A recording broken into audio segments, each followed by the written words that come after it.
friends, this is Rakesh from Let's Make Learning Simple channel. Now we are going to see what is Java. Java. Many of you would have doubt what is Java. If you are non-programming background, then many of you would have some doubt what is Java. Java is just a programming language and is also a platform. Programming language is a communication or medium to communicate with the machines or computers or system, anything. So this is one of those programming language. It also said as a platform. The reason why we say Java is a platform is a platform, the formal definition of a platform is any hardware or software environment in which a program runs. Java has its own environment called JRE, Java Runtime Environment. Using that environment only, that Java programs or Java bytecode runs. That's why Java is also a platform. And then many people call it as high-level programming language, robust, secure, object-oriented programming language, and we can say any number of things for Java. So this is just introduction about Java. We'll talk more about those things in the upcoming videos. Thanks for watching this video. At the end of this video, you'll see the channel icon here. Please click on that for subscribing channel. Suppose if you like this video, means please smash the like button, comment it. Now we are going to see about the brief history of Java. So first we need to thank these members, these green team members, for making this project a successful one. Nowadays we are happy because of them, because everything is nowadays everything is running based on software. Most of the software was written using Java. That's why we need to be very thankful to these members, Java team members called Green Team. The Green Team is the first team that initiated Java. At that time, they aim to develop a programming language to support digital devices, to support a few features in the digital device, like set-top boxes, television, and etc. But at that time, that internet was also booming. So they thought that why should we restrict only to digital devices? Why can't we focus on internet programming also? That's the reason why Java focuses on various topics and various things rather than restricting to some narrow thing called digital devices. And then most of you know that Java was founded by James Gosling, but most of you, what you don't know is Mike and Patrick also contributed many things and many main things to make this project a successful one. They initiated this project in 1991. At that time, they called it as a Green Talk project, Green Talk programming language. As days goes, the name was changed to Oak language. The reason why they preferred Oak is it's a symbol of strength. Many countries treat oak tree as a national thing. That's the reason why they treated oak as why they named a programming language as well. They thought that this programming language would be the strength and would be this pillar for other programming languages. That's why they have named it as Oak. But due to some reasons, the name was changed from Oak to Java. We will talk about those reasons in the upcoming video. So thanks for watching this video. Now we are going to see why those team members have chosen Java name for the programming language. So till 1995, they called that programming language called Oak for many reasons. At that time, they discovered that the programming language called Oak already exists. So they decided to change the name. Otherwise, they would face the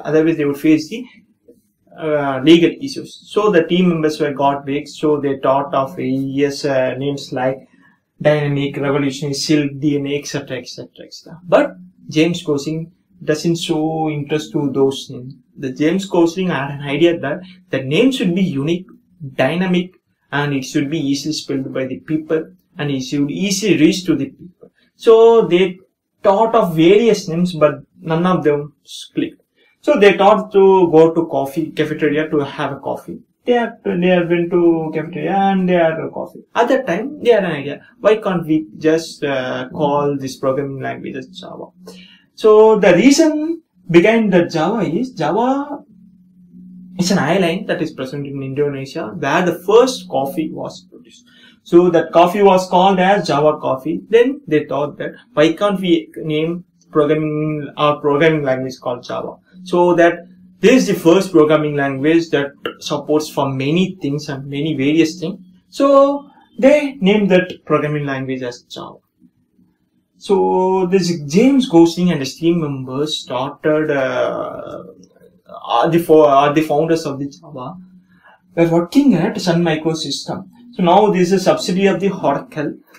The first version of Java was released in January 23, 1996. Thanks for watching this video. I'm going to see where Java is used mainly. The first stat that I need to convey is Java is nearly more than 3 billion devices are running on Java. That's very great to hear, because Java was founded in Java first released in 1996, but now more than 3 billion devices are running on Java. Desktop applications, if suppose if you are using Linux, Windows or Mac OS, most of the applications are written using Java language. And then web applications like if suppose if you are using online websites, online shopping websites like Amazon, Paytm, like that, most of the websites are using Java.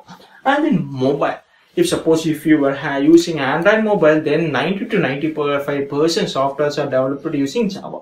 Embedded systems. Initially, Java was written to support embedded systems, and nowadays we also the same pattern is followed. And then robotics. There are various advanced languages developed to support robotics, mainly for robotics. But Java is always stands out of them. Java supports few things. None of the programming languages support those kind of things. And then games. If suppose if you are playing high graphic games, then Java plays a major part in that also. And rocket. If suppose nowadays everything is monitorized using computers and softwares. So most of the rocket softwares are developed using Java, and many more and there are many more applications. We will talk more about these throughout this course. Thanks for watching this video. Now we are going to discuss about the features of Java. The first feature is simple. So suppose if you know the C and C++ programming language, then you would have noticed that there are some complex concepts that are present in those languages, like pointers, operator overloading, and etc. But those things are not supported in Java. That's why the language is very simple. Anyone can learn it in within a few weeks. That's the simplicity of this language. Next one is object oriented. The programming language, there are some conditions that needs to be satisfied to treat it as an object oriented programming language, like inheritance, polymorphism, abstraction, and etc. We will talk more about these things in the upcoming videos in detail. For now, just consider it as in brief manner. And then portable. I think I have already discussed how .java file is converted to .class file. So the .class file is a Java bytecode. Java bytecode can be easily transferred from one machine to another machine, and one machine to another platform, like another physical devices. So that's why it's very portable. And then platform independent. The platform independent, we have already discussed the reason for platform independent. The compiler converts a Java file, the Java source code to .class bytecode. That bytecode is platform independent. Any platform can run that Java bytecode. So each platform has its own specific JVM, Java Virtual Machine. We have already discussed more the detailed information in the previous video. Suppose if you haven't watched that video, please go and watch that video. And secure dynamic interpreter. We will talk more about this in the upcoming videos. So next one is architectural neutral. Architectural neutral. If suppose if you have if you know Java, C and C++, then you would have noticed that for 32-bit architecture, some primitive data types behaves in some way, and for 64-bit architecture, the primitive data types behaves in some way. Whereas in Java, that behavior is same across the architectures. And then high performance. The once the Java compiler gives the Java bytecode, that Java bytecode is very closer to native code. But C and C++ always dominates in terms of performance. Multi-threaded. If suppose if you need to work multiple things at that time, for example, if you are using the Facebook, if you are trying to upload the status, if you are trying to check the chat box, and if you are trying to watch the videos, you are doing multiple tasks on a single application at the same time. That is supported. That is also supported in Java. That is called multi-threading. And distributed. The distributed means the work is distributed across many systems. So using RMA and EJB in Java, we'll talk about more about this in the coming. We are going to discuss why Java is platform independent. Suppose if you are newbie to Java programming language, many of your colleagues or many of your friends will have told that Java is a platform independent language. That's why we need to study Java, so that it could be very useful in the software industry. That reason is very true. But you would have a doubt that why Java is a platform independent, why other languages are not platform independent. I am going to clear the doubt in this video. So Java, suppose if you're a newbie or if you are an expert in programming, your stage stops here. You are going to you just write a Java file. So for a simple program or a complex program or a software, anything, your stage stops here. The compiler converts your code to some format so that it could be run on any machine. So the compiler converted Java file to .class file. This .class file is called Java bytecode. The Java bytecode is the main reason why Java is a platform independent.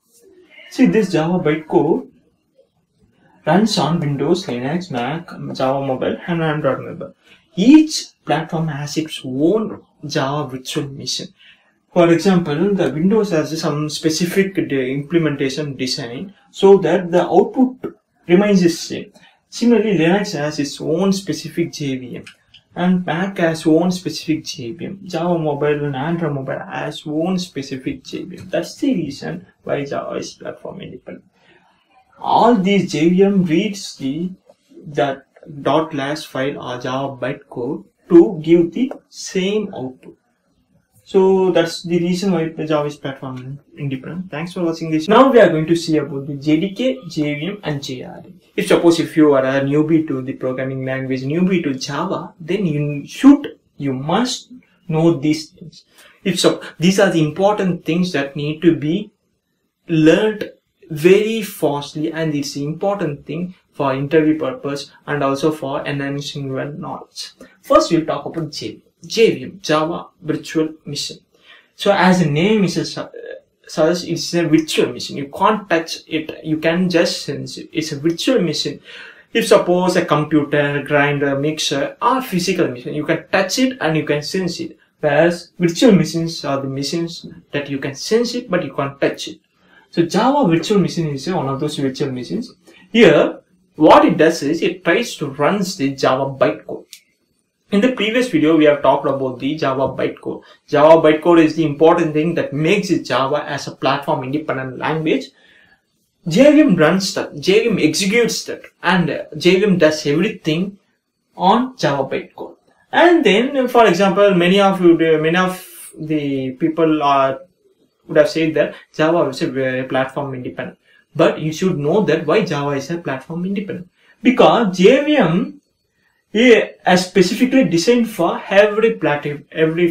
For example, for Linux, there's a separate JVM. For Windows, there's a separate JVM. For Mac OS, there's a separate JVM. For everything, there is a specific specific JVM that was developed by Java team member. That's the reason. That's why Java is a platform independent. And then we have already talked about this point, and technically these are the three things that are present inside the JVM: class loader, runtime data, and execution engine. We will talk about more about these things in the upcoming videos. For now, just consider these three things. And then JRE. JRE means Java Runtime Environment. Java Runtime Environment provides the libraries, JVM, and other components. So the two important and key things that are part of JRE, they are Java plugin. If you have written any applet program, so applet is nowadays applet is outdated. But suppose if you have written, we'll talk about what is an applet in the upcoming video. For now, just consider you have written an applet program. If you want to run that applet program in web browser, then you need this Java plugin. And Java website. Suppose if you have written a standard application, then it's not a problem. You can run in your machine or in your friend's machine or anywhere. But if you want to run that code or run that program in the web network, then you need this Java web store. And then important thing is JRE doesn't contain tools such as compilers and debuggers. This is the important thing. JRE doesn't contain compilers and debuggers. JDK only contains that compilers and debuggers. JDK superset of JRE. So the things that are present in JRE would also present on the JDK, and it contains two unique things: compilers and debuggers. We know that we know the usage of compilers. Compiler is a thing that converts a .java file to .class file. Debuggers are the thing that without debuggers, programmers are nothing. Programmers are scrap. Since I am the Java software developer, I know the usage of debuggers. I know how much time I would have saved using debugger, because it's natural the programmers would put some bug in the code. So there should be some tool to debug the things. That's the thing called debugger. A debugger is a helper tool for the programmer, which is used to solve or debug the bugs. Without debugger, programmers are dummy or scrap. You can also say that debuggers are god to the programmers. Both the data types which are present in Java. So there are data types are broadly classified into two types. One is primitive data types and another one is non-primitive data types.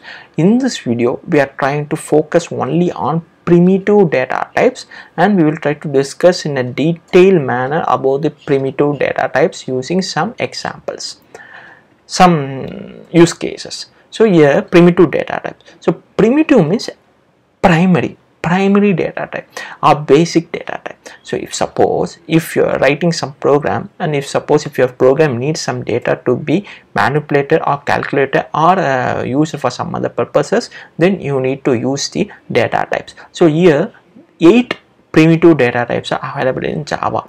So that are classified into two broad categories. One is Boolean and another one is numeric. So under Boolean category, there is only one primitive data type which is called Boolean, small Boolean. So using this Boolean, you can store either of two values, which is true or false. If your use case needs some if your use case needs only two values, which is either true or false, then you could use Boolean primitive data type. So in our real life examples, we would have used many electrical appliances in our home. For operating that electrical appliances, we would have used a switch. So we will try to switch on or switch off. So we can relate that switch on and switch off with the Boolean true or false values. So Boolean can support only two values, which are true or false. And then the second category is numeric. Under numeric, it is broadly classified into two types, which is character and integral. So under character, it supports only one primitive data type, which is called char, C-H-A-R. Some people call it as char, some people call it as char. So I will call it as char. So you might call it as a char, you might call it as a char or char. It depends on person to person. So here character. So character is used to hold a character. For example, we have many languages in this world. So English, Tamil, Telugu, and etc. So each language has some unique alphabets. So each alphabet can be represented in Unicode. Unicode means we will try to discuss about Unicode in upcoming videos. For now, just consider Unicode is a unique identifier for unique identification number or unique identification of alphabets like that. So it can be any language. It can be any language, for example, German, Spanish, any language. Each language has some n number of characters. Every character would be represented in Unicode. So that Unicode would be stored in char, would be handled by char. So another category is integral. Integral means there are two integral categories broadly classified into two types, integer and floating. If you want to store only whole numbers without any decimal points, then you can choose the integer category. So under integer category, there are 4 data types: byte, short, int, long. So byte, short, int, long, there are only few differences, few differences between byte, short, int, long. We will try to cover those differences once we come to this slide. So and then floating category. Under floating category, there are two types, float and double. So both supports decimal points. If your use case has some requirement to store the decimal values or to play with some decimal values, then you can either choose float or double. So you need to pick a best data type based on your use case. And then non-primitive data types. Non-primitive means these data types are formed using some primitive data types. For example, string data type has been formed using character data types. For example, if you want to store a name, for example, Rakesh is the name, Rakes, 6 characters. 6 characters needs to be stored in a stretch, which means in a sequence. In such a case, we can use string data type. So in string data type, all characters would be stored in a sequence manner. That string data type would use the character data type internally for storing the characters, sequence of characters. And we will try to discuss array and other stuff in the upcoming videos. Now we will see the differences between the primitive data types in a detailed manner. So primitive data types. So there are 8 primitive data types in Java. So first boolean, char, byte, short, int, long, float, and then double. This long is a small. All characters are in small case. L is not a uppercase, it's a small case. So please note that L, O, N, G all are in small case. So all the characters in primitive data types are in small case. So for boolean, the default value is false, the size is 1 bit, the range is true or false. So you can either store true or false. And then character stores only Unicode. So this is a default value. You might see there's some Greek and Latin. When we discuss about the Unicode in detailed manner, you could understand this character default value in a detailed manner. For now, just consider it as a default value for character. And then the memory requirement for char is 2 bytes. So it occupies 2 bytes. So 1 bit is the primary representation of memory, which is a basic building block of the memory. 8 bits make a byte. So 2 bytes means 16 bits are required to store a character in a variable order. So the range is 0 to 65536. So overall nearly 65,537 characters can be stored using character. So and then byte. So the default value is 0, size is 1 byte, and the range is -128 to 128. So if your use case needs to store value between 128 to 120 something like that, then you could use the byte data type. And then short 0 to 2 bytes, and the range is -32,768 to 32,767. Integer 0 4 bytes and -2147 something range to ... and then long 8 bytes. So this is the range. So minus range and a positive range. So this is positive 9223 372 036 up to positive. And then float 4 bytes, double 8 bytes. So these are the some primitive data types that are widely used in Java. If I am giving some use case that suppose if you want to store some age, then which data type would be preferred? Please try to think for 2 seconds and then try to answer it. I think most of you answered correctly. Byte would be the best, because human age is always normally is from 0 to 100.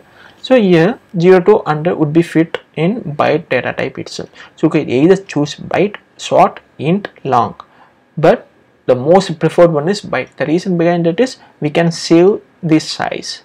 So we will try to discuss more about in detail manner in upcoming videos. Discuss about Unicode in a detailed manner. So what is a Unicode? So the expansion of Unicode is Universal International Standard Character Encoding. So this is a standard for character encoding. You might have a question, why should we encode a character? So the reason behind that is there are n number of reasons. The main reason behind that is the system doesn't understand our characters. So in English we have A to Z, in Tamil we have A, like that. In Telugu also we have A. So here machine doesn't understand our language characters. Machine understands only binary values. So what we need to do is we need to give our information which can be understood by our machine, so that it calculates and operates those information. So further, what we need to do is we need to convert our character to machine understandable format. So universal international standard character encoding is one of those methods by which we can convert our character, which means capital A, capital Z, or small a to small z, can be converted to machine understandable some format. So here the main motto behind Unicode is capable of representing most of the world's languages. So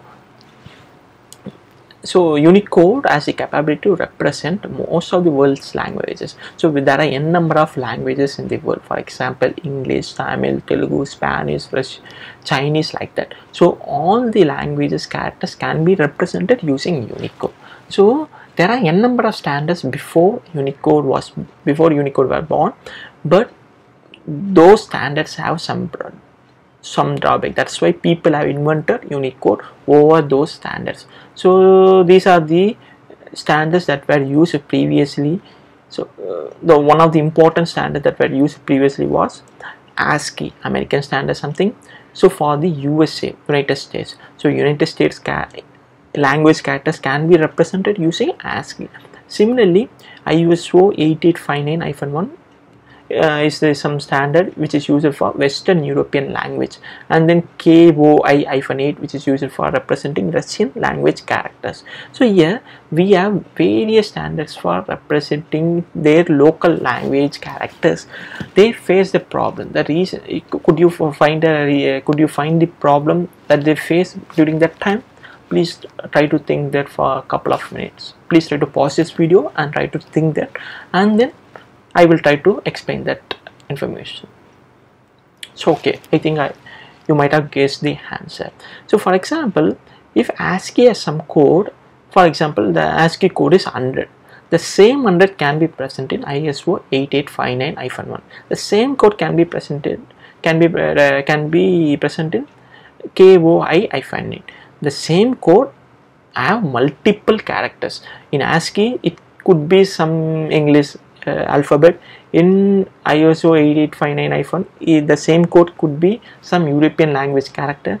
The same code could be some Russian character in KOI-8. So same code has multiple values.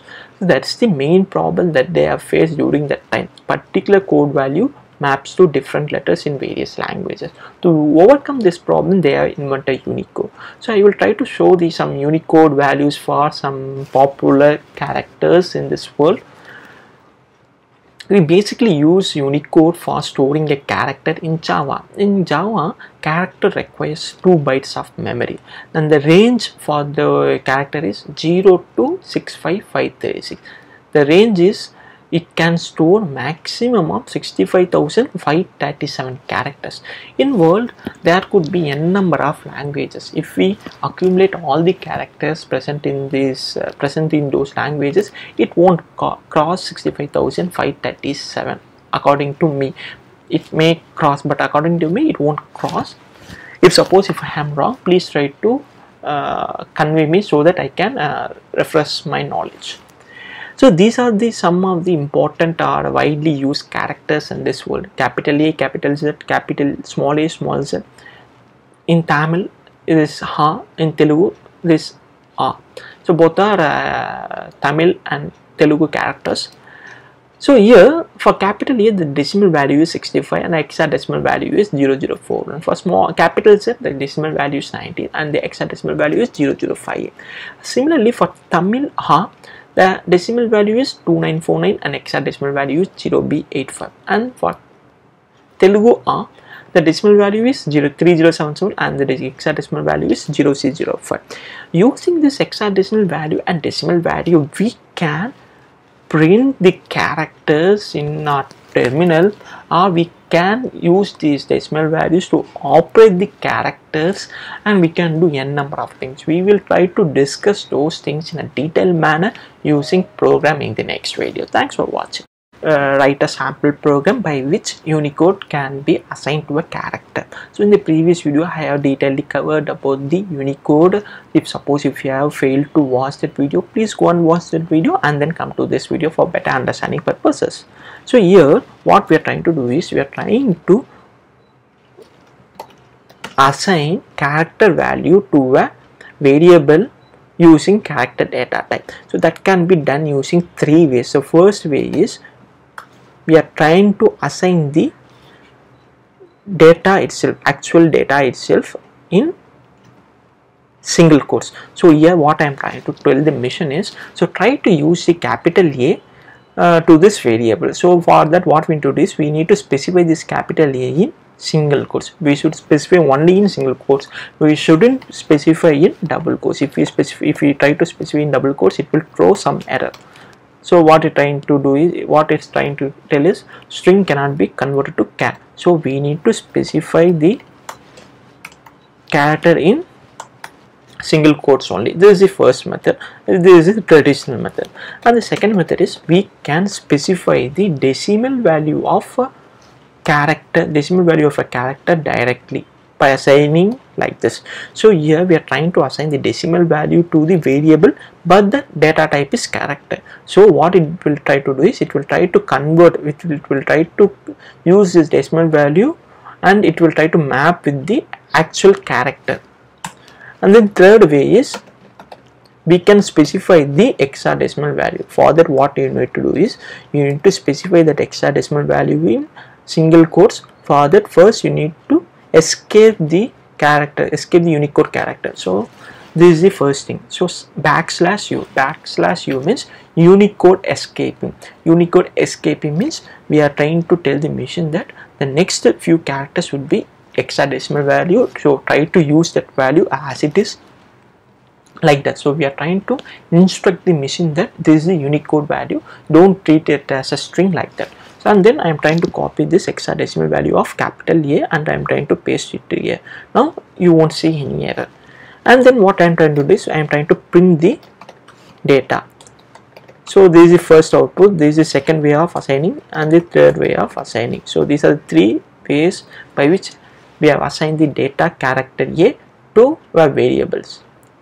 So capital A, and capital A. So this is a sample program by which we can assign Unicode characters, Unicode or hexadecimal value or decimal values to character data type. Thanks for watching. It's about the primitive data type, especially integral data type, in which we are trying to discuss about byte. So once after this program, what you would get is you would get the complete information about the integral data type, how we should use integral data type in Java program, and how should we pick the best data type based on the use case. So in this video I will try to teach how to use byte and when to use byte and where to use byte. So what you need to do is you need to prepare for short, int and long similarly. So you could you need to do some exercise for short, int and long. So I will try to give that exercise at the end of this video.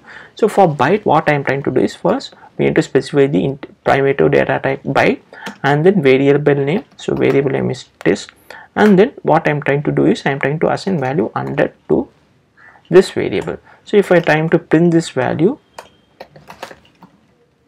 if I run this program, what we get is we get the 100 as output.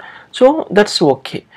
Now if you look at this range, you could observe something. The range for byte is only from -128 to 127. If we give some value above 127, you would get some error.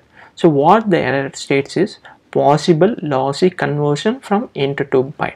So what it states is, so you are specifying some value that is not belong to byte range. You should either change this byte to int. If you change from byte to int, then there won't be any problem. If you run this program, you will get 128 as an output. If you are not changing byte, but you need to but you are treating this value as a byte, you need to explicitly tell the machine that this is a byte value. For that, what you need to do is you need to do type conversion. So for doing type conversion, what you need to do is you need to specify the byte data type inside the brackets before the actual value. So if you run this program, you could see some awkward output now. So you are specified 128, but you have got the output as -128. The reason behind that is we will try to discuss with the diagram. So what we need to do is we need to treat this range as in circular format. So the range is from minus 128 to 127. So this is minus 128 and this is 127, and then minus 127, minus 126, here 126, 125, and etc. So the range starts from minus 128 and the range ends at the 127, positive 127. Since here you are specifying 128, the upper boundary for this value is 127, and you are specified 128. 128 minus 127 equal to 1. So here 1 is some, here in this case you are specified 128. The 128 can't be fit in this range. So what the machine will do is it will try to go to the maximum value, which is 127, and then it will try to get the remaining value, which is 1, and it will try to map that 1 with the by incrementing here. So 127 to 128, that's why we are getting minus 128. If we are specifying 130 here, please try to guess the answer for this problem. I think most of you would have guessed minus 126 is the correct answer. The reason behind that is 130 is the actual value that you have specified, and the upper bound is 127. So the remaining value is 3. So what the Java does is it will try to go to the maximum value, which is 127, and then it computes the remaining value, which is 3. So it increments the 3 counter from here, 127, which means 128, and then 127, and then minus 126. That's why we are getting minus 126 as an output. So thanks for watching. So you need to select the best data type based on the use case. If I am giving a use case, please select the best data type for storing the value of a age. If you select a byte as the best data type, then your answer is right, because normally human life age is from 0 to 100, so byte suits better here. If I am asking you to select the best data type for handling the income of a person, a byte won't suit at all, because the monthly salary for an employee, for any person, it may be less than 127 rupees, but in most of the cases it is above 127 rupees. It might be below 767 rupees. So the better fit would be integer, because this is a better fit for storing the income. So we need to first analyze the use case, and then we need to pick the better data type for better programming. Thanks for watching. It's about arithmetic operators in Java. So arithmetic operators are very important operators that are widely used in programming language. It can be any programming language. For example, if you consider Java, without arithmetic operators you can't write even a single you can't even solve a single real-time problem. So that's the power and that's the need of arithmetic operators in real world. So it is not only related to Java. Even if you take any other languages like Python or C# or C++, you could see the arithmetic operators importance in every programming language. So we can relate these arithmetic operators with our mathematical operators. In mathematics we have used plus, minus, into, division operator and the remainder. So we can relate those things with this arithmetic operators. Actually 90% of the mathematical operators are equal to our arithmetic operators. In plus is called additive operator in Java. The main purpose of plus is used to add two or multiple numbers. For example, if you are having we could write a program to explain that simultaneously. So we have two numbers, int a value is 10 and then int b value is 5. So here if you are writing c equal to a plus b, what it does is it will try to add two numbers and then it will try to, so what it does is c equal to a plus b. So it conveys that 10 plus 5. So C equal to 15. The resultant value would be set to the variable C. So if suppose we print C, we could see this output, which is 15. So this is the arithmetic operator, arithmetic additive operator. And then the next one is, there is another use of arithmetic operator plus, which is string concat. So string concat means which will try to concat two strings and it will try to form a new string. Using that string we can do n number of operations. So we are trying to do that thing also here using some fragment of code. So D equal to Rakesh is one string, and then string E equal to is a developer is another string. If suppose if we are trying to concatenate two strings, what it would do is, so we need to print string concat and then F. If we try to print this out, if you try to run this output, you could see the string concat Rakesh is a developer. So here what it does is, it will try to take the it will try to use the value of T, which is Rakesh, and then it will try to use the value of E, which is a developer, and it will try to concatenate both the values, and then the resultant value would be set to the variable F. So if you try to print this variable, you could see this Rakesh is a developer, which is a concatenated value. So now if we will go to the next operator called subtraction operator. So minus. So in mathematics, we what the use of minus operator is, if you want to subtract two or multiple numbers, we could use the subtraction operator. So similarly in Java or in any programming language, if suppose if you want to subtract two numbers, then you could use minus or subtraction operator. So we will try to see that. And then int G equal to A minus B. So here we are trying to use a subtraction operator. So what it will try to do is, it will try to, so here G equal to A minus B. So A equal to 10 and then B equal to 5. G equal to 10 minus by 5. 5 would be set to the variable G. If you try to print this output sub, you could see the following output, which is subtraction 5. And then what we are trying to do is, we are trying to see the next operator called multiplication operator. Multiplication operator, what it does is, it will try to multiply two numbers or multiple numbers, and it will try to give the resultant output. So for example, A star B means it will try to multiply the values of A and B, and then it will try to set to the variable H, which means in this case 50, 10 into 50, sorry 10 into 5, 50 H. If you print the, if we run the program, you could see the output multiply 50. And then we are trying to see the another operator called division operator. So this division and remainder operator can be related easily using some use case. Now we will try to discuss them.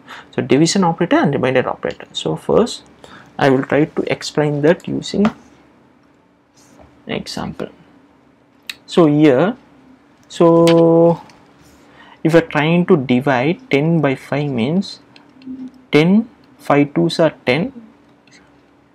So here this is the quotient, this is the remainder. If you use the division operator, which means I equal to A division operator, what I would hold is the quotient value after this operation. So 10 divided by 5, the resultant quotient, which is 2, would be set to variable I. So if we print this output,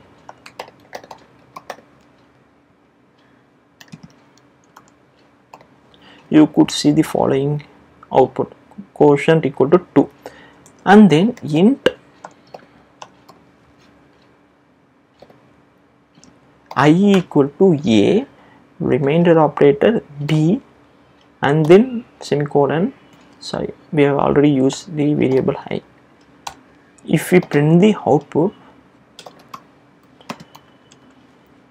please try to pause this video and try to guess the output for this statement. If you would have guessed 0, then that's the correct answer. The reason behind it is A remainder B means it will get first, it will try to divide the, if it will do the division, and then it will try to get the remainder of the division, and it will try to set the remainder value to J. So if we run this output, you could see the following. If you run this program, you could see the following output, which is remainder 0. So this is a sample program to explain arithmetic operators. If you have any other doubts, please try to convey to me. See equality and relational operators in a detailed manner.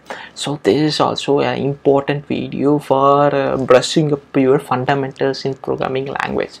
So this equality and relational operators are not only present in Java. These operators are present in most of the programming languages. Almost all the programming languages support equality and relation operators. So now we are trying to I'm going to explain each operator using some sample fragment of code. Double equal to means what it does is it will try to check both numbers are equal. So in this case, what I am trying to do is int a equal to 8, int b equal to 9. So I have declared two variables, and I have set values as 8 and 9 for the variables a and b respectively. So here what I am trying to do is I am trying to do equality check. A double equal to means it will try to check both variable values are equal. So in this case, both variable values are not equal, so it would print false as an output. So if I change the value of a to 9, if I run this program, could you guess the answer for this? Yes, true. So this is the equality operator. And then not equal to means the reverse of this operator. So if I run this program, could you guess the output? Yes, false. Sorry, I haven't changed the operator at all. So if I run this program, what could the output? False. Right.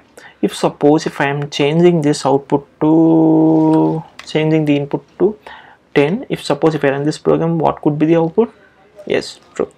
And then the next operator is greater than. Greater than means it will try to check whether the first value is greater than second value. So a equal to 10, b equal to 9. In this case, a is greater than b. So what could be the output for this fragment of code? Exactly, for true. If I am trying to give this operator, which means greater than or equal to, what it's saying is it should be either greater than b or it should be equal to b. In this case, a is not greater than b, but a is equal to b. So if we run this program, what would be the output? Exactly, true. And then next operator is less than. So less than, if I am changing this to 9, I am changing the operator to less than. If I run this program, could you guess the output? Exactly true. So if I am changing this a to 10 and changing the operator from less than to less than or equal to, could you guess the output? Exactly true. So I think you got the intention of relational operators in a detailed manner. If you have any other doubt, please try to convey those doubts to me so that I can clear your doubts. To discuss about the conditional operators in the next series of videos in a detailed manner. In this video, we will try to explore conditional AND operator using some real life examples. So what is a conditional AND operator? If you have read about the electrical paper in your semesters, you would have the knowledge about the AND and OR gate. So we could relate that AND gate with the conditional AND operator. So in electrical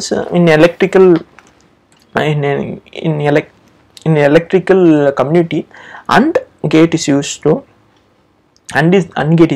when multiple AND gate is used whenever the output needs to be 1 if all the inputs are equal to 1, which means all the inputs should be available then only the output would be available.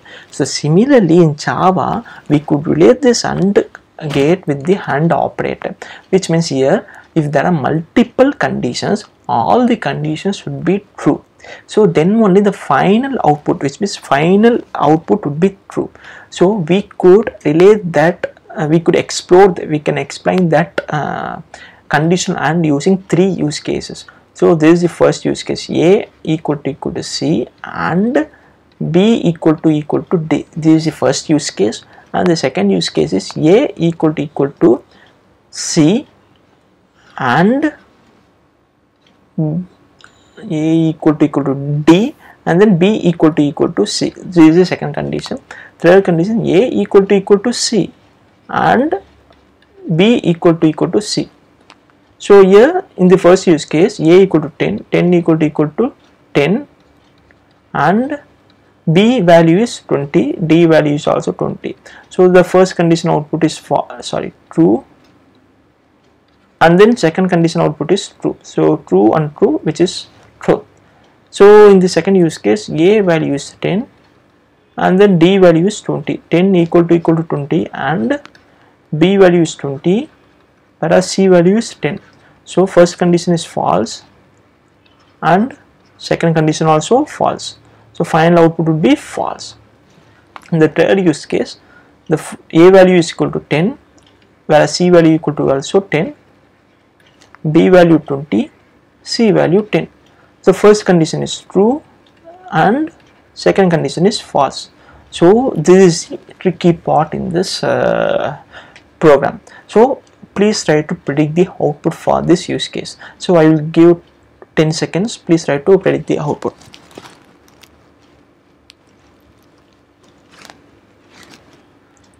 If you have predicted false, then your answer is right. The reason behind that is conditional AND follows the principle that all the conditions output should be true, then only the final output would be true. So we will try to evaluate our prediction with the actual machine output. So first use case, A equal to C and B equal to D. So we will try to run the program. True.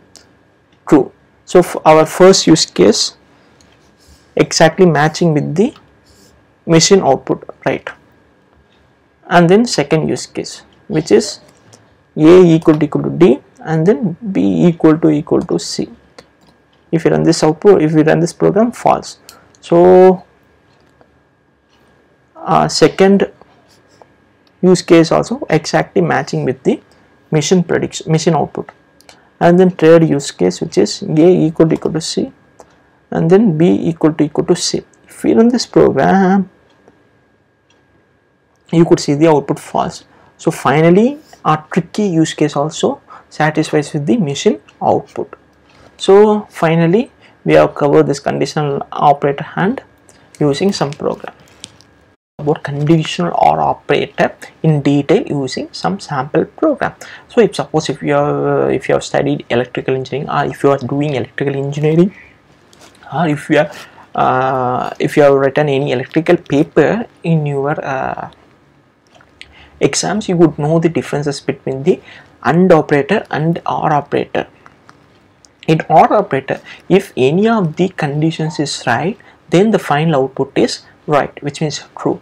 So similarly in Java, if we use conditional OR operator, if any of the conditions are right, then the final output is true. So we are trying to explore that using some example. So in this program, what I have done is I have created 4 variables A, B, C, D, and I have assigned the values 10, 20, 10, 20 respectively. So here we are trying to evaluate 3 conditions, 3 expressions to evaluate the conditional OR operator. A equal to C or B equal to D. This is the first use case. Second use case is A equal to C or A equal to D or B equal to C. This is the second condition. Third condition is A equal to C or B equal to C. This is the second condition. So what we are trying to do is we are trying to evaluate manually. 10 equal to 10 or 20 equal to which D20. So first condition output true, second condition output true. So final output would be, since all the conditions are true, the final output is true. So if we will try to evaluate a prediction with the actual machine computation. We will say whether our output and the machine output is same. Exactly right. And then second condition, second use case is A equal to D, which means 10 equal to 20 or B value 20 equal to 10. So the first condition is false and then second condition also false. So here both the conditions are false, and so the final output would be false. We will evaluate once again.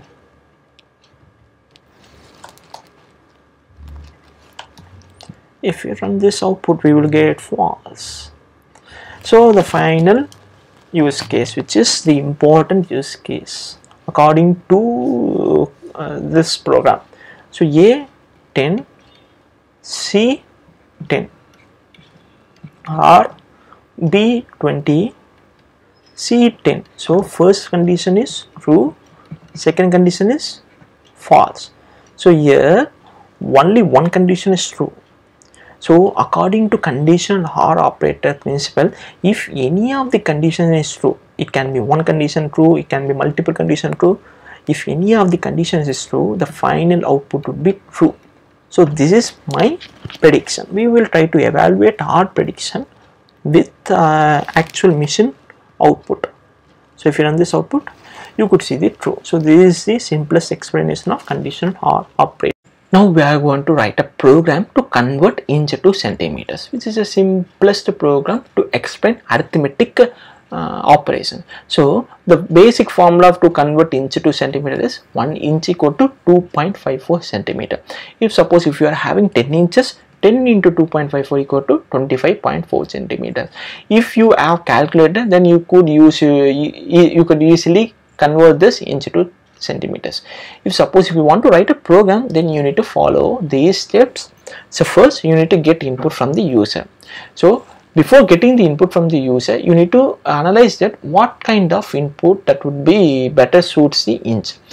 For example, you need to pick one data type from these data types: integer, double, float, boolean.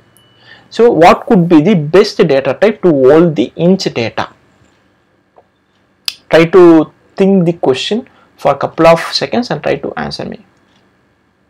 If you have guessed double, then you are right. The reason behind that is user can give the inches in absolute value, which is 1. User can give the input in decimal values. For example, 10.89764532 centimeter, like that.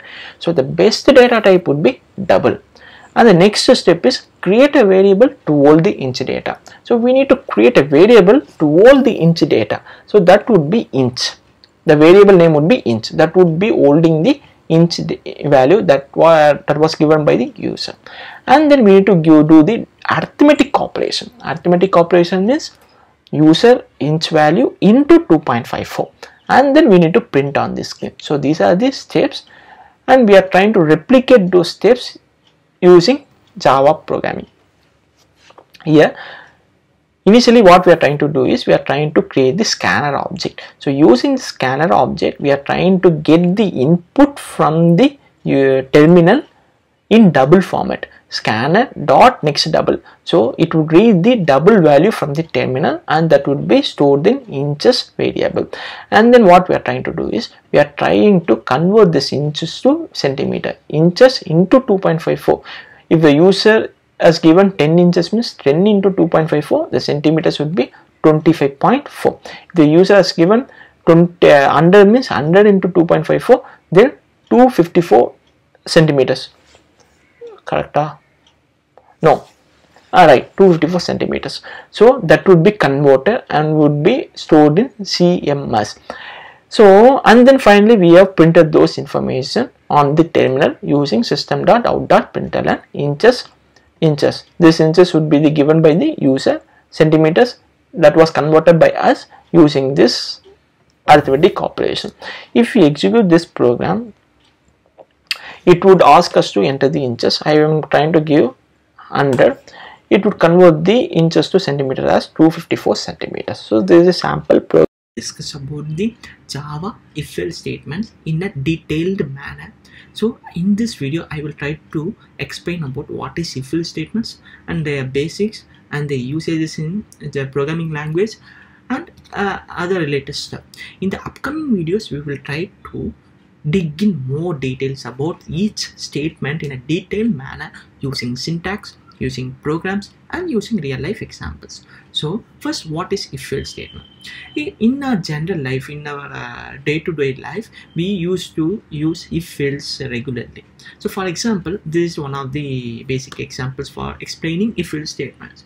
If it rains, then I will take an umbrella. So here I'm specifying a condition. If some condition is getting satisfied, then I will do some other action. So if it rains, then I will take an umbrella. If it doesn't rain, I won't take an umbrella. So here that if it rains is a condition. See, only if condition is satisfied, I will do some work. So if suppose if it doesn't rain, then I won't do any other work. So here, based on some condition, we are trying to operate some other function.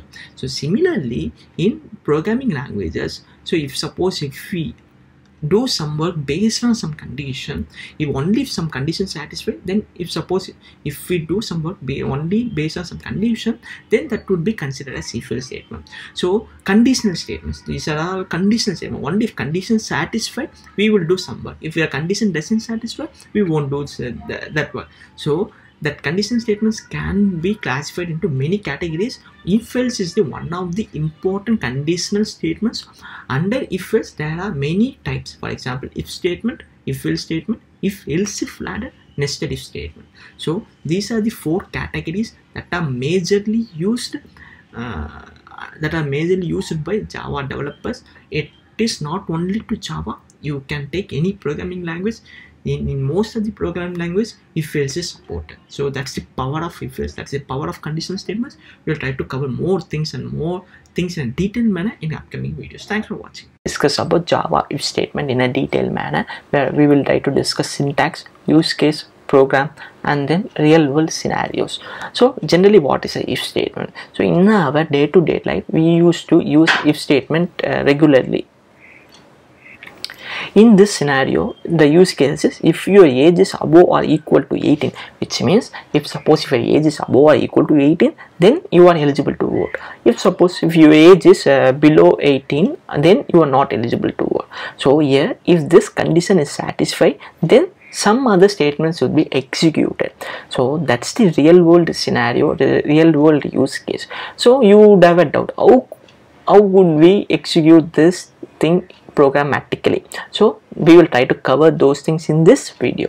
So here, if your age is above or equal to 18 means that's the condition. That condition should be satisfied. That condition should be, only if that condition is satisfied, then some statements should execute. So here that condition would be checked. If your age is above or equal to 18, which means this age should be above or equal to 18, then we will try to execute some code. So this is syntax. If open brace, close brace, inside if open brace and close brace, we should specify the condition. So the system checks whether condition is true or false. If the condition is true, then it will try to execute the statements which are present inside the open and close flower brackets. So this is the syntax. So this is the flow diagram. So here this is the condition. This diamond box is a condition checker. If the condition is true, then if code would be executed, which means that code to be executed would be executed. If the condition is false, the remaining code would be executed. So you might have some doubts regarding that. So I will try to clear those doubts using this program. So in this program, we are trying to get the input from user, which is age, and we are trying to store that age in the variable named age. If age greater than or equal to 18, this is the condition. What we try to do is we try to print a message stating that you are a major. And then what we are trying to do is we are trying to add another statement outside the flower brackets to signify that is the end of the program, which is by. So if you run this program, sorry, there's some syntax error. Yes, that's why. So if we run this program, so the system would ask the age. If we specify the age is 18 or above 18, the system would print the message called you are a major. So the reason behind that is the age is 18, 18 greater than or equal to 18, the condition is true. So if the condition is true, the statements which are present inside the flower brackets would be executed. So the statements which are present in the inside the flower brackets are system.out.println you are a major. So this would be executed, and then the remaining statements which are present outside the flower brackets, which is system.out.println by, that would be executed. If suppose if I am trying to give the input which is less than 18, which means the condition is false. For example, if I am specifying the age is 18 and if I try to execute this program, you could see the output as by. The reason behind that is 10 is not greater than or equal to 18, so the condition is failed. So if the condition is failed, then this statement won't be executed, and then this statement would be executed because these statements are present outside this flower bracket. So this by would be executed instead of printing you are a major. So this is a basic program to explain about if statement. So thanks for watching. It's about Java if-else statement syntax, scenario, and then a sample program to explain how we can use Java if-else statement in real-time scenarios. So first, what is if-else statement? So generally in our day-to-day life, we used to use if-else regularly. For example, if it rains, I won't go to school. If it doesn't rain, I will go to school. So here there is a condition called rains. If today rains, then I won't go to school. So if there is no rain today, then I will go to school. So here if condition is satisfied, then there would be some set of operations would be executed. If the condition doesn't get satisfied, then another set of statements would be executed. So we could use those scenarios in programmatically also. For example, here this is the condition. So this is syntax. If open brace and close brace, inside that we need to specify the condition. If condition is getting satisfied, then the condition if block code would be executed, which is present inside the flower brackets. If the condition is not getting satisfied, then the else block code would be executed. So this is the flow diagram. So condition, if the condition is true, then the if block code would be executed. If the condition is not true, then else block code would be executed. So this is the theoretical explanation of if else.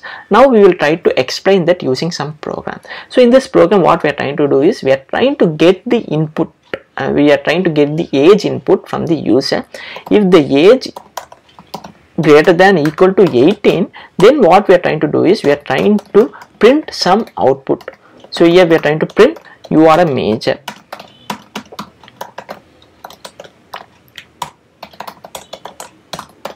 If the age is not greater than or equal to 18, then what we are trying to do is you are trying to print some other information, some other thing called you are a minor.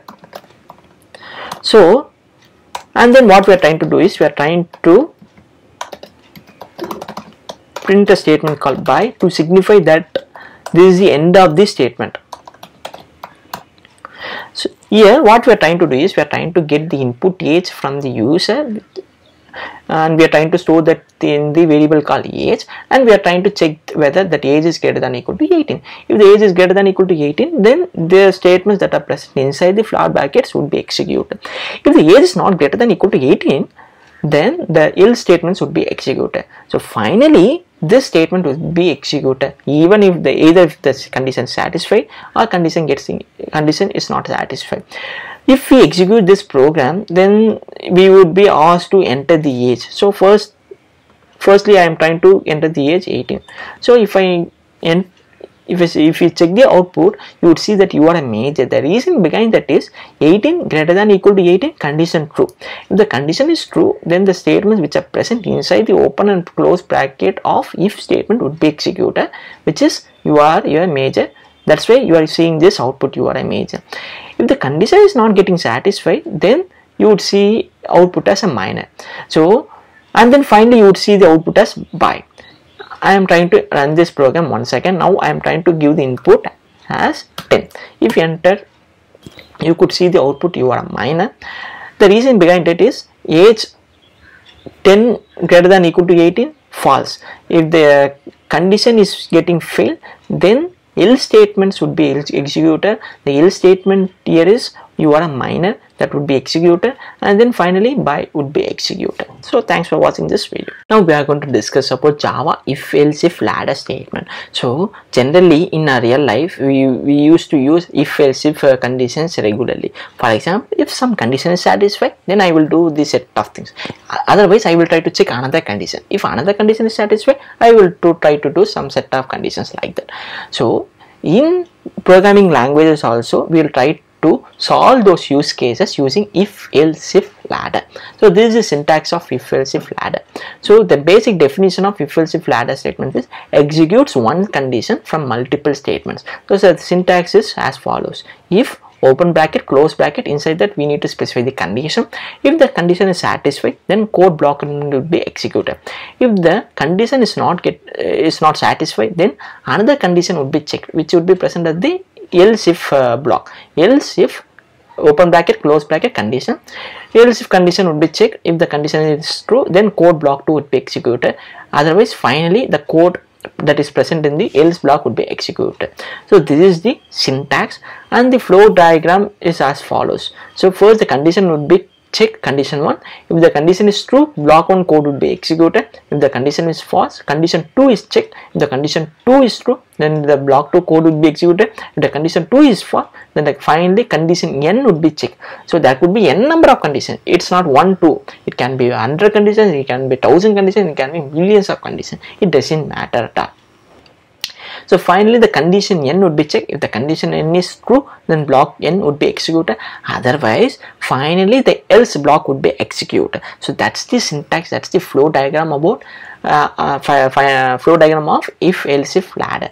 So here what we are trying to do is we are trying to get the input age from the user if age less than 0, and then what we are trying to print is we are trying to print system.print you are a invalid age, invalid age. If suppose if age is not less than 0, and the second condition if age is less than 18, and then what we are trying to do is we are trying to print another output called you are a minor. So finally else block.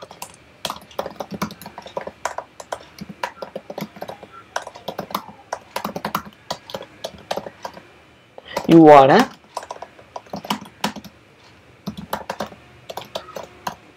and then what we are trying to do is we are trying to print the print some statement called by, which is used to signify that this is the end of the program.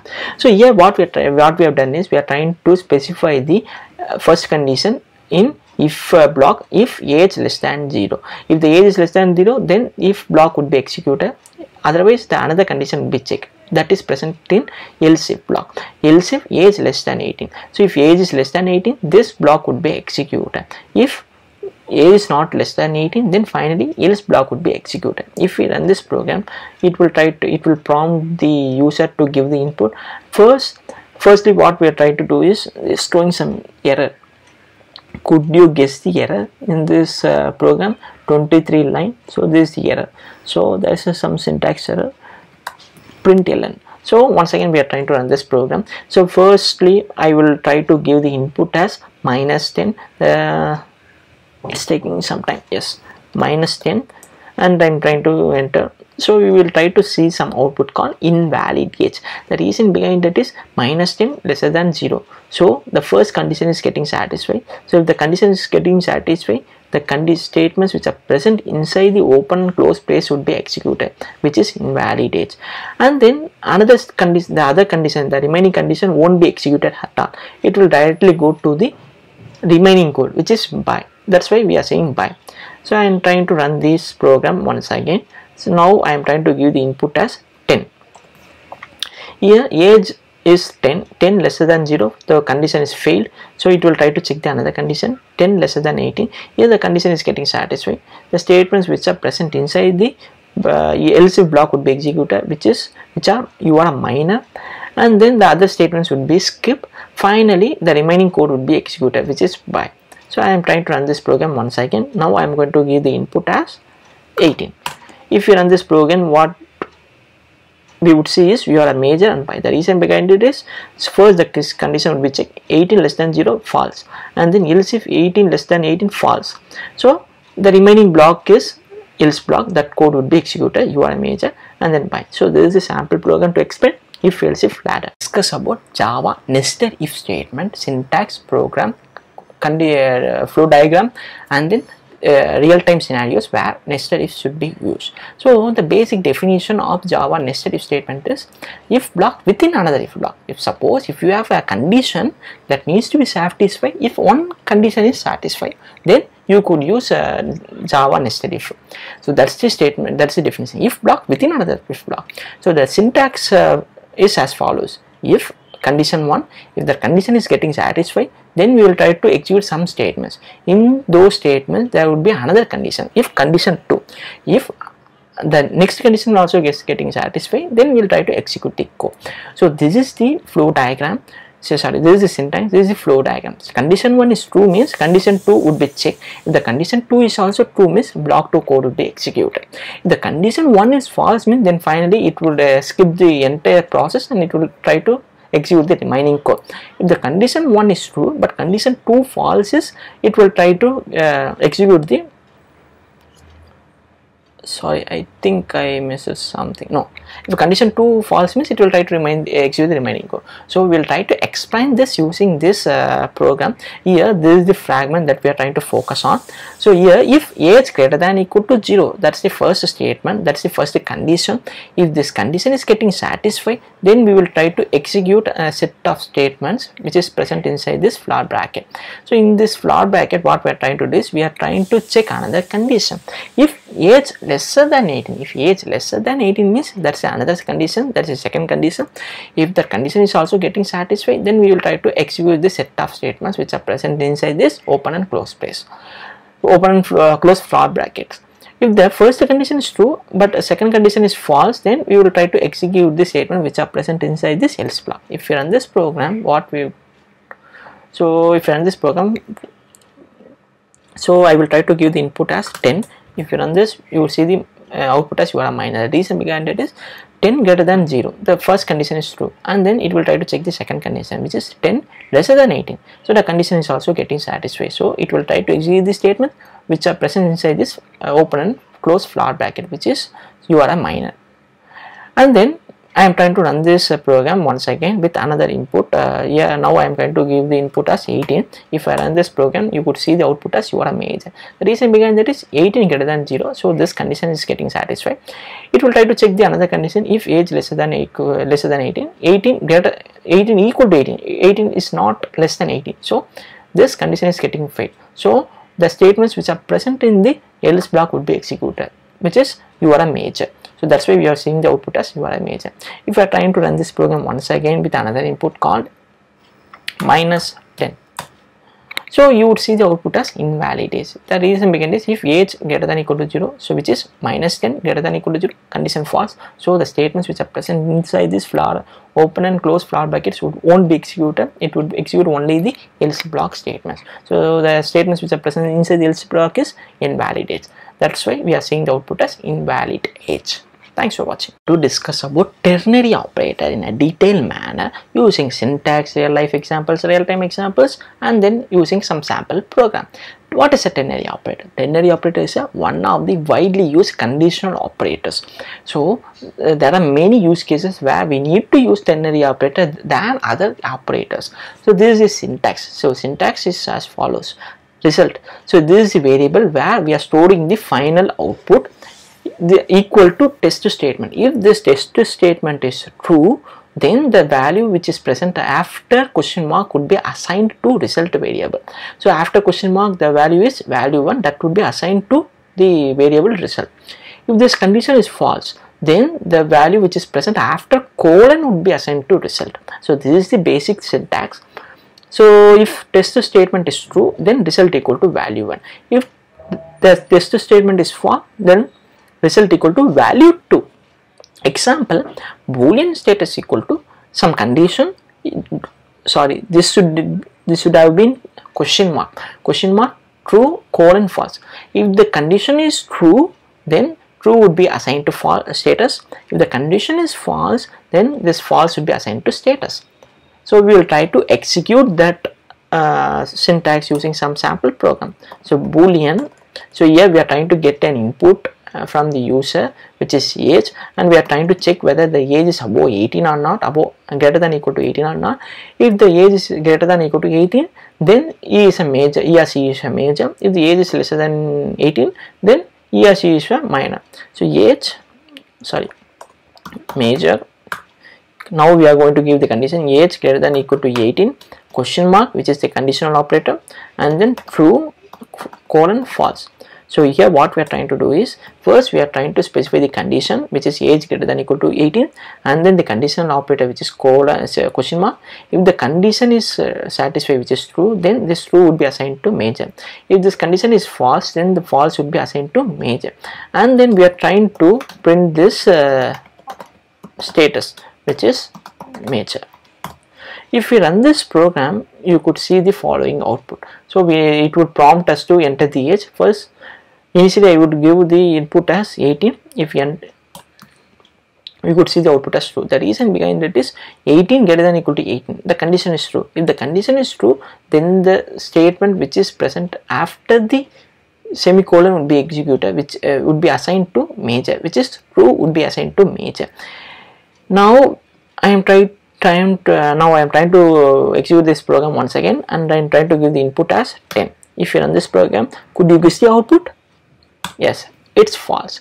The reason behind that is 10 greater than equal to 18. The condition is false.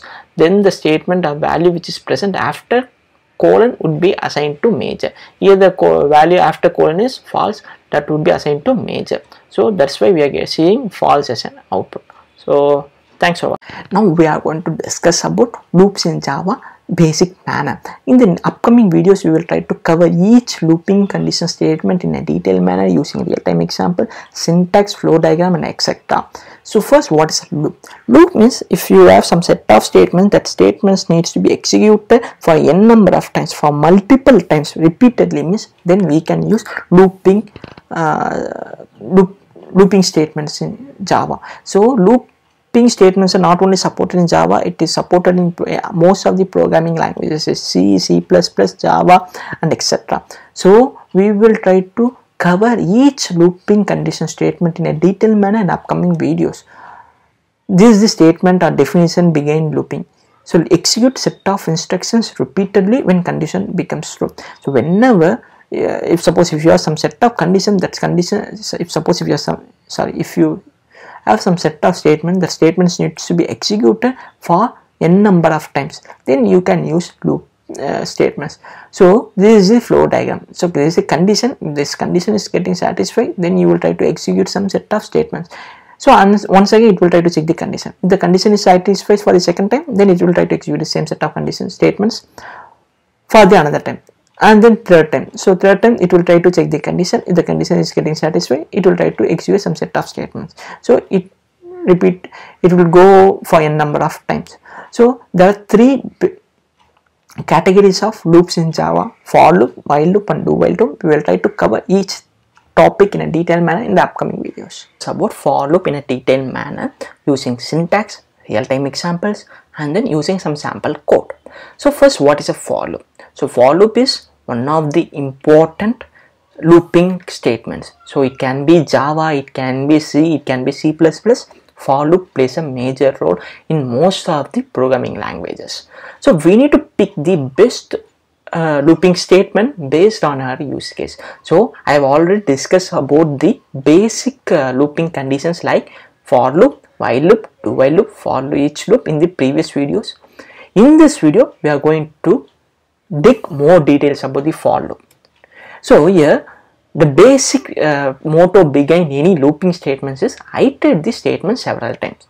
So for example, if you have some work, if that work needs to be done n number of times, which means 10 times, then you can use the looping statements. So it can be for loop, it can be while, it can be do while, it can be for each, but you need to pick the best one. So for using the for loop, the best use case would be number of iterations is fixed. So whenever your use case has some need where some statements need to be executed some fixed number of times, which can be 10, which can be 20, which can be any number, at that time we can use for loop over other looping statements. So the syntax would be as follows. So for is the keyword, so all the characters should be in lowercase, open brace and close brace. Inside open and close brace we can give the syntax, which means initialization semicolon and then condition semicolon, increment or decrement. Initialization means we need to initialize some value. So for example, if your work needs to be done for 10 times, you need to first initialize that work and then you need to check whether that work has been completed or not. So that is called condition, and then you need to increment your work so that it could be completed. So these are the three things that are mandatory for loop. Sorry, this is not mandatory, these three things are optional, but for the beginners please try to make it as mandatory. So we will try to cover more things in the upcoming videos where we will try to skip the initialization step or condition step or increment or decrement step. So for now you need to specify all the three things for better understanding purposes. So this is the open and close float bracket inside which we will try to give the for loop code. So this is the syntax. We will try to cover that syntax using some sample program so that you could get the information in a better manner. So for, which is a keyword, and then open and close bracket inside which I am trying to give the initialization first. So int I equal to 0, int I equal to 0 and then semicolon, which means I am trying to initialize some value for the variable I, and then the next step is condition. So here I have given the condition I less than 10, which is a condition, and then I plus plus means increment or decrement operator. Here we are using increment operator, and then what we are trying to do is we are trying to print allow. So now it's the time you need to find the answer before I click on execute. Please try to think twice or thrice and guess the answer. If you have guessed the answer that allow would be printed 10 times, then your answer is right. The reason behind that is this is the initialization, and then this is a condition, and this is the increment operation. So here what would happen is first it will initialize the value int I equal to 0, and then it will try to check whether the condition is true or not, which is 0 less than 10. The condition is true.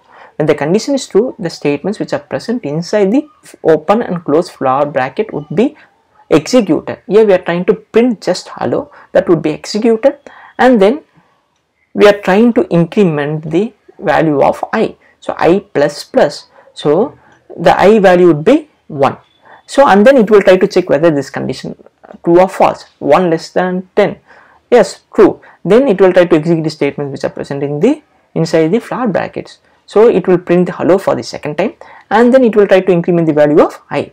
Now the I value would be 2. So similarly, when I reaches 10 less than 10, the condition fails, the statements which are present inside the float brackets won't be executed, it would be skipped. So this is the simplest program to explain for loop. If you have any other doubts, please try to ask me, I will try to answer. Thanks for watching. While loop in a detailed manner using syntax, real-time examples, flow diagram and basic program. So while loop. So we have already discussed about the looping conditions in a basic manner. So the main motto behind looping condition statements is iterate statements repeatedly. So for for loop, the condition is if the statements, if the iteration count is fixed before executing this, then we can use the for loop. So whereas in while loop, if we don't know the number of iterations before, then we can use the while loop. So while loop can also be said as entry control loop. Entry control loop means it will try to check the condition first. Only if the condition is satisfied, then it will try to execute the code which are present in the inside this floor brackets. So we can relate Amazon Prime with while loop. So if suppose if you are having Amazon Prime account, you can avail the benefits of Amazon Prime account for 1 year. So here the condition is your account should be Amazon Prime. So only if your account is Amazon Prime, you can avail the benefits of Amazon Prime account. If you are not Amazon Prime holder, then you can't avail the benefits of Amazon Prime account. If suppose you have the Amazon Prime account for 1 year, so for 1 year you can avail the benefits of Amazon Prime account for n number of times. So that n can vary from use case to use case. For example, if you are using the Amazon Prime account, if you are buying nearly 100 products in that year, n equal to 100. Suppose if your friend is buying nearly 1000 products in that year using Amazon Prime, n equal to 1000. Here the number of iterations are not fixed. So the main motto begin while loop is, so if your iterations are not fixed before writing, then you could prefer while loop over for loop. So this is the for loop, while loop flow diagram. First the condition, if the condition is satisfied, then the set of statements should be executed. If the condition is getting failed, then the remaining code will be executed. We will try to explain this while loop using some sample program. So first we will try to, this is the while loop syntax. While open and close bracket, inside open and close floor bracket, we need to specify the while loop statements. So before doing that, first I will try to initialize the value for I variable int I equal to 0, and then we need to define the condition I less than 10, and then what we need to do is we need to either do increment or decrement operation. Here I am trying to do the increment operation, and then what I am trying to do is I am trying to print some data on screen, which is hello. So this is the simplest program to explain while loop. So here there is the initialization process, and then there is the condition, and then increment. So for the first time, what would happen is I equal to 0, 0 less than 10. The condition is true. Since the condition is true, the statements which are present inside the open and close floor brackets will be executed, which means hello would be printed first, and then the value of variable I would be incremented to 1 from 0. So 1 less than 10, the condition is true, and then the statement present inside the open and floor brackets would be executed. So once the I reaches value 10, 10 less than 10, the condition is that the condition gets failed. So once the condition gets failed, it will try to skip this for loop while loop statements, and it will try to terminate the program. So if we run this program, it will try to print the hello output for 10 times. I will try to run it once again.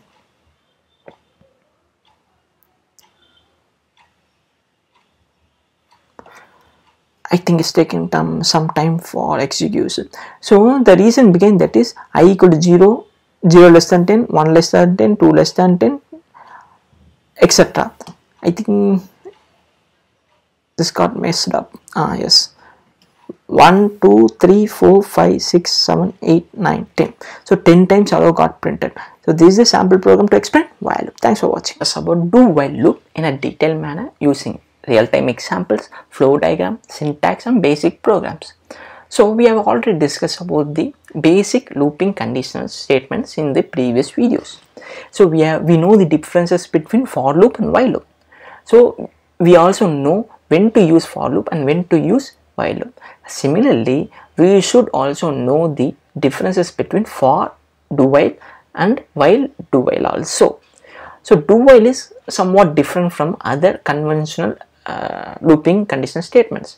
Do while loop is the exit control loop. Exit control loop in the sense it checks the condition after executing the statements. So this is completely opposite to the while loop principle. So this is exit control loop. Loop executes at least once even if the condition is not satisfied. If suppose if your condition, for example, if your condition I equal to 0. So if the condition is not satisfied, it will try to execute at least once. So that's the main motto behind do while. So this is the flow diagram. Using this diagram you could gain more knowledge. So do, which means conditional statements, these statements will be executed even if the condition is not satisfied for one time. After executing these statements, it will try to check the condition. If the condition is true, then it will try to execute the same set of statements once again. If the condition is false, it will try to exit this loop and it will try to execute the remaining code. So you might get some confusion while getting this information. So you would get more detail about these things in the later part of the video when we try to execute some sample program. So this is the syntax: do, open and close flower brackets. Inside that we need to define the do while loop conditional statements, and then while, open and close bracket, semicolon. So while, open and close bracket, inside that we need to specify the condition. So we will try to execute, we will try to write a simple program for explaining do while. So do, which is a keyword, and then while, which is also a keyword. So this is the syntax. And then what we need to try to do is, first we need to initialize a value, and then we need to increment or decrement a value. Here we are trying to decrement a value of a variable I. Sorry, the second step is condition.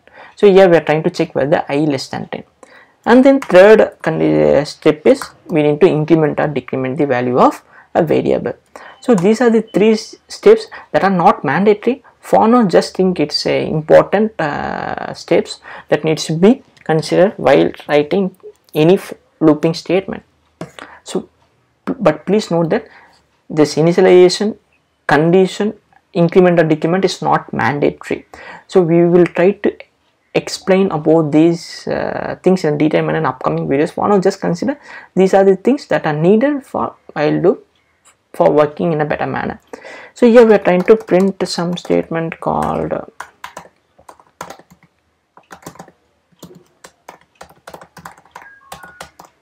hello. So before executing this program, please try to guess the output of this program by yourselves, and we will try to compare that output with the actual output.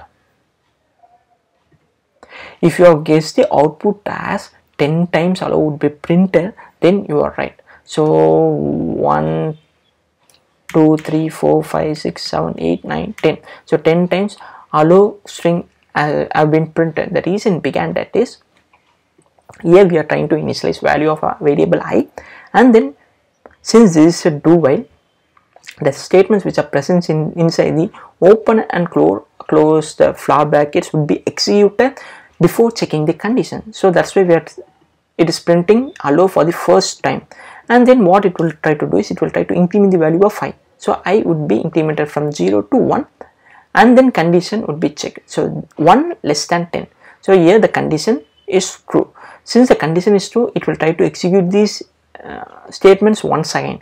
So once the I reaches the value 10, the condition would get failed and it will try to exit this loop. So till that it would print hello. So here, since the I value is 10, it would be printed 10 times. So thanks for watching this video. If you have any other doubts, please try to ask me. I will try to answer. We'll discuss about Java break statement, syntax, principles, and using some real-time examples and sample program.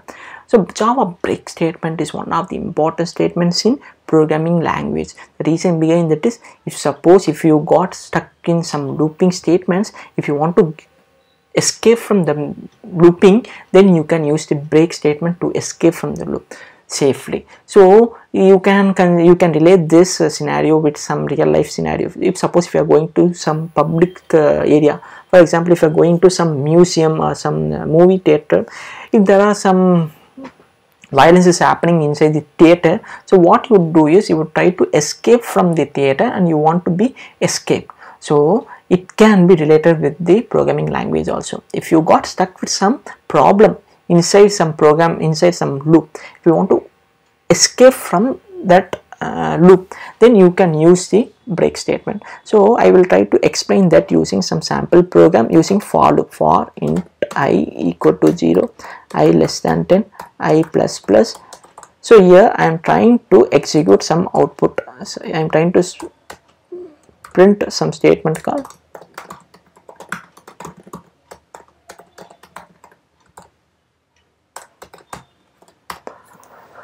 if I run this output, if I execute this program, you could see the allow got printed 10 times. If suppose for the 5th time, what I am trying to do is, there is some problem for I equal to 5. So for I, when I becomes 5, then that would cause some problem. So what I am trying to do is, I am trying to escape from that loop. So I am trying to print some thing called I am in danger, so I want to escape. So to escape from the loop, what you can do is you can just use the break statement. So if you give this break statement, what it will do is it will try to skip the something got happened. It will try to skip the for loop.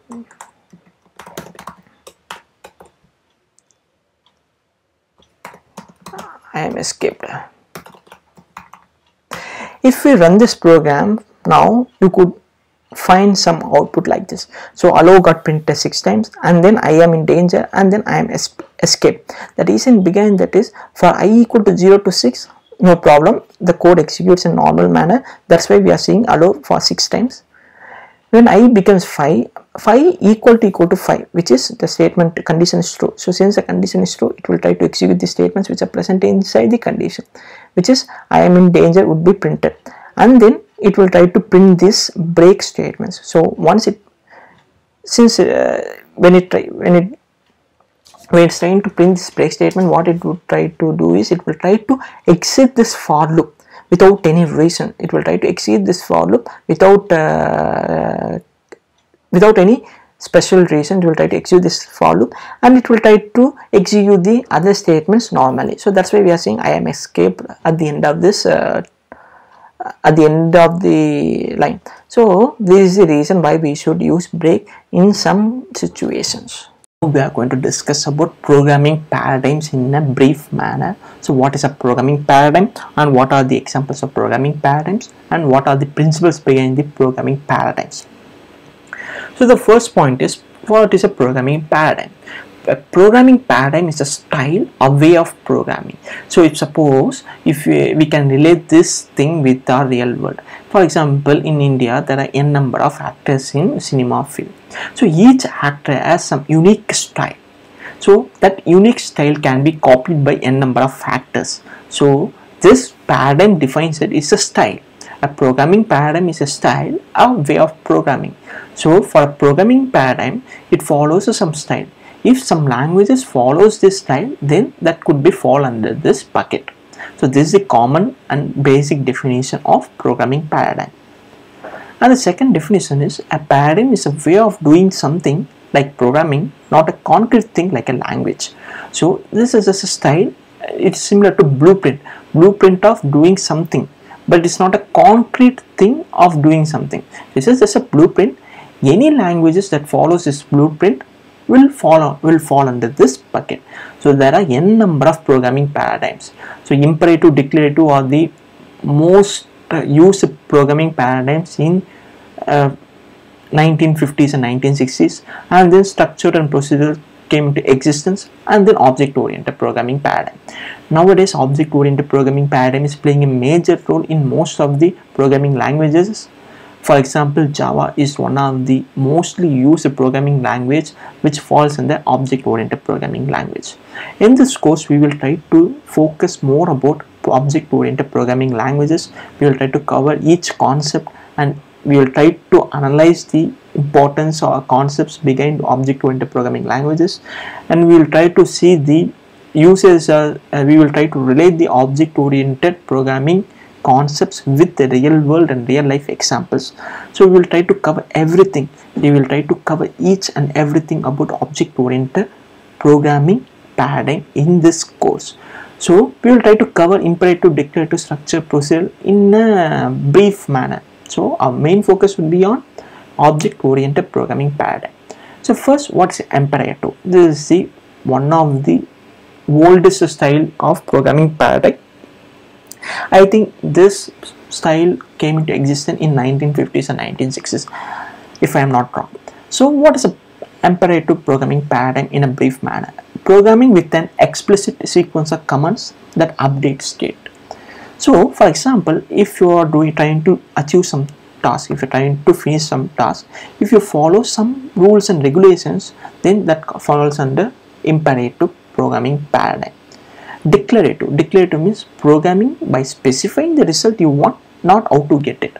So if suppose you know you need to do this task, you need to get this output, but you are not aware, but you are not focusing on how to get it, but you need to get it. So if your style of programming is similar to that, then that would be fall under declarative programming languages. And then structure means if you are trying to do some task, you are trying to, then you will try to, first what you will do is, first you will try to analyze the task, and you will try to divide the task into n number of subtasks, and you will try to connect those subtasks in a clean manner. So when some work follows some structure, then that would be considered as structured programming paradigms. So programming with clean go to free nested control structures.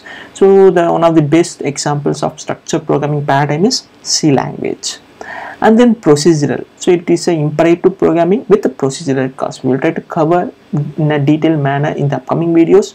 And then last one but not the least, object-oriented programming paradigm. So this important style of programming, we will try to cover this in a detailed manner in the upcoming videos. In this video we are going to discuss about imperative programming paradigm. So imperative programming paradigm is one of the traditional way of programming. So some programming languages, not some, many programming languages follow imperative programming paradigm style. So one such is Java.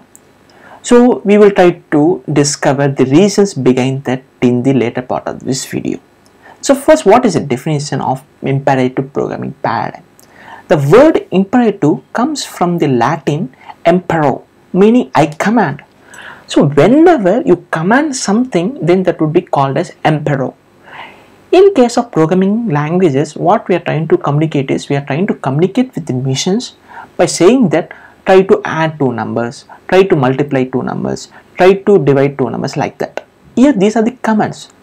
So this is the first definition. Second definition is imperative programming is a paradigm of computer programming in which the program describes a sequence of steps that change the state of the computer.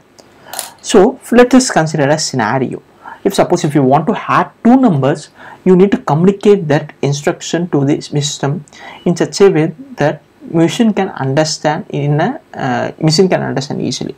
So our task is to add two numbers. So first what you will try to do is, you will try to communicate with the machine. So this is your, we can consider this is yourself and this is called system. So first step would be get two numbers from the users. So get two numbers, and the second step would be, second command would be add those two numbers, add two numbers. This is the second command. Third command would be display the output, display the sum, display sum. So these are the three commands. We will try to tell the machine with these three commands. Machine will execute these commands in a better manner. So this is the second step. Imperative programming is a paradigm of computer programming in which the program describes a sequence of steps that changes the state of the computer. And the third point is it tells the computer how to accomplish a task. This is the important point. Here we are trying to tell the machine that you try to do this work in this way, so that would be executed in a better way. So you are trying to guide the machine. That's the important point, how to accomplish a task. And then programs written with this way often compile to binary executable code that runs more efficiently, since all CPU instructions are themselves imperative statements. So we will try to relate this with the real world examples. So for example, if you want to run the CPU fan, then there could be some statements which could be called as imperative statements. If you want to switch on or switch off the machine, then there could be some imperative statements for that. So those statements are written in an efficient manner so that it can save memory and also time. So similarly, if you are trying to write some program, if you follow this imperative programming paradigm style, then that set of statements would be compiled to binary executable code that could run in an efficient manner, both in terms of memory and also time. And then the point is, to make programs simpler to understand, statements have been grouped into sections. So the programming languages that follow imperative programming paradigm style have some blocks in their code. So we will try to explain that. So the programming languages that follow imperative programming paradigm style will support the blocks. For example, if you write some code inside this block, would be treated as this fragment of code. So this code block would have some meaning like that. So this would be very useful for the developers to understand the code in a better manner, and also to analyze and debug the issues. And the last point, which is a very important point, procedural and object-oriented programming languages belong under imperative paradigm. So for example, C, C++, C#, PHP, Java and assembly languages follow imperative programming paradigm style. So I have already said that Java is an object-oriented programming language. Then how could you say that Java is imperative programming paradigm? So you could have this question in your mind. So I will try to explain that. One programming language may follow multiple programming paradigm styles. So here Java follows imperative programming paradigm style, and also it follows object-oriented programming paradigm styles. So this is about imperative programming paradigm. We are going to discuss about declarative programming paradigm. So this is one of the important and widely used programming paradigm styles from 1916 onwards itself. So declarative programming is a programming paradigm in which the programmer defines what needs to be accomplished by the program without defining how it needs to be implemented. So for example, if you want to complete some task, so for that what you do is you would try to implement the code. So you don't need to worry about how this code is actually getting executed and how it's getting implemented like that. So it's similar to black box. So you need the output. For that you are writing the code. So you can use the already inbuilt information, etc. But you don't need to worry about the actual implementation. And the second point is that there is a single difference between imperative and the declarative programming paradigm. This is one of the important differences. So I have already covered about the imperative programming paradigm in the previous video. So please go and watch that video also. Imperative programming paradigm programming languages follows a single motto called how you do it, whereas a declarative programming paradigm follows what you do. So there is a difference. So how you do, that's the motto behind imperative programming paradigm, whereas what you do, that's the motto behind declarative programming paradigm. And then logic, functional and domain specific languages follow declarative programming paradigm styles. So for example, HTML, XML, CSS, SQL, Prolog and then Lisp follow declarative programming paradigm style. And then if suppose declarative code focuses only on building logic of a software. So for example, if you're trying to develop an application, for that application you need some for that application there would be some specific logic. To build that logic you would try to write the code like that. But you don't worry about the actual implementation of the code. For example, we will consider this thing. For example, if suppose if I am trying to develop an application that would show only the image of a particular file, that is called image JPG, for example. For that, what you do is you would try to use this code, use this snippet of code, angular bracket img src equal to some image location.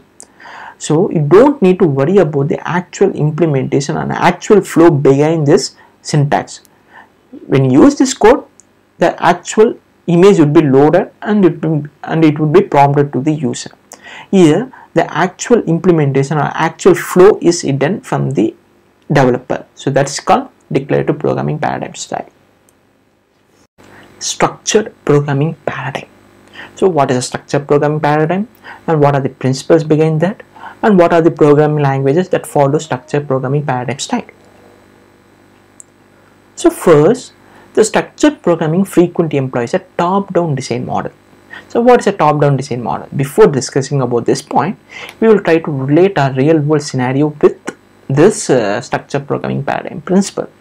If you want to complete the 10th standard, for that what you need to do? You need to first complete the first standard, and then you need to go to second standard, and then third standard, and then fourth till 10th standard. Here there is some hierarchy. Similarly, in programming languages, if you want to execute some statements, if it follows top to bottom approach, top bottom approach, then that could be considered as structured programming paradigm.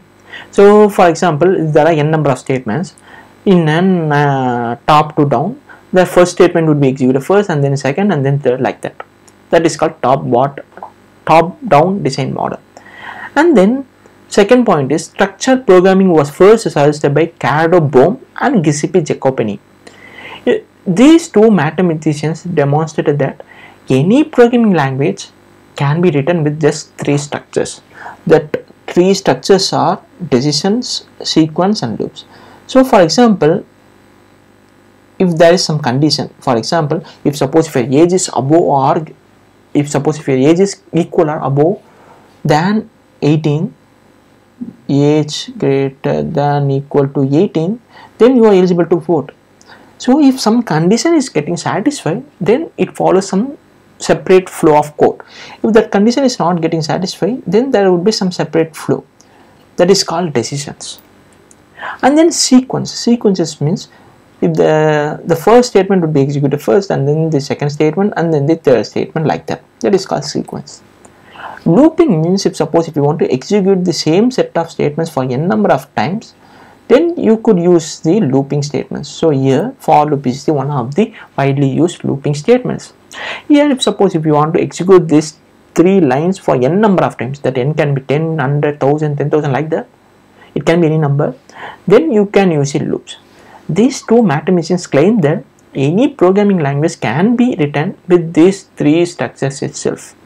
But actually that statement was false when object-oriented programming language came into existence. And then there is a detailed explanation about the thing that I have discussed just before now. Structured programming is a programming paradigm aimed at improving the clarity, quality, and development time of the program. So if any programming language that follows structured programming paradigm, then there would be quality and clarity and development, and then you could save some development time. That was claimed by the people who invented structured programming paradigm. And then the last point, which is the important point in this video, most of the programming paradigm uses structured programming paradigm languages features. So these are the languages that follow structured programming paradigm style. So for example, Algol, Pascal, Hada, C, etc. I haven't heard about these languages, but I have learned many things and I have done many codings in C language. So C is the structured programming paradigm language. Now we are going to see the difference between structured and unstructured programming languages. So this is very important video for technical interview purpose and also for updating your knowledge. So the basic difference is both unstructured and structured programming languages support support the modularization, which means you can divide the complex program into n number of smaller modules. In structured programming language, you can modularize those code in an efficient manner. You can connect those modules in a better manner. Whereas in unstructured programming language, the whole code should be written in a continuous way. So this causes the problem. The first problem would be readability. So suppose if you are trying to write a code of 10 lakh lines, so the 10 lakh lines should be in a continuous way. So it's very difficult to maintain the code, it's very difficult to debug the code, it's very difficult to read the code. So that's the main drawback of unstructured programming language. And the second point is structured programming language is a precursor to object-oriented programming language. So object-oriented programming paradigm follows some ancestor styles. For example, object-oriented programming paradigm follows imperative programming paradigm and also structured programming paradigm, whereas unstructured programming language doesn't follow those. And the next point is structured programming language produces readable code.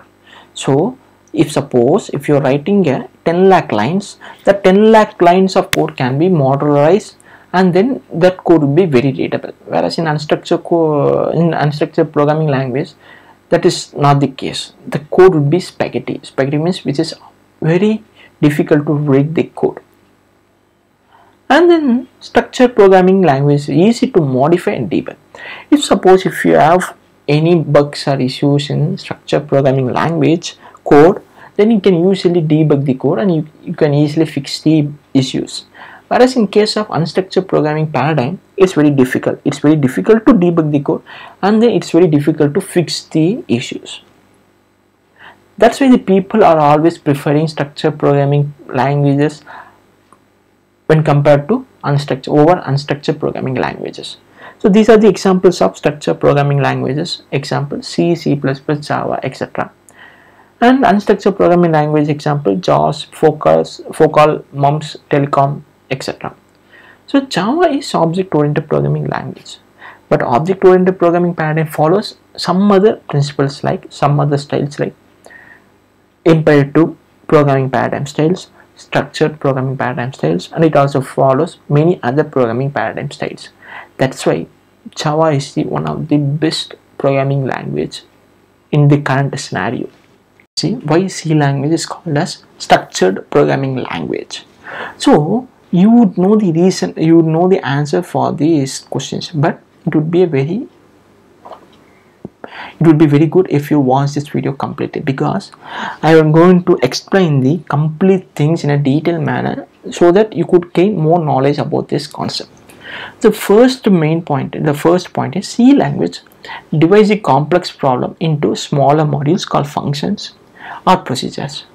So suppose if you are trying to develop a complex application, it would be very difficult if you develop all the things in a single method or single flow. Whereas in C language, it allows you to split the complex application into n number of submodules. So each submodule can handle a particular job. So we can relate this thing with a real world example. Suppose if a government needs to work in a better manner, then all the departments which falls under that government should work better. For example, there could be horticulture department, medical department, transport department, and a number of departments. All the departments should do their work perfectly. So if all the departments do the work perfectly, then finally the government runs in a better manner. So that's can be related with this scenario. If a complex problem needs to be solved in a better manner, then it needs to be divided into submodules. Each module should be work in a better manner. If all the submodules work in a better manner, then finally the complex problem output would be in a better manner. So we can explain with a technical example. Suppose if you are trying to subtract a matrix, then you should follow these sub tasks or submodules. You should first split this complex problem into n number of subproblems. The first subproblem would be getting the input from the user and then displaying that input to the user, subtracting the subtract matrix, and then saving the results. So the complex problem got split into n number of simpler problems. So each problem can be handled in a separate manner. Each problem output can be combined together to form the final output. So these are the reasons, these are the points that tells why C language is a structured programming language. Now we will try to see the drawbacks of C language and why C++ came into existence. The one major drawback of C language is that similar functions cannot be grouped inside a module or class. If there are some departments whose functions are very similar that needs to be grouped together in a single bucket, that feature is not available in structured programming language. And the second drawback is data and methods are not binded together in a module. So this is the second point. Third drawback is polymorphism inheritance are not available in C language. So these are the three main drawbacks that cause the existence of C++. So thanks for watching. Now we are going to discuss about the important concepts of OOPS, object-oriented programming concepts. So in the name, in the expansion of OOPS itself, you could observe the object. So object plays a major role in object-oriented programming concepts. So here we are going to distinguish between object and class. So first, before going into the technical details about the class and object, we will first try to evaluate the real life examples of class and object. So for example, suppose if you are going to write an exam, for example 10th standard mathematical exam. So for that exam, you could get the blueprint from your teacher. Blueprint means it will try to include the number of 2 mark questions, number of 10 mark questions, and number of 5 mark questions. So blueprint is the blueprint. Using the blueprint, actual question papers would be created. So blueprint is the actual class. So we can relate the blueprint with the class, the actual question papers with the object. So objects are real entities, whereas classes are logical entities. So this is the first real life example. Second real life example is, suppose if you are going to construct a house, then first you will try to draw the blueprint on a paper. Using that blueprint only, actual house would be built. So here the blueprint can be considered as a class and that actual house can be considered as an object. Using that blueprint, you could create n number of houses. So similarly, technically using one class, you can create n number of objects. You can create n number of similar objects. So each object need not to be dependent on another object. That's the important point. So let's come to the technical definitions. Logical component is class, whereas physical entity is object. So anything which can be physically made, which can be physically sensed, is called object. So we can consider an example called, this is called technical example. If you consider phone is a class, then phone is a logical entity and phone has some properties like price, screen size, battery capacity, OS type, and etc. So the objects can be created. Now we can consider this phone class as a blueprint. Using this blueprint, you could create n number of objects. So the n number of objects are Samsung Galaxy phone, Vivo V9 phone, iPhone. These are the actual physical entities or actual physical objects which are created using phone class blueprint. So let us consider these two raw objects, iPhone 8 and then Vivo V9. So in iPhone 8 properties are price 60,000, battery capacity 1820 milliamps, OS type iOS 12. Whereas the properties for Vivo V9 are price 17,000, battery capacity 3260, OS Android 8.1. So here the properties are very specific to object. So every object has its own properties. So one object doesn't depend on another, doesn't need not to be dependent on other object properties. So that's the basic difference between the class and object. An object can be independent, it need not to be dependent on other objects, where class is a blueprint which is a logical entity. Using that logical entity, you could create n number of physical objects. So that's the major differences between class and object. About a class and object in basic in Java. So these are the this is the structure how a class looks like in a Java programming language. So I have chosen Java because Java is one of the trending languages in the current scenario. That's why I have chosen Java for explaining class and object. So in this video we are not going to explore the class features and object features in detail. So I have covered those things in a separate course called Java course. If you want to learn if you want to learn concepts in Java using programs, then you could learn those things from that Java course. In this video I am going to explain about the structure of a class and the structure of an object and the properties of a class and how we can create an object in some programming language. In this I have chosen Java as an example. So this is a class in Java. A class looks like this in a Java programming language. Here this is a class name which is called phone, and these are the data members, or we can say it as a properties. So these are the properties. Using these properties you can create n number of objects. Using this class you can create n number of objects.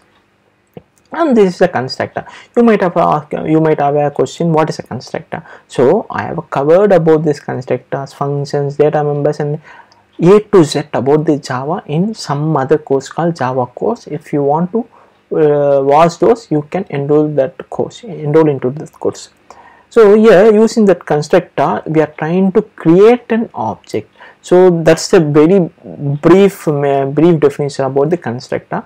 And then using functions we are trying to get the properties of the class, and then using this is the way by which we can create an object in Java. So using similar way we can create objects in other programming languages like C++ and other object oriented programming languages. Here using class name, and then using class name we are trying to create an object called iPhone and then Vivo, and we are trying to send the properties in the params. So this is called iPhone object and this is called Vivo object. We can do any number of operations on these objects. So this is about the very basic about class and object, how it looks in Java. So if you want to learn about Java in depth, you can enroll Java inheritance in a detailed manner using real life examples. So we are not going to relate this inheritance with the actual coding because that is covered in a separate course. In this course I am going to describe the details and in a detailed manner about the concept, not the programming structure. I will discuss about only the concept. So in this, what is inheritance? So before discussing about the technical content, we will discuss about the real-time example. So this is a real-time example. We will consider 3 generations: grandparents, parents, and then children. So if suppose the grandparents property value is 10 lakh rupees, and if suppose the parents property value is 20 lakh, here the grandparents, here the total property value for the parents would be 30 lakhs because the parents have inherited 10 lakh rupees 10 lakh property value from the grandparents. So that's called inheritance. So the total property value becomes 30 lakhs, whereas in case of children, the actual children property value is 50 lakhs, and then parents property value is 20 lakhs, whereas grandparent property value is 10 lakhs. So children have inherited the properties from parents and as well as from grandparents. So here the total property value for children is 80 lakh rupees. So this is a real case in a real life scenario where inheritance has been used. So we will discuss about the technical details. So inheriting the properties from something. In case of hoops, an object inherits the properties from some other object, then it can be considered as inheritance. That can be properties, or it can be behaviors, it can be anything. Anything can be inherited from other objects. So this can be achieved by using parent-child relationship between two classes. We are not going to explore how to derive the relationship between how to derive the parent-child relationship between two classes, because that would be vary from programming language to language. In Java the syntax will be different, in C++ the syntax will be different. That's why we are not going to cover how to relate two classes using inheritance, but it can be achieved using parent-child relationship between two classes. So now we will discuss about the advantages of inheritance. The first advantage is reusability, because if we consider three classes, the first class, second class and third class, first, second, third class, if you are writing a code in a first class, that can be inherited by using inheritance. So that the second class don't need to write the same code, because that class has been inherited. The class has extended from the base class. That's why the code reusability would be the major thing if you use inheritance. And then extensibility means if suppose there is some base code that can be inherited by the child classes, that child classes can rewrite the code to the specific problem. So here the extensibility, extend the base class logic as per business logic of the derived class.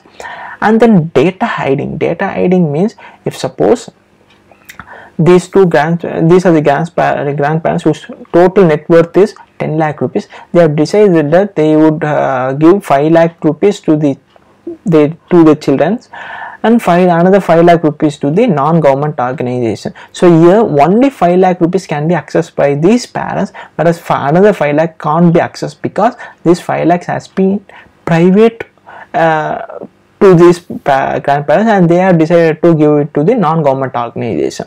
So that's called data hiding. Data hiding means base class can decide which properties needs to be inheritance and which not need to be inheritance. So that's about the inheritance concept. We will discuss about the other OOPS concepts in the upcoming videos. Encapsulation using real life examples, and then we will try to discuss about the advantages of encapsulation. So first, what is the formal definition of encapsulation? Wrapping up of data and methods into a single unit. So this definition states that the required data and the methods are grouped together similar to capsule. So in a capsule, what it would be there? It would contain the necessary medicines, and then those things would be wrapped using some plastic capsule. So similarly, in programming languages, in programs, the required data and methods are wrapped together. If suppose the data and methods are wrapped together, then that could be called as encapsulation. So we will try to relate that with the real life example. For example, consider Coca-Cola vending machine. This is a Coca-Cola vending machine. Here both data, which means Coca-Cola bottles, which are present inside this Coca-Cola vending machine, and then operations means if suppose if you insert some coins, then for that amount, then the Coca-Cola bottles will be served. So here the both data and the operations or methods are wrapped together inside the vending machine. So that's why we can relate this example with the encapsulation. So second point is to avoid the access of private data members from outside the world. So for example, this Coca-Cola bottles or Coca-Cola are private data for that company. If you want to access that private data, then you need to legally give some amount by inserting the coins, and that would be that for that amount the Coca-Cola would be served. If there is no door similar to this, then what would happen means you could see these Coca-Cola bottles from the outside world. So what people would think is, so okay, this Coca-Cola bottles can be accessed without giving money, so they will try to access those Coca-Cola bottles without actually paying the amount. So to prevent that, the people are using the encapsulation concept. Encapsulation concept means hiding the private data from the outside world. If we want to access that private data, then you need to give some amount. In this example, similarly in programming language, suppose if you want to access the private data, then you should using some methods to access the private data. Now comes to advantages. Advantages means the first advantage is data hiding. So data hiding means here restricts the access of some data from outside world directly.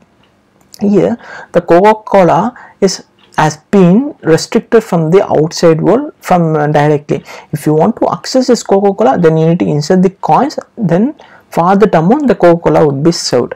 That's the first point, data hiding. And the flexibility means always whether data should be read only or write read.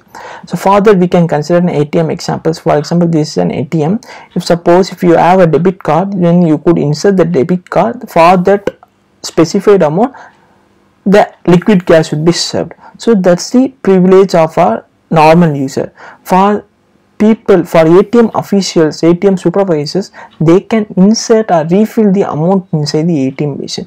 Here people have different privileges. So based on the privilege, the ATM machine can be accessed. That's called flexibility. Allows whether data should be read only or read write. Abstraction briefly using real life examples, and then we will try to discuss about the advantages of abstraction. So first, what is the definition of the abstraction? Abstraction means exposing only the required things to the outside world. So we are the main concept, the main motto behind the abstraction is expose only the required things and hide the inner details while hiding the inner details. So we can relate this definition with the real life example. For example, suppose if you are trying to access the air conditioner, then you could access that air conditioner using the remote, using the remote. So you can do many things using that remote. So you can either increase the temperature, decrease the temperature, you can either switch on, switch off the air conditioner. Here you don't want to learn the technical things that are inside the air conditioner. That's what the first definition states as. Exposing only the required things to the outside world. Here the required thing is only the remote or controller that can be used to control the air conditioner, while hiding the inner data. So here inner details is the technical things behind the air conditioner working. So that is hidden from the outside world. Then the second point is hiding irrelevant details from the user. So for example, if you are going to bank and you are trying to get the account details of yours. So what you are trying to do is you are trying to give the account number, and bank officers will try to verify whether that account is yours or not, and they will try to give the account details. This is okay. This information, the account details, is because that's your account, the bank officer will give the account details. Whereas if you are trying to get the account details of some other person, then bank officials wouldn't give that because that information is irrelevant to you. So hiding irrelevant details from the user. So that's the second point. So these are the two important points that's the reason why people are using abstraction in their code. So these are the advantages. Abstraction makes the code as readable and more simpler. The reason behind that is we are trying to hide the technical details. The complexity of code is hidden from the outside world. If there are bank officers like this, there are two bank officers who are trying to get the account details by just using some simple sample interface like get account number, get account balance, like that. The actual code for that would be written by some software people. So it could be n number of millions of lines of code. So here the technical difficulties of this code is hidden from these bank officers. So that's the first point. And then second point is it reduces the code because it hides the unnecessary things. So for here the people who are outside, who are laymen, don't need to worry about these technical things. It can be simpler code, it can be complex code, it can be any code. For the outside world, they need not worry about this code at all. So that's the second point. So this is about abstraction. Now we are going to discuss about polymorphism using real life examples, real time examples, and then we will try to discuss about the types of polymorphism, and then we will try to discuss the advantages of polymorphism. So first, what is a polymorphism? So polymorphism, formal definition is function to take on multiple forms. If a function can take on multiple forms, then it can be considered as a polymorphism. So first, what is polymorphism? Poly means many, morphism means forms or ways. So that's the definition about the polymorphism. So we can relate that with the real life examples or real time examples. So for example, if we can consider this as a boy, so this boy can behave differently at various places. For example, in school he can behave like a student, in market he behaves like a customer, in office he behaves like a professional. Here the same person or same boy is behaving differently at various situations based on the various scenarios. So similarly, if a code or if a method or if a function behaves differently based on situation, then that can be considered as a polymorphism. Types of polymorphism. There are two types of polymorphism: method overloading and then method overriding. Method overloading can be considered as compile time polymorphism, which means the compile time polymorphism is the respective method would be determined at the compile time itself, whereas runtime polymorphism is the method that needs to be triggered would be determined only during the runtime. So I have covered about the method overloading and method overriding in a detail in Java course. Please try to enroll that course also for better learning purposes. So method overloading means same method but with different operations. Different operations means here add. These are two methods having the same name called add. In the first method it will try to add two numbers, whereas in case of second method it will try to add three numbers, a, b, c. So here the same method is acting differently based on the situations. That's called method overloading. Whereas in case of method overriding, runtime polymorphism, suppose if we consider two classes called child class and parent class, child class inherits the parent class. Here both classes are having get property val method. If you are trying to access the method using child class object, then child class get property val would be triggered. Whereas in case of if you are trying to access the object using parent class, then parent class get property value method would be triggered. Here the methods are triggered based on the object at the runtime. That's why it's called runtime polymorphism. So please be clear that I have covered about these things in a detailed manner using Java programs in a separate course called Java course. So to learn more about these things, you can enroll that course also for better understanding and better learning purposes. And then advantages. Advantages means single name can be used for same type of methods. For example, here add. Both are having the same names, but first method is trying to add two numbers a, b, whereas second method is trying to add three numbers a, b, c. So that's the advantage and main advantage of polymorphism. We are going to discuss about multi-level inheritance using some real-world examples and then some sample program. So first, what is inheritance? Inheritance means when a class extends properties from another class, that is called inheritance.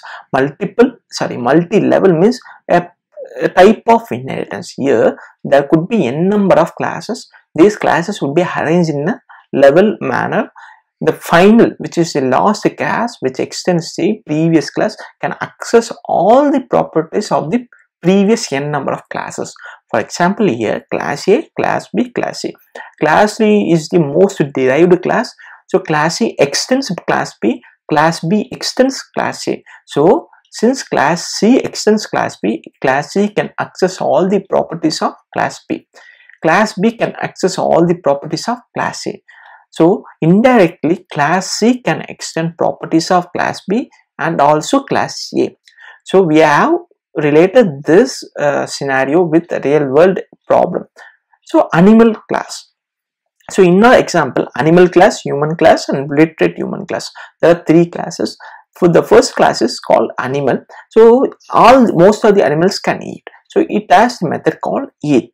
So and then human class. Human class extends animal class. So human extends animal. So here the human has a specific method called run, and it also has the human class has its own method called run method, and since it extends animal class, it can also access the eat method which is present in the animal class. So once again, this extension would work only if the access modifiers are correct. So there are n number of access modifiers like private, public, protected, etc.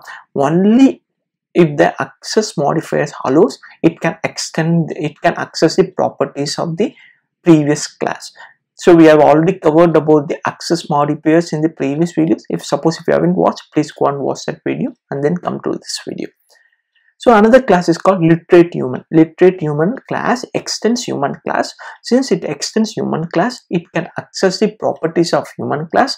Since human class extends animal class, it can access the properties of animal class. So indirectly, literate human class can access the properties of human class, and also class, since it extends human class, it can access the properties of human class. Since human class extends animal class, human class can access the properties of animal class. So indirectly, literate human class can access the properties of human class and also animal class. So literate human has its own method called read method. Indirectly, it can access run method and also eat method only if the access modifiers are correct. So let's come to the main method. Here we are trying to create an object for literate human class. So and then what we are trying to do is we are trying to access all the three methods using literate human object. Since literate human class extends human class extends animal class, literate human object can access all the three methods.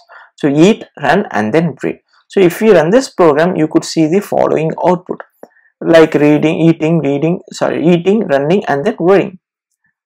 If I am trying to create human class object,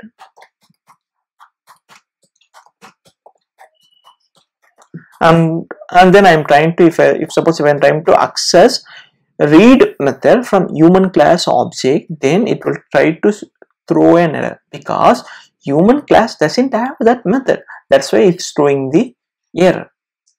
So this is the simplest explanation of multi-level inheritance. Thanks for watching this video. Now we are going to discuss about hierarchical inheritance in a detailed manner using examples and then using some diagram. So also using real life examples. So first, what is hierarchical inheritance? So we have already talked about many things regarding inheritance. We have already talked about the inheritance in a detailed manner in the previous videos. Now we are going to focus on hierarchical inheritance. So what is a hierarchical inheritance? So let's consider a scenario. So if your father has 2 or 3 children, these 3 children can access the properties of your father. That is called hierarchical inheritance. So that's a simple thing. So here class A, class B, class C. Class A is the base class. Class B and class C are the derived classes. This class B and class C are accessing the properties of class A. So real life example, animal class. So humans are also animals, dogs are also animals, cats are also animals. So human class, dog class, cat class, etc. are extending the animal class. So they can access the properties of animal class. So here these are the 3 classes: class animal, class human and then class dog. Class animal is the base class which has a method called eat method, and then class human, this is the derived class which extends the animal class. So since human class is extending the animal class, human class access the properties of animal class. So human class has a specific method called run, and it can also access the properties of animal class. So it can access the properties of animal class. So it can access the method called eat method.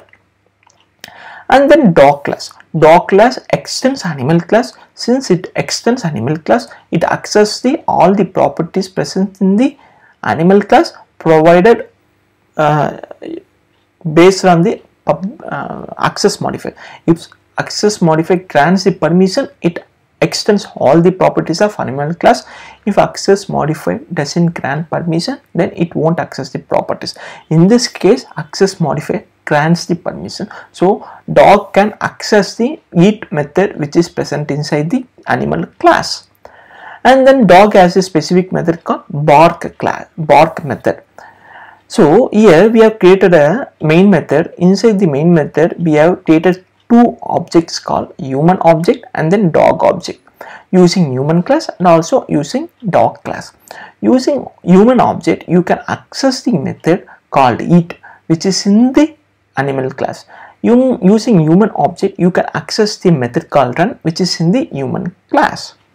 So similarly, dog object can access the method which is in the animal class and also dog class. So it can access the methods called eat and then bark. Now if you run this program, you could see the following output: human eating and running, dog eating and barking. So this is sample program to explain hierarchical inheritance. Multiple inheritance is not supported in Java. So this is important technical interview point of view. So you need to be very clear in this concept. So that's why you need to watch this video completely so that you could get some knowledge from this video. So before discussing about this thing, please try to think whether Java supports multiple inheritance or not. If supports, and what are the problems that we would face if Java supports multiple inheritance, and if the Java doesn't support multiple inheritance, and reasons for this inheritance. So please try to find the answers for those questions. Please try to pause this video for 20 seconds and then play this video so that we will try to conclude the answer. Java doesn't support multiple inheritance. The reason is very simple. It tries to reduce complexity and simplify language. So the people who developed Java had the intention that the programming language should be very simple, and it shouldn't contain any complex concepts like multiple inheritance and pointers and etc. So C++ supports pointers and multiple inheritance, whereas Java doesn't support multiple inheritance. So we will try to discuss a scenario where it creates the ambiguities and complexities when we support multiple inheritance. So the scenario is as follows: class A, class B. There are two classes, class A and class B. Class A has a method called print and class B also has a method called print. If suppose class C inherits the class A, if suppose class C inherits class A and also class B, then it is called multiple inheritance. In multiple inheritance, here there are two methods, print method, both in class A and also in class B. If suppose class C inherits class A and class B, then those print methods would be inherited in class C. So class A print method and also class B print method would be inherited. And the runtime, suppose if the user is creating an object for class C and is trying to access the method called print method. So JVM would be in ambiguity whether to invoke print method of class A or whether to invoke print method of class B. So to overcome this ambiguity, Java tries to avoid this multiple inheritance concept at all. So Java doesn't support multiple inheritance. So this is the final answer. You should be very aware about this concept so that you can easily clear the technical interview rounds. So in the next series of videos, we are going to see about collections in detail. For now, I will just explain about collections in a brief manner. So before explaining about these collections, I will tell something regarding interview process. Whenever you attend any software interview, you would face the questions from these topics, because this is a very basic topic that you need to be very strong. Suppose if you want to be a very good software developer, then you need to be very good in collections and you need to be very smart in selecting the data structures that suits your use case. If you need to be a very good Java programmer, then you need to be very good in collection topics. So first we will talk about what is a collection in a general thing. Collection is a group of things. For example, suppose if you need to collect the things, collect the chocolates, what you do means you try to use some jar where you will collect a set of chocolates like Perk, Munch, 5-star, etc. So that jar acts as a container or collection. It is collecting a set of chocolates. Similarly, Java also plays that kind of role. So in programming terminologies, collections means collection of data. It can be similar data or it can be unsimilar data. So Here the data is collected and it is kept in some place. That some place is called memory. So that's the general meaning of a collection. So in real-time example, telephone directory would be the best example to explain collections. In a telephone directory, you would see many for telephone numbers. For each number, you would see the telephone details, telephone number details. For example, name, address, etc., etc. So here the telephone number acts as a pointer to the respective details. So this also comes under collections. So we will also see how we can create telephone directory using Java collections in the upcoming videos. So first and the second thing what we need to do is we need to know why do we need collections. So here these are the two examples why we need to use collections. The first one thing, grouping of files in a folder. So for example, if you are using a computer, what you do means you would try to create many folders for each purpose. For if you create a vacation folder for storing the vacation related files, and birthday folder for storing the pictures, images for birthday related things. Similarly, so here that folder acts as a container to all the things. Similarly, diary. If you want to add some name and a diary, what you do is you just write the names and the diary. So here diary act as a container. So this is also one type of the collection. So general thing what we are trying to say is collection is a group of things. So this is the major uses why we need to use collections. And then comes where do we use collections. So in terms of technical perspectives, whenever data is a dynamic, then we need to use collections. For example, if suppose we will consider YouTube subscribers. If suppose a video has got a good quality and quantity, then the subscribers would increase. If suppose a video doesn't have any quality in terms of things that the video trying to say, then the subscribers would decrease. So here the subscriber is a dynamic variable, so it can increase and decrease. There is no limit for that. So in here the collections plays a major role. So we'll talk more about this in the upcoming video. Hi friends, now we are going to see the benefits of collections framework. So we have already seen about the collection framework in brief in the previous video. If suppose you haven't watched this video, please go and watch that video and come to this video. So these are the major benefits and main benefits of this collection framework. So first and foremost thing is reduces programming efforts. So suppose if you need the array list, set or linked as set, we will talk about this in detail in the upcoming videos. For now, just consider these things. If you need these things in every program that you write, then it's a lot of effort. It's a lot of effort in both in terms of time and also in terms of the money that company provides to you. So it provides useful, this saves a time and effort, and then provides useful data structures and algorithms. Since this is an open thing, many developers have developed these best data structures and they would have been tested by many testers. So this would be the best data structure and the best algorithms that would be present in the collections framework. And then we can concentrate. We means the programmers can concentrate on other important tasks. So they can use this, reuse this code, reuse these functionalities, and they can concentrate on the high-hanging fruits instead of concentrating on low-hanging fruits.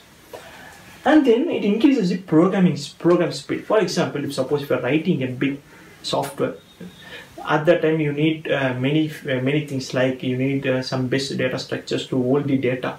If suppose we can use this collection framework, then it increases program speed, and it also increases the things in different ways. It improves the performance. If you are using a banking application, at that time you shouldn't face any time problem. You should see the transaction in a fraction of seconds. So at that time you need to have best data structures that would be provided by the collections framework and high quality code. So in case of a banking application, the things that need to be very secure and transaction needs to be very secure. So programmers can concentrate on that thing instead of concentrate on the regular activity, regular things like array list like that. and then reduces the memory in a great manner. For example, if you use the array list, then you can reduce the memory in a drastic manner. Since that is a dynamic array, that memory increases or decreases dynamically when compared to array. We'll talk more about this in the upcoming videos. We're going to see what are the collections framework that are available in Java. And what is a collection? First of all, what is a framework? So if suppose if you're writing any program, if suppose that program can be used by n number of people in a nice way, means then that code would be some framework. If suppose if you're writing the same program but it is useful only for your own purpose or for some custom purpose, then that is not a framework. So generally framework allows you the generic functionalities. For example, in math is a framework. In that math.square root means it just finds square root. Anyone can use it. And then it can be changed using custom user code. If suppose if you don't like that implementation, if you need to have your own implementation, means you can add it. So that is also a part of the framework definition. So now we will see about the collection framework. So actually collections plays a part in the data. It tries to handle the complete group of data. So this architecture stores and manipulates the data. And then it supports and contains various things like interfaces, implementations, and best algorithms, and it supports various operations. Interfaces means we have already seen about the interface in detail in the previous videos. Interface, for example, if suppose there's a bank interface, in that bank interface there is an abstract method called add money. That method name itself defining the functionality is that method is used to add amount. But the implementation is not in that interface. Some class has to implement that interface and need to write the custom code. So that's the basic about the interface. We have already seen about interface in details in the previous videos. And then concrete implementers are provided for these interfaces. So for every interface there is some concrete implementation. If you don't like, and if suppose that implementation doesn't suit your use case, then you can write your own custom implementation.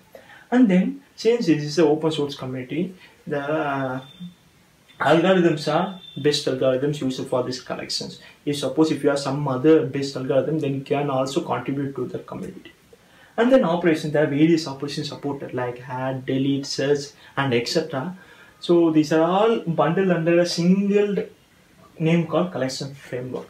So we'll talk more about this in the upcoming videos. Hi friends, now we are going to see about the hierarchy of collections framework. So this is just an interface class diagram.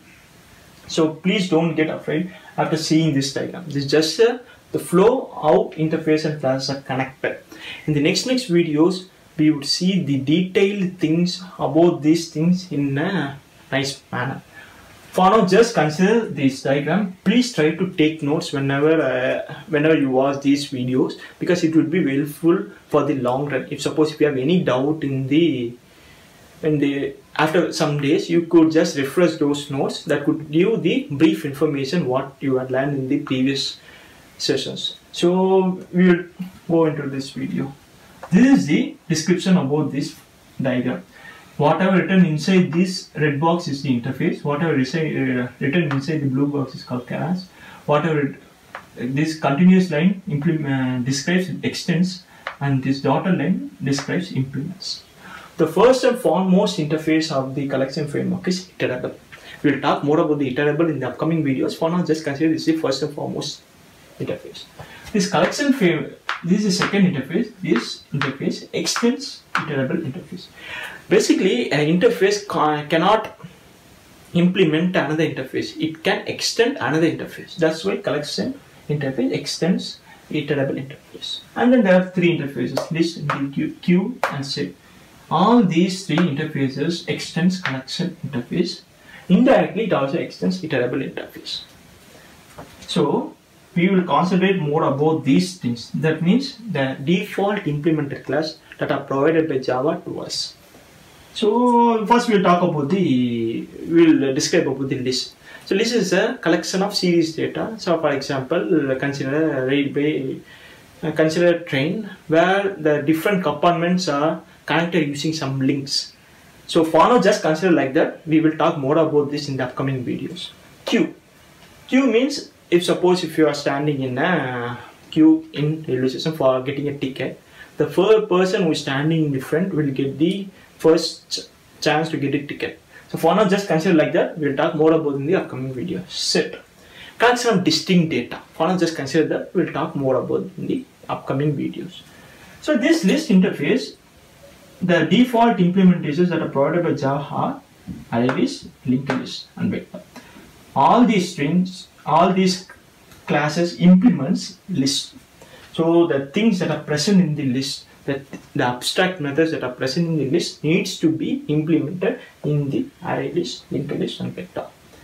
And then comes the queue. Queue, the implemented class is priority queue, and DQ also extends the DQ. So the implemented class for DQ is array DQ, sorry. So and then is set. The set, the sorted set extends the set. The implemented class for sorted set is reset. The implemented classes for set are as set and linked as set. So for now, just consider this diagram and just consider the interface and classes. We will talk more about this in the upcoming videos in a detailed manner using programs, and I will try to teach you how to write the programs in an easier manner, and I will also try to give some tips how to crack the Java interview easily. So please try to watch my videos in the series manner. So these are all linked with the previous video and the next video. So please try to videos in the series manner. Thanks. Hi friends, this is Rakesh. Now we are going to see about the methods that are present in collection interface. Generally, the methods that are present in interface is just abstract methods. Abstract method means just a method declaration. The definition is present in the implemented class. So these are the abstract methods that are present in collection interface. If suppose any class that implements collection interface, then that class need to implement these methods compulsorily.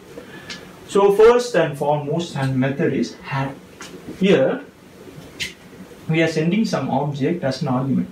So what it will try to do is it will try to add this element or object in that collection. If suppose if that operation successfully happened, means it returns true, else false.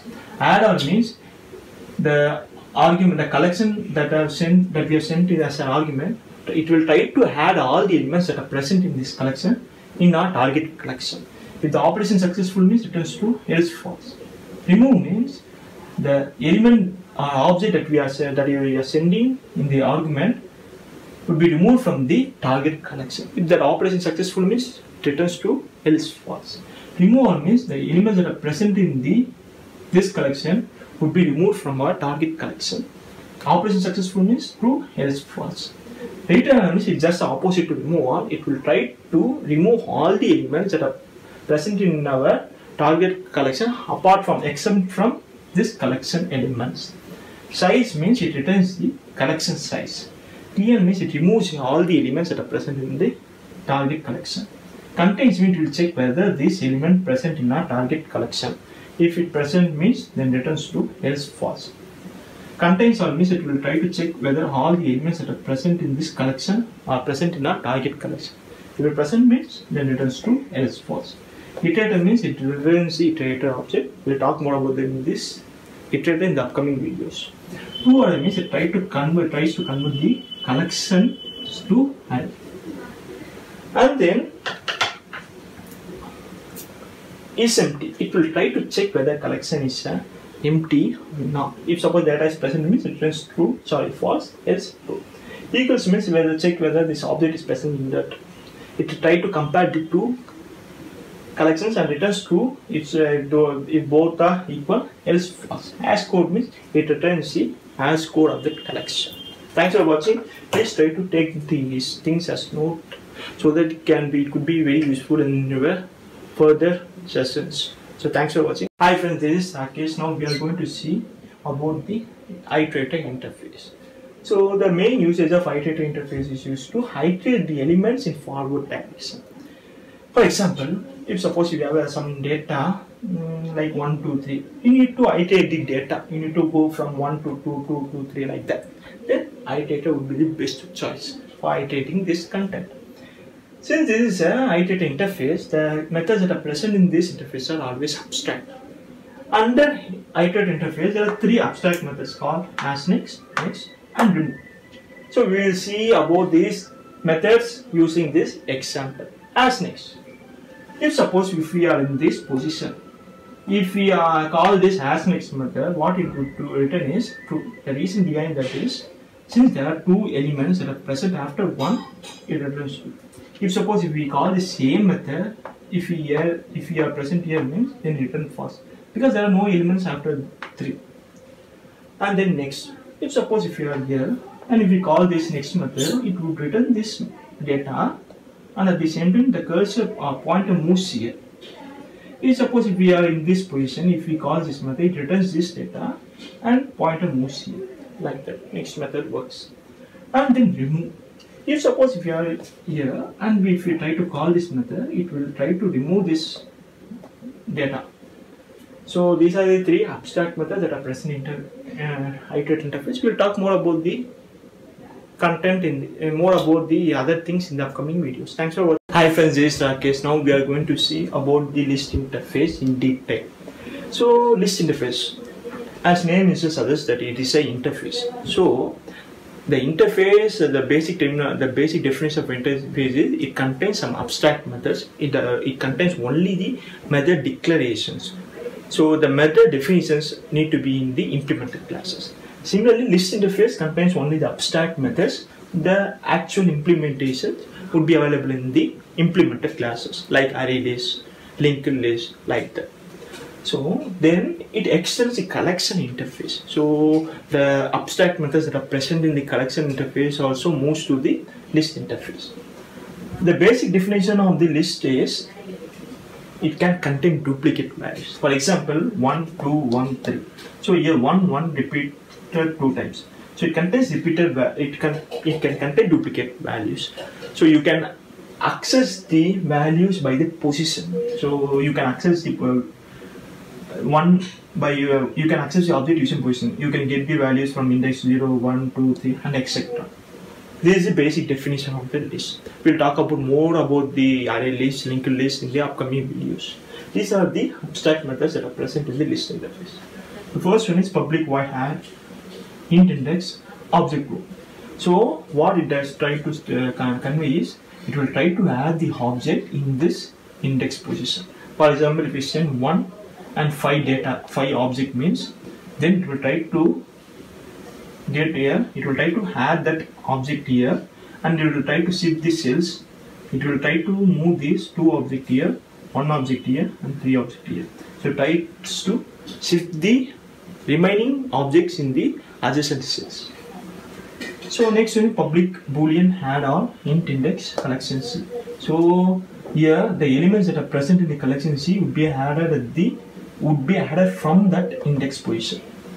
And then public object get index. If you are sending 1 as a value means, it will try to return the object for this data. If suppose, we will talk more about this in this public int last index of object G. So before that we will see this public int index of object 2.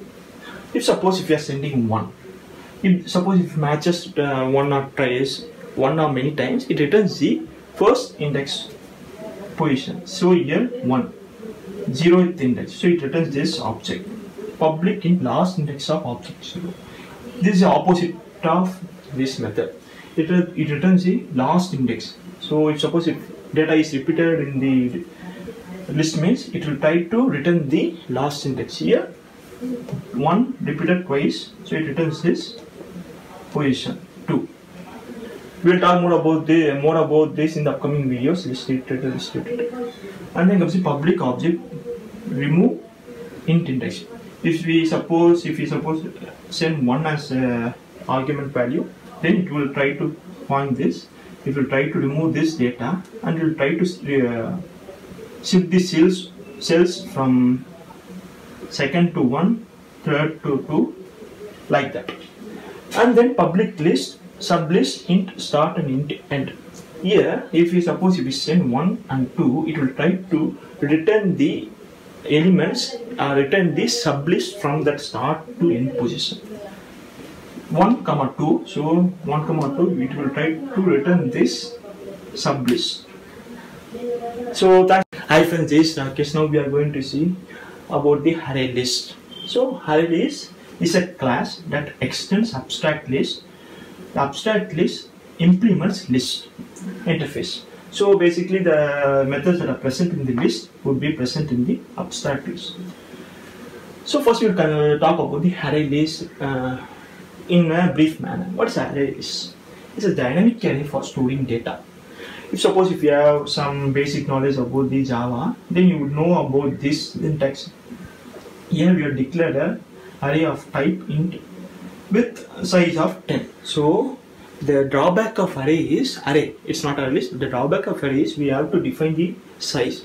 If you are adding 11th element here, then it would throw array out of bound exception because the memory is defined. Whereas in here it dynamically extends. It dynamically increases its memory when the memory overflows.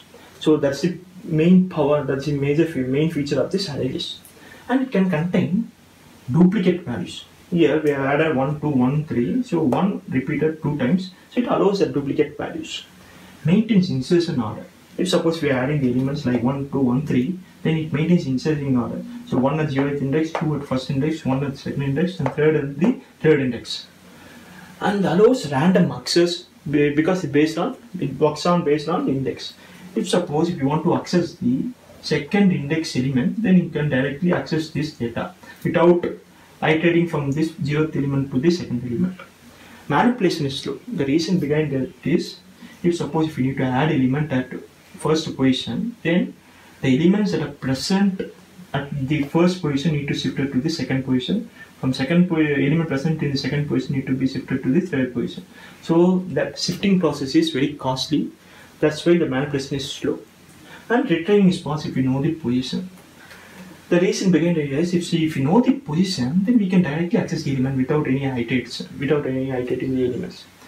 If you know the your relative address, you can directly go to the relative.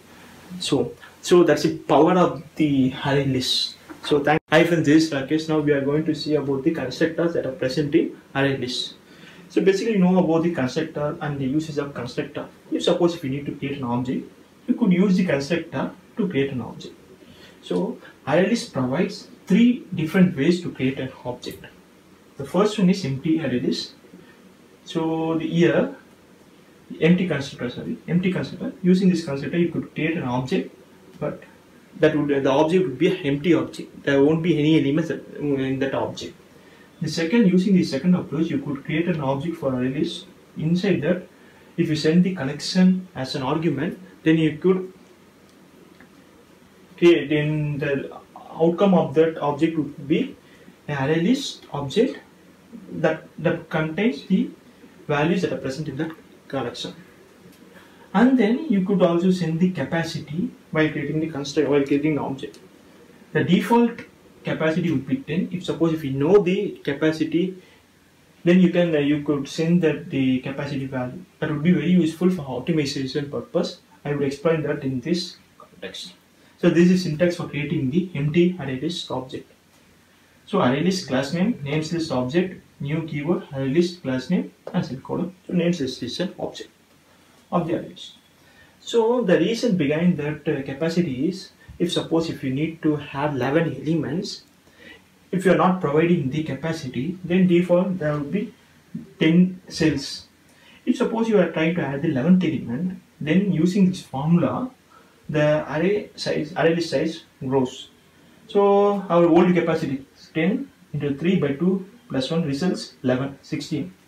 So the size of the array list would be increased from 10 to 16. Here the total elements that need to be added is only 11, but the size got increased to 16. So the 5 cells memory is getting wasted. So that's why that's the reason why we need to specify the capacity if you know the capacity in before. If you don't know the capacity, then it's not a problem. If you know the capacity, then it will be better for the optimization purpose. So now we are going to see a sample program using array list. So you would be very familiar with this fragment. So I will concentrate only on this part. So here we are trying to create an array list object called books. You would have a doubt why we need to send the string inside the Angular brackets. The reason behind this, collection is generic. You need to. It would be better if you send the data type. If you haven't sent means, then any data can be any data type. Any data of any data type can be added under books. Here you know that books can handle only the string data. Then then it's better to send the string data type. So here the books is restricted to string based array lists. So here books.add C. So this constructor resulted in the empty array list. When you execute this statement, at the 0th index C would be added. Books.add C++. Since at the 0th index C is present, at the first index C++ would be added. Books.add Java. At the second index Java would be added. This shows that the array list maintains the insertion order. And then we are trying to print the array list content. So C++ Java. And then what we are trying to do is we are trying to add the Python at the first index. Since already some element is present at the first index, what it would happen is it will try to shift the elements that are present in the first index to second index. So C++ moves from first to second. Java moves from second to third. So the outcome would be 0 position C, first position Python, second position C++, third position Java. And then what we are trying to do is we are trying to print these content. So C, Python, C++, Java. And then we are trying to remove C from this list. So book.remove C. So what we are trying to do is we are trying to remove C. Since C is present at 0th index, the elements need to be shifted towards the left. So Python shifts from the first to 0th index, C++ from second to first, Java from third to second index. So in the next video, I would have explained the same program using NetBeans. There I would have executed the output. So it would be very useful if you see that video also. So you could also write your own program. I have also uploaded this code in the GitHub. So you can just download that code and you can execute in your machine. Thanks for watching. Hi friends, this is Rakesh. Now we are going to see when we should use array list when compared to other collections. So the best things that you need to consider is these two statements. So whenever the addition deletion operation on list condition is other than end position, then you should prefer array list. And then accessing the elements using index, then you should prefer the array list. We will discuss about these statements using some use cases. So consider there are 4 data, Rakesh, Lenin, Raja, Lenin at 0, 1, 2, 3 indexes. If you are trying to delete Lenin data, then internally what it happens is it will try to shift the data that is present in the second index to the first index and then from the third index to second index. So the resultant outcome of this structure becomes this. So 0 Rakesh, 1 Raja, 2 Chenchu. So the shifting of cells is a very costly operation. And then consider the second case, add Sudha at the first index. So if you are trying to add the first index, then the data that is present in the first index needs to be moved to the second index, and the data that is present in the second index needs to be moved to the third index. So the resultant structure is this. So this is also a costly operation. And then the second point, as accessing the elements using index. If you know the index that you need to access, then you can directly access the data that is present in that index. So you don't need to iterate all the elements to find to point that value. You can directly point using index. These are the two statements that you need to consider by preferring the array list over other collection things. Thanks for watching. Now we are going to see about our array list. So basically, what is an array list? Array list is a class that implements list interface. So this is the array list. So this array list is an inbuilt library that was provided by Java. So array list implements list. So basically here Angular brackets inside that there's E alphabet. It implies that array list is a generic class. Basically generic class. Whatever the data type that you sent in the generic class, then it will act as that data type object. Example here array list string So what it does is the books will treat as a array list of string object. So if you send integer, it would be treated as array list of integer object. If you send a float, means array list of float object. So now we'll see how how array list methods are used. So first, initially what we are trying to do is book start size. Initially there are no data present in the book, so book size will return 0. And then what we have done is we have added C, C++, Java. Suppose if in this statement we have added C, so C would be at present at 0th position, and then we have added C++. So C would be present at 0th position, C++ would be present at first position, and then we have added Java. C 0th position, C++ first position, Java second position. So what the add method implies is, so whenever we add an element without any index, so it will add at the end of the list. So here 0, 0, 1, 0, 1, 2, and then we are trying to print the size. Initially book size would be 0, now it would be 3. So if we run this thing, you would see 0, 3, C, C++, Java. And then what we are trying to do is we are trying to add a Python at index position 1. So initially this would be the case: C at 0th position, C++ at first position, Java at second position. Here we are trying to add Python at the first position. So there won't be any change for C position. So C would be present at the 0th position. Python would be added at the first position. So C++ would be moved from first to second. Java would be moved from second to third. So this is the new list.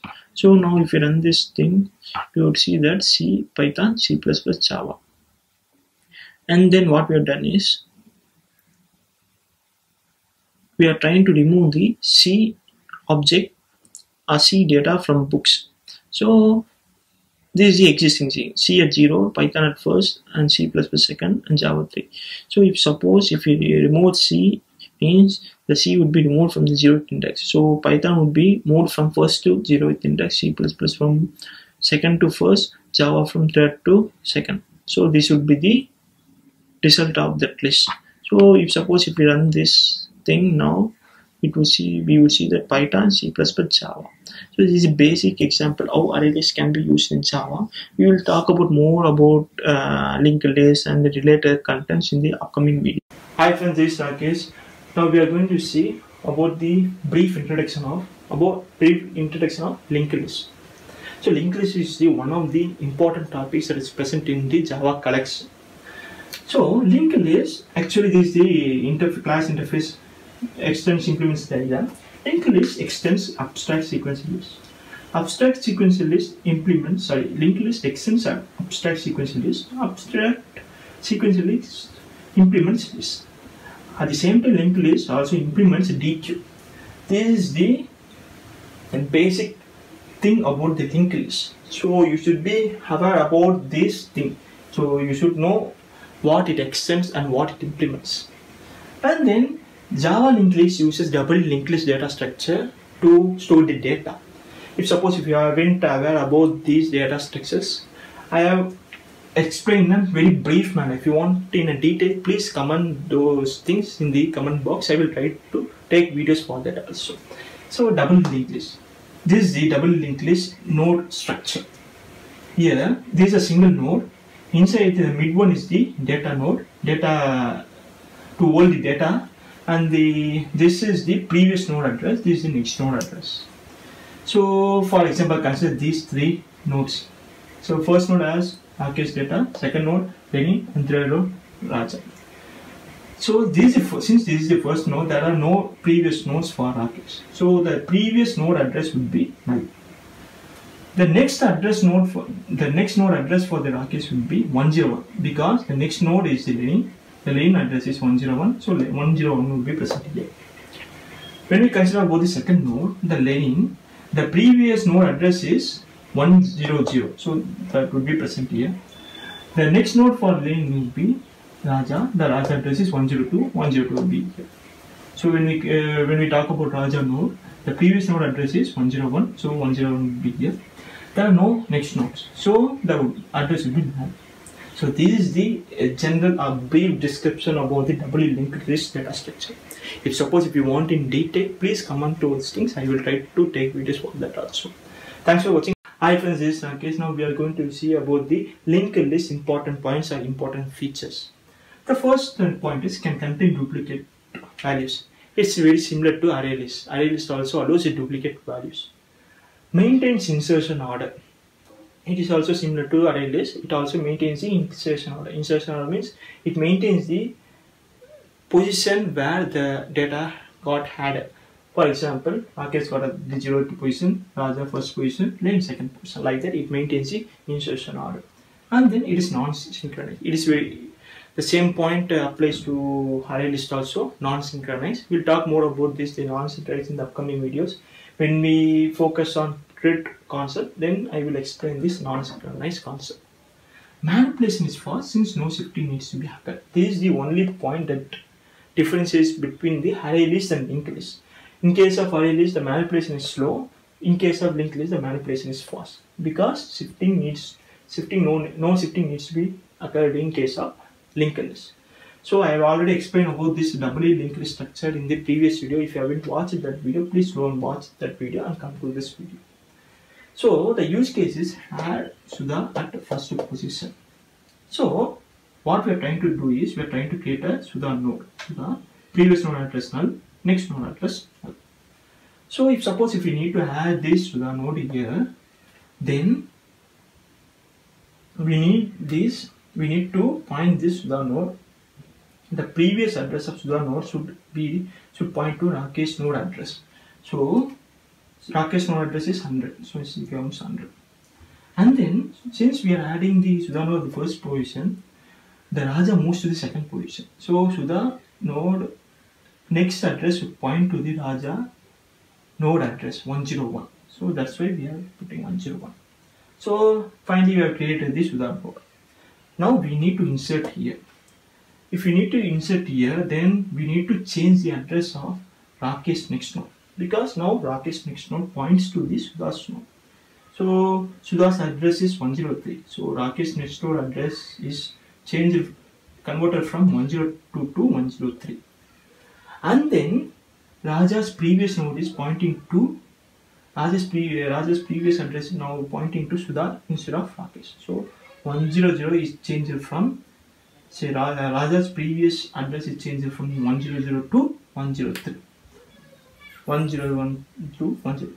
This is the final double link structure after adding Sudha at the first position. So if you need to explain this thing in the detail, if you want to view that video, please comment those things. Hi friends, this is Rakesh. Now we are going to see about the linked list constructors. Java linked list constructors. There are two types of constructors that are supported by Java.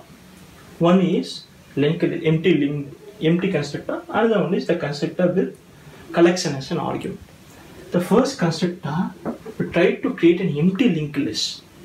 So the second constructor tries to create a linked list and it tries to add the value that is present in the collection object. So if suppose there are 10 values that are present in collection object, then the elements would be added in the order that were present in the collection object. So this is the example how to create a linked list object. Linked list class name object equal to new linked list encoder. In the upcoming videos you will see more about this linked list in detail. So thanks for. Hi friends, this is Rakesh. Now we are going to see about the linked list methods that are supported by Java. So these are the most frequently used methods. The first one is void add int index object obj. What it does is it will try to add the object at that specific position. Consider these four nodes: Rakesh, Lenin, Rakesh, Raja at 0, 1, 2, 3 positions.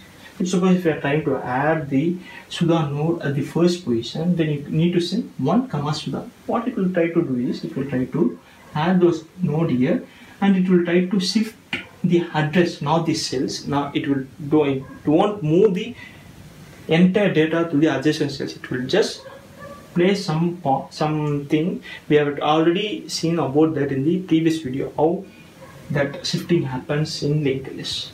Next one, void add first. What it does is it will try to add a new node here before the existing list.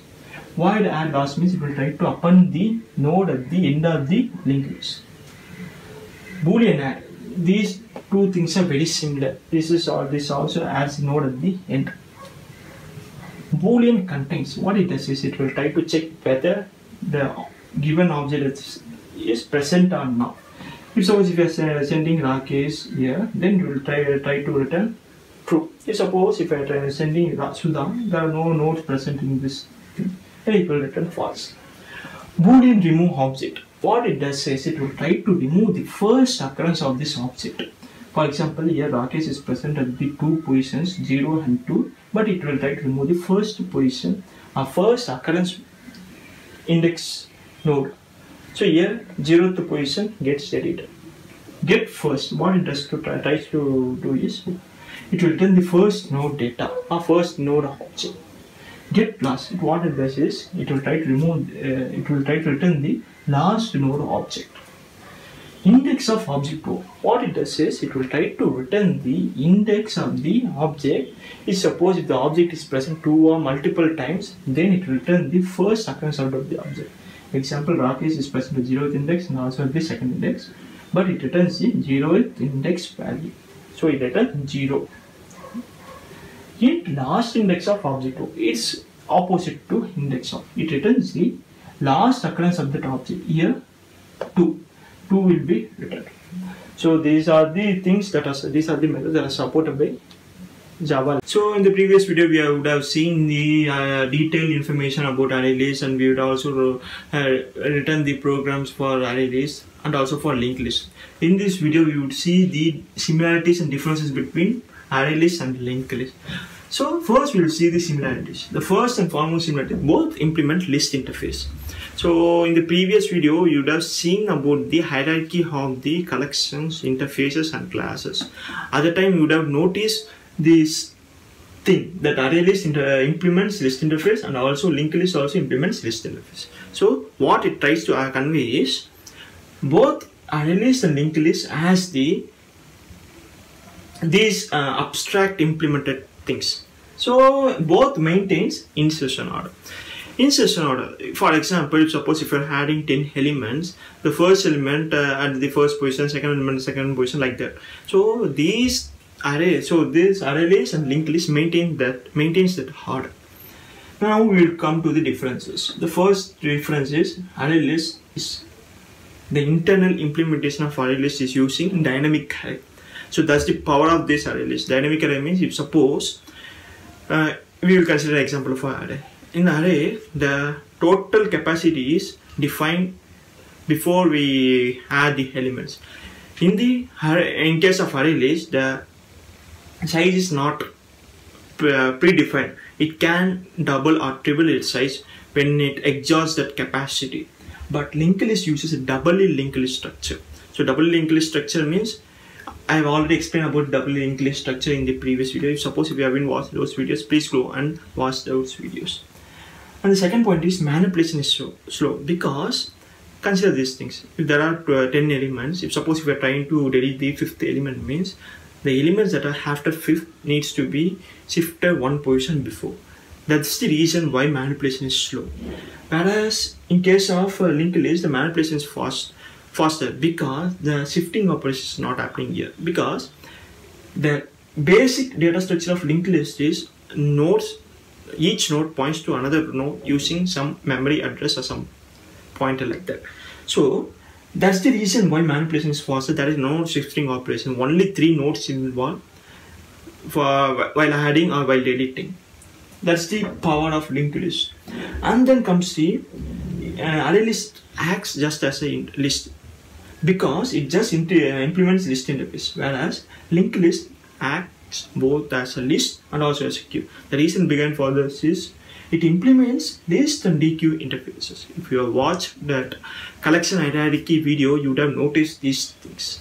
If suppose you haven't watched, please go and watch those videos, and at the same time try to take the notes for these things, because these things will be asked in interview wherever you go.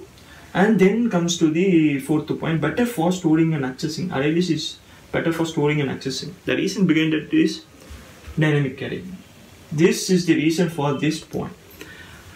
See, if we know the index, we can directly point to that data. That's the power of array list. Whereas in case of linked list, it's better for manipulation. Suppose if you're trying to delete or add new data, then we should prefer only the linked list over array list. These are the differences and these are the similarities of array list and linked list. Thanks for watching this video. Please, now we are going to see what is a linked list and how we can use linked list in Java, and what are the real-time examples of linked list. So before proceeding to linked list, we would try to relate linked list with the train compartment example. For example, if suppose if there is a train with 12 compartments, each compartment is linked to another compartment using some chain. So that is called the real-time example of linked list. So in linked list, each element is linked to another element using some link. Technically, it's called pointing address, whereas in the real-time example, it's called some link, chain link, like that. So internally, linked list uses doubly linked list data structure. I have already talked about the doubly linked data structure in the data structure videos. If you haven't watched, please watch that doubly linked list data structure video and then come to this video. Otherwise, you can just Google what is a doubly linked list data structure. Anyway, I will give brief info about the doubly linked data structure. Doubly linked data structure example, the same example, the train example. Here, each compartment has two links at the front end and at the back end. At the front, the link that is present in the front end is used to connect the compartment that is present before that compartment. And similarly, the link that is present at the backside is used to connect the compartment at the back end.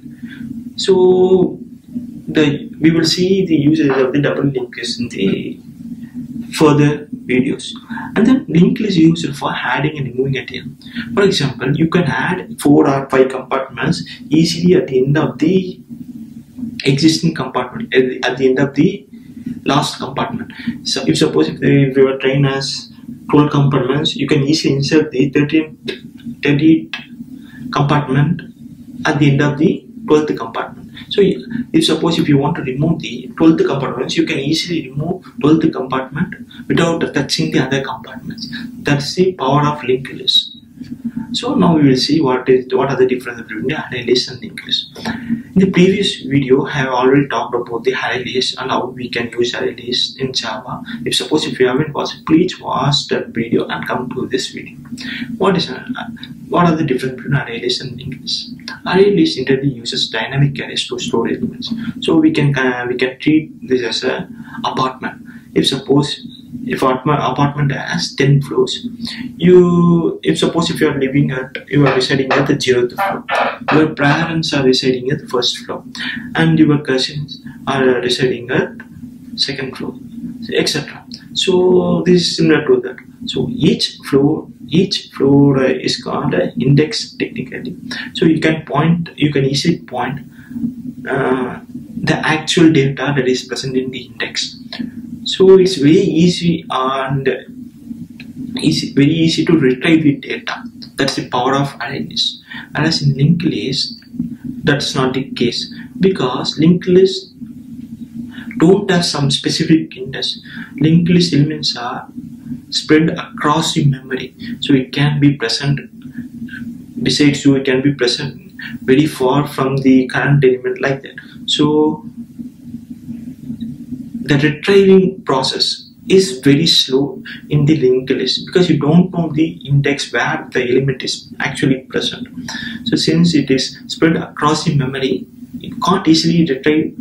Whereas in array list, the elements are present at the successive blocks.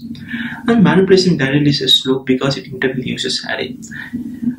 If any element is, we will consider an example. So suppose if you arrange the books in an order, so first book, and on the first book you have kept the second book, on the second book we have kept the third book, like that. So if you want to remove 5th book from the 10 books, what we will do, you will first remove the 5th book, and then automatically the 6th book moves to the 5th book position, 7th book moves to the 6th book position, like that. So here the operation is very costly. So the books that are present above the fifth book needs to move from its original position to one position backwards, whereas in linked list that's not the case, because in linked list the books are placed across the table. So example, first book are placed on the one end of the table and the second book is placed at the other end of the table. So you can easily remove the books that are present on the table but distributed across the table. That's why manipulation linked list is very fast when compared to array list. And then array list is better for storing and accessing data. So I have already talked about the output. Since we know the index, we can easily point to that element. Whereas in linked list, we don't have that index. So we need to iterate each book or each element to reach the final element. So these are the major differences. So actually, in code wise, the only difference is in the previous video I have used array list here in these two places, whereas here I have used linked list. Otherwise the code remains the same. The internal things are the technical things differs. Suppose if we run this code, we would see the following output, because first we have added C, then C++, and then C++ Java. So here I am just summarizing the information, summarizing out why we got this output. If you want to see in detail, please go and watch the array list video and then come to this video. So C++, C++, Java, and then what we are trying to do is we are adding one at the first position Python. So C, Python, C++, Java, and then what we are trying to do, we are trying to remove C. So then Python, C++, Java. So please go and watch array list video and then come to this linked list video for getting more information and detail. We're going to see about the brief introduction about set. So set is one of the important topic that is present in collection. This would be the important topic for interview purpose also. So the one line definition of a set is it cannot contain, it cannot allow don't allow the duplicate values. So this is single line definition for set. For example, suppose there are n numbers and if suppose some numbers are getting duplicated, then it won't allow the duplication. It can contain values of only one time. So that is the introduction or brief information about this set. We will discuss about this set in detail in the upcoming videos. For now, just consider this example where the set is used in real time. Lottery winning selection system. Lottery winner selection system. So if suppose there are only totally 8 tickets are available, the winner will be only one person. Suppose Rakesh is holding 100 and 102 tickets, Lenin 102, 103 2 tickets, Raja 104 1 ticket, Chinchu 105, 106, 107 3 tickets, and the probability for winning for Rakesh would be 1 by 4, and for Lenin 1 by 4, and for Raja 1 by 8, and for Chinchu 3 by 8. If suppose for Rakesh is very close to this selection team, he is trying to bribe that team using some money. What he is trying to tell is, he is trying to tell the selection team to duplicate his values so that the probability of becoming a winner will be high. So 2 by 5. So if suppose the system is using set, means then it won't allow this operation because already 100 is present, so it won't allow this duplicate value. Already 101 is present, so it won't allow this duplicate value. So that's the power of set. So set won't allow the duplicate values. That's a single line definition. For more details, please watch the further videos.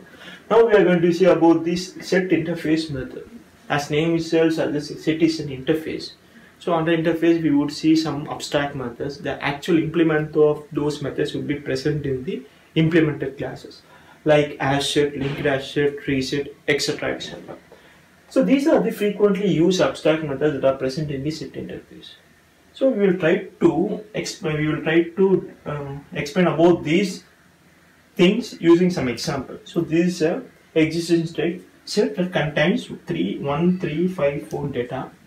If we are trying to invoke this method, what it will try to do is it will try to add an object in the existing set.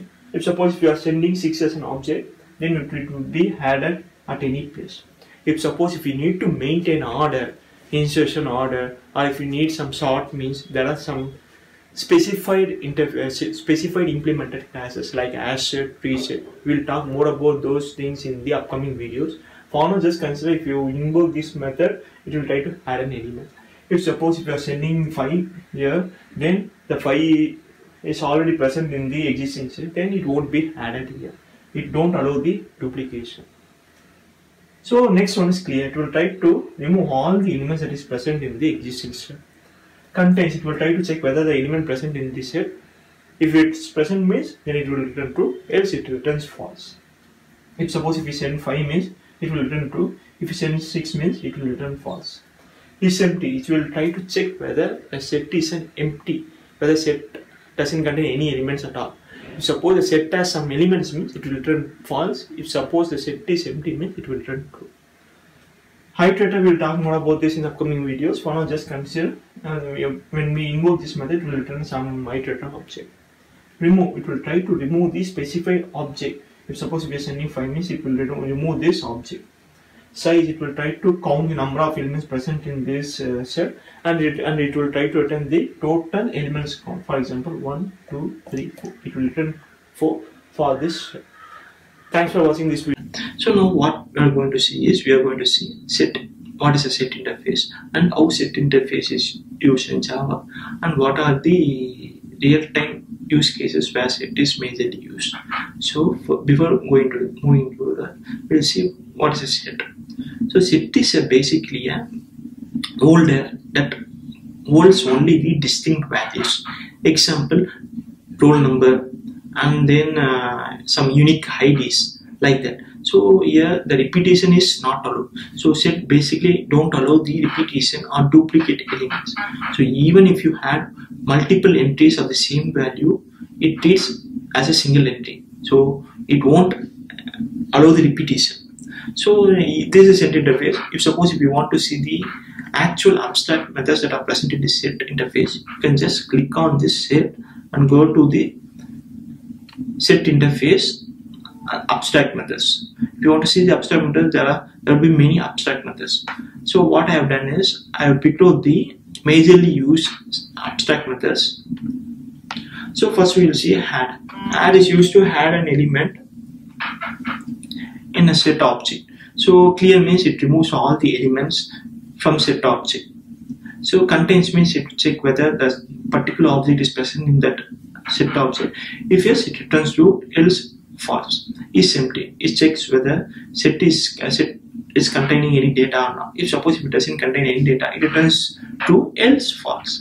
Iterator means it used to iterate each element present in the set, and we can do any operation using that element. And then remove. Remove means we can remove a particular element from the set, from that set. Size, basically they used to return the size of the set object. So we will see about each method in detail in the further videos.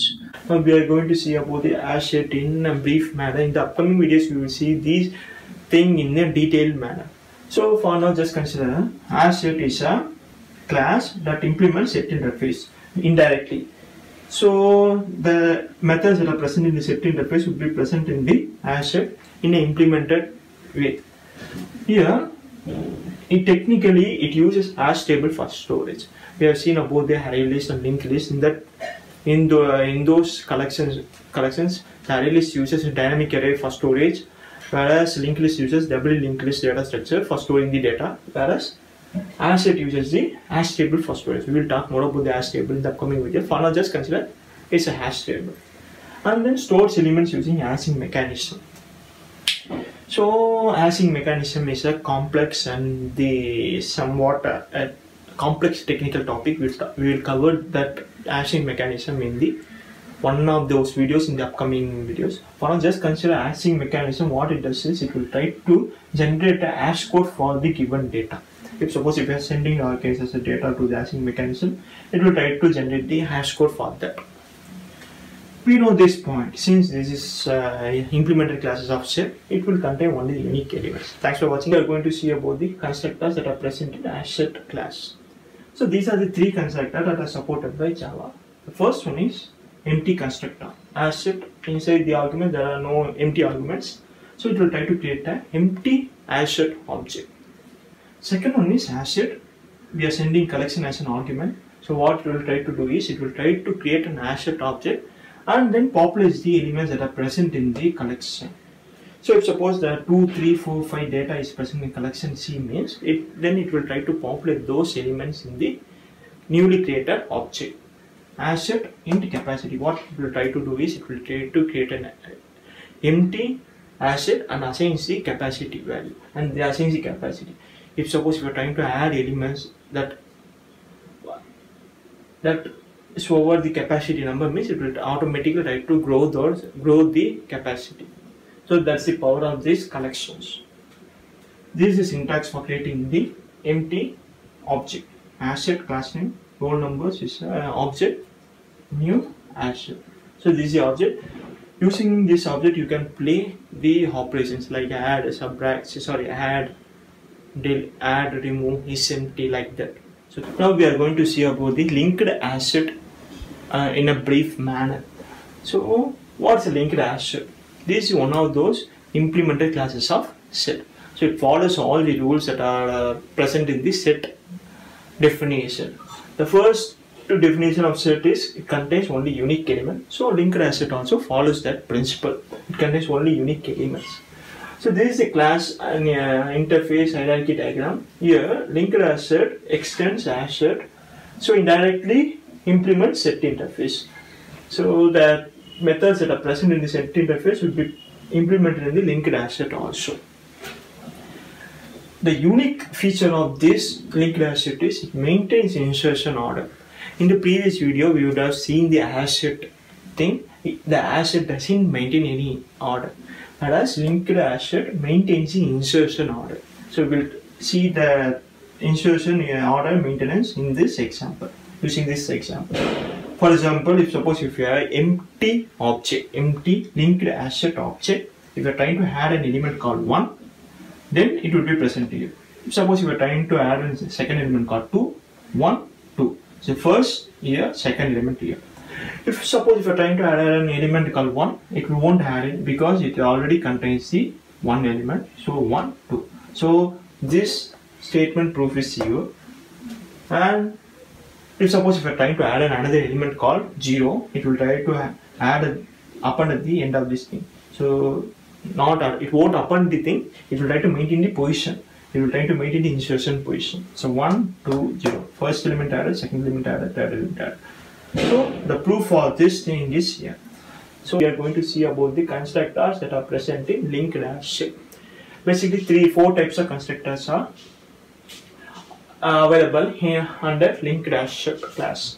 The first one is empty constructor, empty linked asset constructor. Using this constructor you can create an empty linked asset object.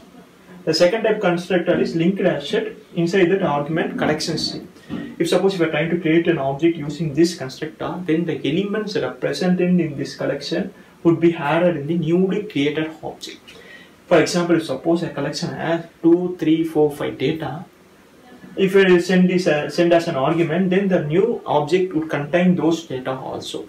The third type of constructor is linked asset int capacity. So we will talk more about this capacity and load factor in the next video. Please try to watch that video also, because that is important thing in terms of interview point of view, and it is also very important to know the technical internal details of linked asset, how it works using this capacity and load factor. The fourth one is linked asset int capacity and load factor. For example, if suppose you haven't sent any capacity or load factor, then the default capacity would be 16 and default load factor would be 0.75. So please try to watch the next video. It's a very important video and it will be the continuation of this video regarding this capacity and load factor. So now we are going to see about the linked asset initial capacity and load factor. These are two important terms that you need to remember throughout your career. The initial capacity is whenever when we create a new linked asset object, we can send the initial capacity. That is the initial buckets that the object can hold. And the load factor is a new term that would be explained in this video in a detailed manner. Load factor is the measure of how the asset, when the asset needs to be rehashed, that the load factor decides that thing. Using this formula, load factor into capacity. Whenever the elements are total number of elements that exceeds this formula, then the elements that are present in the existing hash table would be migrated to the new hash table using rehashing mechanism.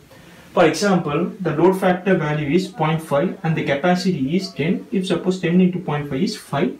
If suppose a 60 element is getting added, then the rehashing happens. Rehashing means the elements that are existing in the existing asset object would be migrated to the new asset object by using rehashing mechanism. So the capacity would be increased from 10 to 20, then the elements would be rehashed. So the best load factor value would be 0.75 according to Java. So if suppose if you need to change it, then you can change, but you need to maintain that space and time complexity. So thank linked asset. So before going to the, please go and watch the asset video if you haven't watched it. So that was uploaded in the previous video. Please go and watch it. Otherwise, you won't get the complete information about the linked asset.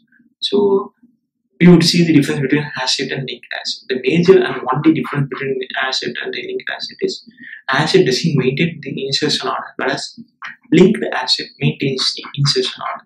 Here, Rakesh, Lenin, Rakesh and Raja. If suppose if we run this code, we will see Raja, Lenin and Raja.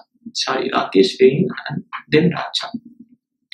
Suppose if you run the same thing using asset, means what we will see is Raja, Lenin, Rakesh. The reason behind this is linked asset always maintains the insertion order.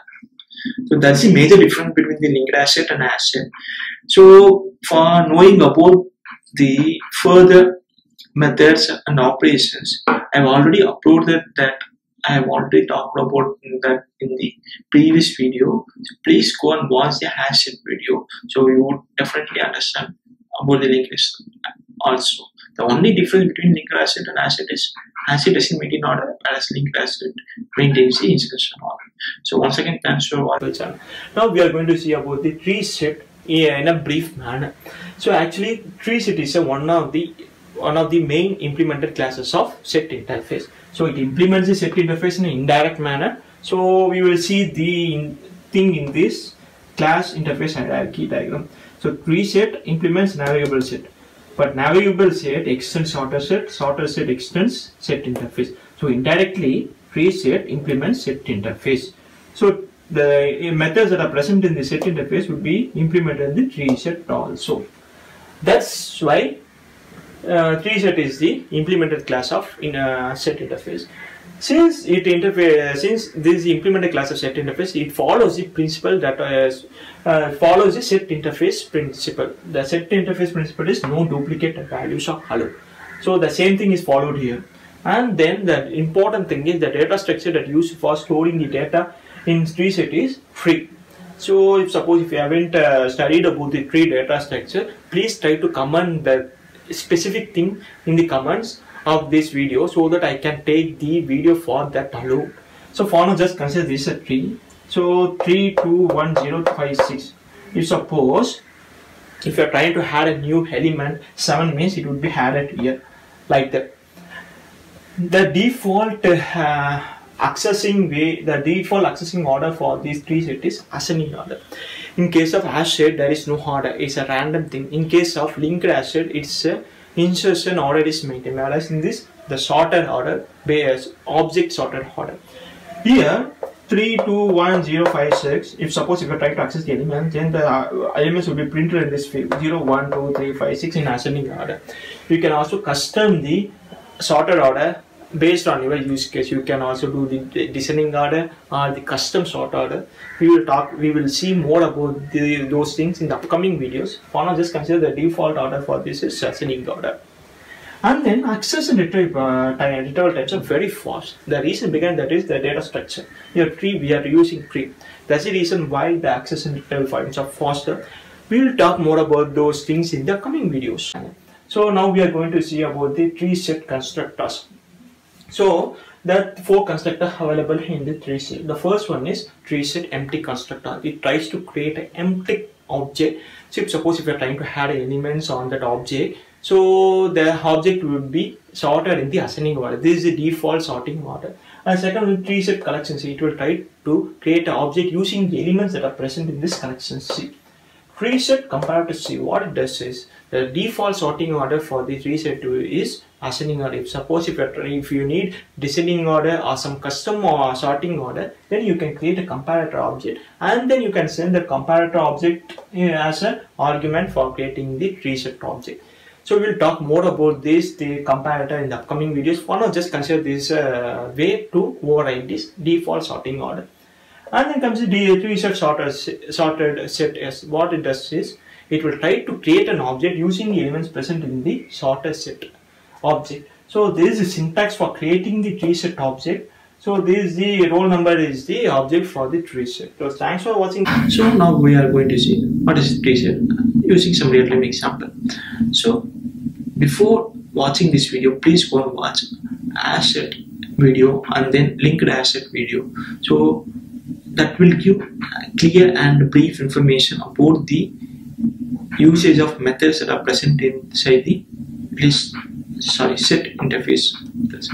So yeah, the major difference between the asset and tree set is tree set maintains ascending order instance, whereas asset doesn't maintain any order.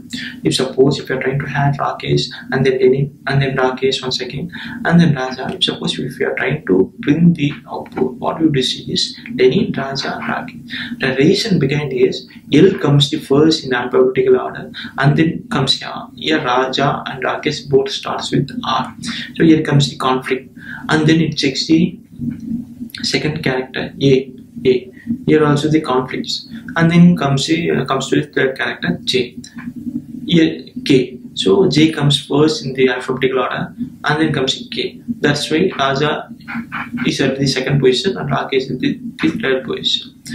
So if we compare with the linked asset tries to maintain the insertion order. Rakesh, Lenin, Rakesh, Raja. If you try to run this program, you would see Rakesh, Lenin, Raja. The reason behind this, it maintains the insertion order. Similarly, in asset, it doesn't maintain any order at all. It stores the value using some logic, hashing logic at randomly. So that's the major difference between the tree set, asset, and linked asset. So please go and watch asset and linked asset videos for getting more information about the iterator method, contains method, isempty method, and etc. So thanks for watching. Now we are going to see what is map interface and how map interface is used in Java using some real-time examples. So this is the map interface. Here you would see many abstract methods. So what I have done is I have picked out the best or frequently used abstract methods in real time, and then I have listed here with description. So we will see about this in the later part of this video. First we will see what is a map.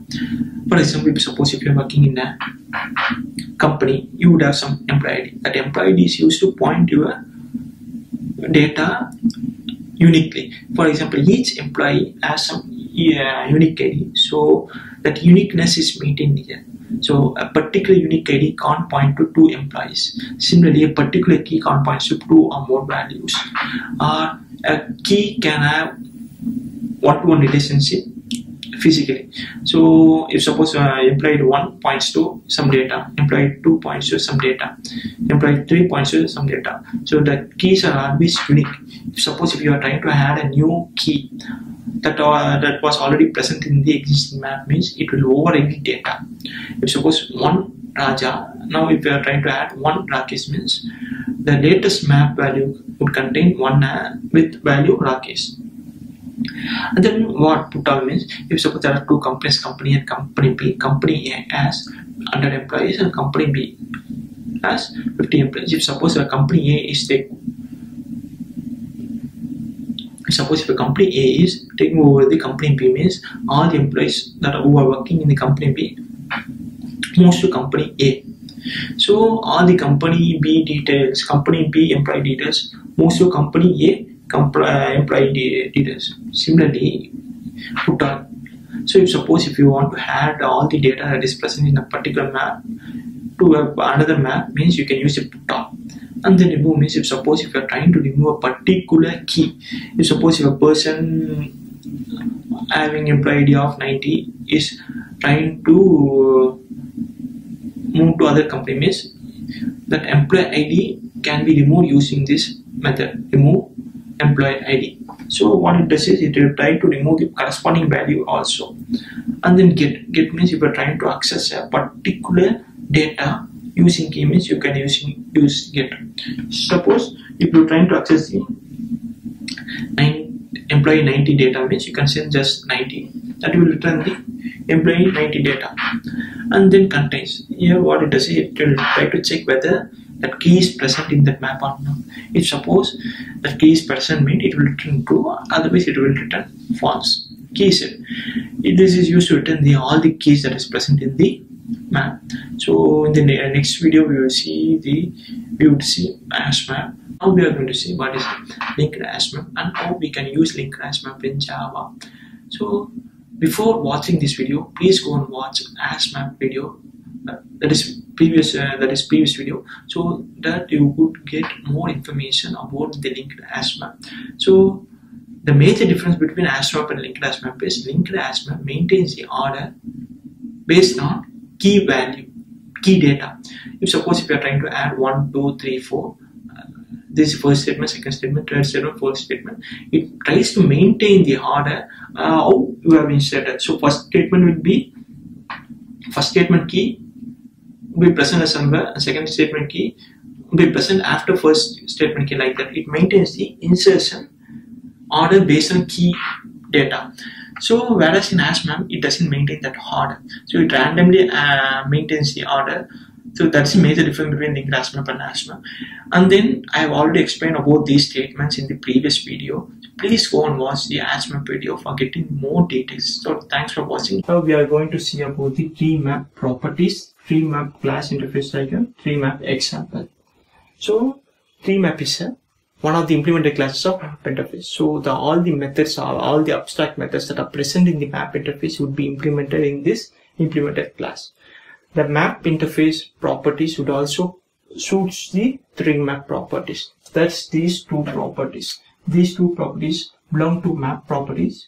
So since this is an implemented class, that map properties also belongs to tree map properties. Contains values based on keys, contains only unique keys. I have already talked more about these two things in the previous videos, so I am just skipping those explanations now. And then this is the class interface diagram for the map tree map. Tree map implements map, sorted map, navigable map directly and indirectly. So all the methods, abstract methods that are present in these three interfaces should be implemented here. And these are the two distinguishing properties. The first property cannot contain null key. Hash map and the linked hash map allows maximum of one null key, but tree map doesn't allow that. This property is common to all the three implemented classes.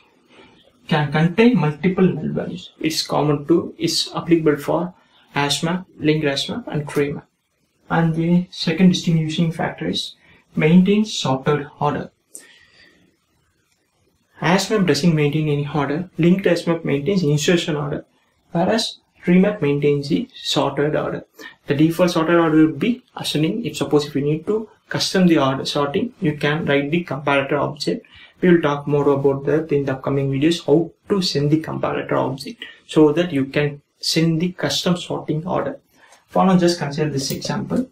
Here we will try to explain about this tree map using the tree entries. The first entry would be 100, artist. So since there is an empty object, that would be added here. Next 99, also. Since this is the tree map, 99 value is lesser than 100, so that would be added first, and the 100 would be shifted next. So here the sorting happens, and then 101 then. Since 101 is higher than 100, it will be appended at the end. So this is the sorting also applicable here. So 99 under 101 is in sorted order, in ascending order. If suppose we need to sort in the descending order, you can also do that. Thanks for watching. Now we are going to see what is a stack and how we can use stack in real-time world and how stack is being implemented in Java, and we have written a basic program for explaining stack. This is stack basic program. So the basic principle behind stack is last in first out. So the elements that are added recently would be removed first, and then the elements that are added in the successive way. So for example, if you are trying to place the books on a table, so you're trying to place first book, and then on the first book you're trying to place second book, similarly up to 10 books. So if you're trying to distribute the books, what you do is you would try to pick the first book, you are trying to pick the topmost book, and then the next, and then the next. So here what I'm trying to convey is the book that was added last would be removed first, and then the next, and then the next. That's the basic principle of stack. Last in, first out. So this is a basic program of stack. So stack is a class. What we're trying to do is we're trying to tell the type of the object, string, stack object, stack.push 1, 2, 3. So if you're trying to run this program, you will see 1, 2, 3, and then suppose stack. If you want to view the topmost element, you can do that by using stack.pick. So if you run this program, you would see stack topmost element 3. If you are trying to return the topmost element, and simultaneously if you need to remove that element, means you need to give stack.pop. So what it does is it will try to return 3 and simultaneously remove the 3 from that stack. So then the defined stack is 1, 2. This is the basic program about stack. So now we are going to see what is a priority queue and how we can use priority queue in Java, and what are the image advantages of priority queue. So before moving to priority queue, we will first discover about the queue. If you are trying to book a ticket in a railway station, what you do is you would stand in a queue and you will try to book a ticket. Here, the person who is standing at the first would be given preference. So here, first in first out, based on first in first out basis. Whereas in priority queue, the principle is slightly different. Here in priority queue, it gives preference to some people or some elements based on some ordering. So basically, priority gives preference to natural ordering. Natural ordering means, if you are trying to hold the elements, string elements, means it gives preference based on the alphabetical order. If you are trying to hold the elements of integer, means it gives based on ascending order. So if you want to override this ordering, you can do using comparator overriding operation. So what we have done is we have created object of priority queue, and then we added case line and Chenchu. Suppose if you are trying to run this program, you would see this support Chenchu case line. The reason behind here is Chenchu comes first in alphabetical order, and then Rakesh, and then Denim. And then what we have done is we are trying to get the topmost head of the element using peak. So peak returns the head of the element. So it returns the Chenchu. If you want to get the head of the element and simultaneously remove the head of the element, means you need to use .pole. So what it does is it will remove the pole, it will remove the Chenchu, and then returns, and then the refined priority queue is lane and Rakesh. So thanks for watching. Now we are going to see what is a vector and how we can relate vector with array list, and using some example. So what is a vector? So it's very similar to array list, but technically differs in two cases. So vectors are synchronized, whereas array lists are not synchronized. So synchronized and not synchronized. We will talk about this synchronized and not synchronized in the upcoming videos. For now, just consider synchronized means that thread safety is automatically enabled. So if suppose multiple threads are accessing the vector object, means internally it's getting handled. Whereas not synchronized means you need to array list objects need to maintain, and we need to explicitly maintain the thread safety. So we talk more about the safety and related things in the upcoming videos. So, and then that in terms of memory, vector doubles size whenever the size is this capacity. Whereas in array list, it increases size by 50%. For example, suppose if you are creating the object for books using vector object means if the default size of book should be 10. If suppose 10 reaches means what the vector does is it will increase the memory by 2 times, so it reaches 20. Whereas in array list it increases by 50%. So if suppose 10 reaches means it will increase to 15. So that's the major difference between the vector and array list. So thanks for watching. About exceptions in Java. So exceptions are common problems that we face in real world scenarios. For example, we too face the exceptions. So if we are going from home to school or college or office, you would face a number of problems. If suppose that's a rainy season, then rain would cause some problems. And if you are traveling by bike, then bike could cause some problems. Either tire would be flattened like that. So problems are very common in our day-to-day life. Similarly, exceptions are very common in programming language. So exceptions are called problems which occurs during the execution of a program. So these are the three reasons for exceptions, three common reasons for exceptions: invalid data, file not found, out of memory. So these are the very common reasons for exceptions. For example, if you are trying to fill the some form, in the phone number field, if you are entering the email address, then that's called invalid data. That's one kind of exception reason. And another one is file not found exception. File not found means if you are trying to read a file or write a file, but the file actually doesn't exist, then that would cause some file not found exceptions. And out of memory. Out of memory means if you are running a program, that program needs some amount of memory, but that amount of memory it's not allocated to JVM, then that would cause out of memory exceptions.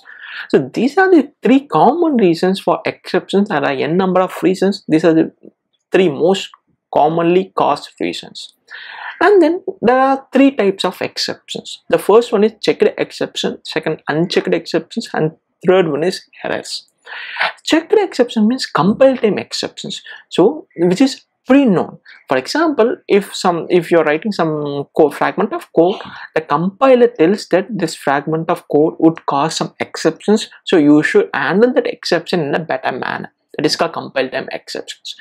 So we can relate this with a real-time scenario. For example, if you are going from home to your college or office, if it's a rainy season, then you know that you should take umbrella or raincoat for managing if rain has come.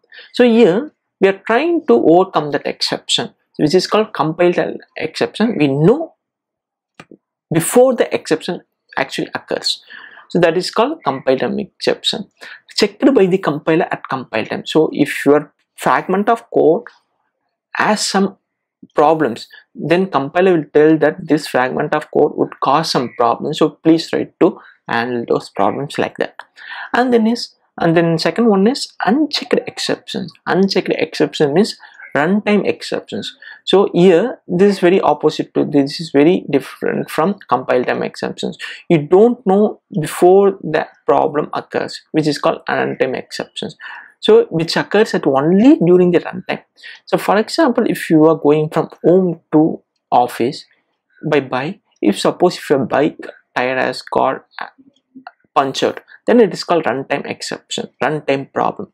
You will handle that problem by using some alternative ways. That is called runtime exception. Similarly, in programming language, especially in Java, runtime exceptions are very common. For example, if you have created the array size called 3, and if you're trying to add the element at the 5th index, then it would cause the array index out of bound exception. So this is the second type of exception. And the third type is errors. So these are the problems beyond the control of the programmers. So for example, stack overflow is one of those problems. We will try to analyze more about exceptions in the upcoming videos. Thanks for now. Now we are going to discuss about the exception methods. So these are the 4 methods that are widely used by the developers to debug the reason for exception. The first method is public string get message. So by calling this method, you would would return the detailed message about the exception. So suppose if some exception is getting occurred, then it will try to return the detailed message about the exception. So using that message, you can either debug the problem or you can analyze the exception in a further manner. And the second method is public string get cause. This method would return the actual cause for the exception. If suppose if you are trying to add an element at the 5th index, but the actual array size is 3 means, then array index outer bound exception would be thrown. So at that point, it will try to expose the it will try to explain the cause for the exception. This would be very useful for debugging purposes. And the third method is public string get string. This method would return the actual class name with the message. So actual class where this exception is getting occurred and with the message. And the fourth method is public void print stack trace. This method would print the complete details about the exception. So where this exception has occurred, the method name and the line number, and then the method where it has been called, like that, it will print the complete stack trace about the exception. So these are the 4 methods that are commonly used by the developers for debugging the exception. If suppose if you want to debug your exception, you can also use these methods for further debugging. Thanks for watching. It's about try catch. So when to use try catch syntax in our code. So try. So what do you mean by try in real life? So if suppose if you want to try, if you want to do something, then you can put the thing inside the try. If suppose that thing is causing some problems at the runtime, then that should be handled in catch. So that's a basic thing. So here, if suppose if you are writing some exception prone code, then that should be written within try block, and that exception handling part should be run in catch block. So that is called try catch. So this is called try block and this is called catch block. So this try and catch are keywords. You should type all the characters in this small case letters only. So in the inside the try block, what we have done is we have created a test array, test of 2. So it would have created test array with size 2. So 0th index, 1st index. So you can insert values only in 0th index and 1st index. If suppose if you are trying to access the index other than 1, 2, 3, sorry, 0 and 1. If suppose if you are trying to access the index 4, then that would throw some exception. So in this case, we have created test of 2 into 2. So the array size would be only 2. You could access only 0th index and 1st index. You don't have the access of permission or feasibility to access other indexes. In the second line, what we have done is we are trying to access the 4th index. So 4. So it would try to throw some exception. That exception should be handled by someone. That handling person is called catch block. So that thrown exception would be handled inside this catch block. Here we are trying to print the stack trace. So e.print stack trace would print the actual reasons and actual causes for the exception, and it also print the various things. So if suppose if you are trying to run this program, you could see the following output. So Java lang dot exception has been thrown. Java lang dot array dot Java dot lang array index outer bound exception 4. 4 means you are trying to access index 4, but the index is actually not present. And it will also project the line at which this exception has been occurred. So at test dot try catch demo dot main try catch demo line number 19. So this is line number. So it will be very useful for debugging purposes when an exception has occurred. So these are the scenarios why we need to use try catch block in our code. if suppose if you're writing some exception prone code, then it would be better if you write those code inside the try block and try to handle those exceptions in a proper manner. Finally, block usage and importance and where we need to use finally block. So here I have written some sample code where I will try to explain how finally block help us to do some operations. So this is the first block, which is try block. If suppose if the try block is causing some exception, some problem, then that catch block would be executed. So if suppose if there are some statements that need to be executed even if the exception occurs or the even exception doesn't occur, then that should be written inside the finally block. So consider a scenario. If suppose if you are trying to write some data to a file, if there's some exception occurs, then catch block would be used to handle that exception. So even if the exception occurs or not, that doesn't matter. We should close the file before terminating the program. So in such a scenario, the finally block would be very useful. So generally, whenever if you're trying to execute some set of statements, even if the exception occurs or not, that doesn't matter, then you should write that code inside the finally block.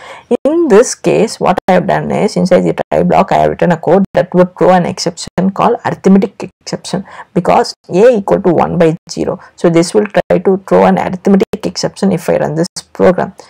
So this catch block would be executed, which is ex would be printed, and then java.lang arithmetic exception divided by 0 would be thrown, and then finally block, which is present inside the finally block code, would be printed.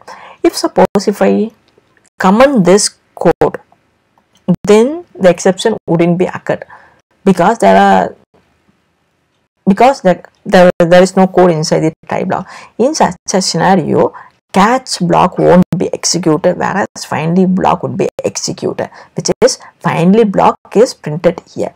So please try to include finally block whenever you need to execute some set of statements, even if the exception occurs or not. So that's the case where we need to use finally block. Discuss about multiple catch block using this sample program. So after this video, you would have learned about when to use catch block and how to use catch block and other things in a detailed manner.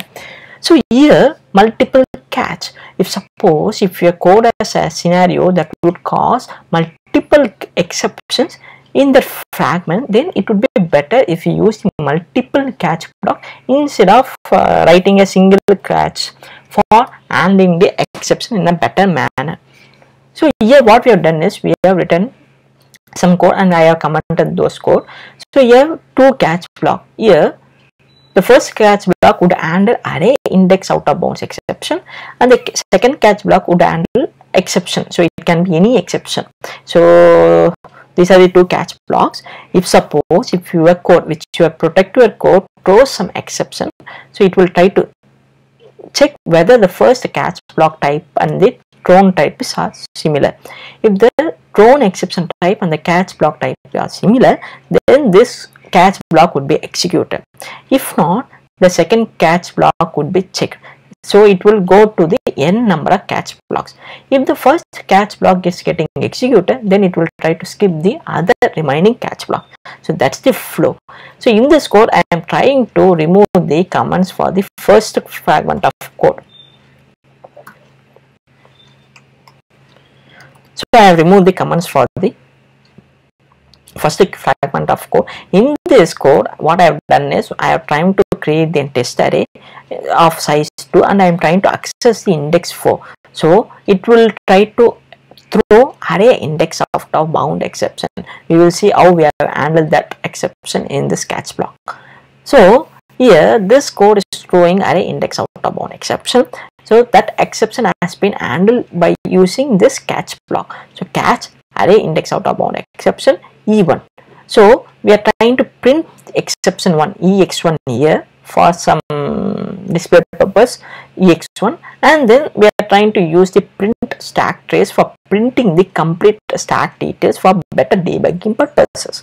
So here we have print this stack trace java.lang.array index out of bound exception 4 means we are trying to access the index 4, but the index 4 isn't present inside this array. And then it will try to show the line at which the exception has been occurred. So line number 19 where the exception has occurred. So this is the first scenario. If I am trying to comment this code, and then I am trying to uncomment this code, second fragment of code. So here, if I run this code for the second time, I would get this following exception: java.lang.arithmetic exception divided by 0. The reason behind that is, here we are trying to divide the value 1 by 0, so it will try to cause the arithmetic exception. So that exception, it will try to check whether that exception type is similar to this first catch block exception type. So the exception thrown is arithmetic exception, but the exception handled by the first catch block is array index out of bound exception. So this block won't be executed. It will try to check the second exception block, second catch block. In the second catch block, the exception type handled was exception. So this class is the parent of all the exception classes. So it can be arithmetic exception, or it can be array index out of bound exception. It can be any exception. Exception class is the parent of all the exception classes. That's why this code is getting executed, ex2, and then the stack trace. So the line at which the exception has been occurred is line number 21. So this is a sample code to explain multiple catch blocks. Hi friends, this is Rakesh from Let's Make Learning Simple channel. Now we are going to discuss about multi-threading in a brief manner using real-time example, and also we are going to discuss about the advantages of multi-threading. So first, what's multi-threading? It's the basic main definition, the general definition of multi-threading is process of executing multiple threads. So you would be in a confusion manner, what's a thread? A thread is a lightweight subprocess. So we'll talk about the thread using the real-time example here. So if you concentrate on this example, then you could easily imagine the definition. You can easily guess the definition without much effort. So this is the real-time example. So every day you would be having dinner.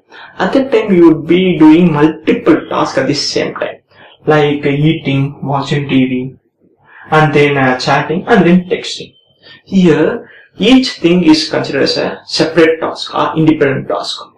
Here we are doing multiple tasks simultaneously using different methods. For example, to execute this operation eating, we need two things, mouth and hand. To watch TV, we need eyes. To chat, we need mouth. To text, we need hand. Here, each operation or task is executed by something. So that something is called thread. In programming terminologies, each task is executed by a thread. So in programming in case of Java, JVM allocates a thread for each task.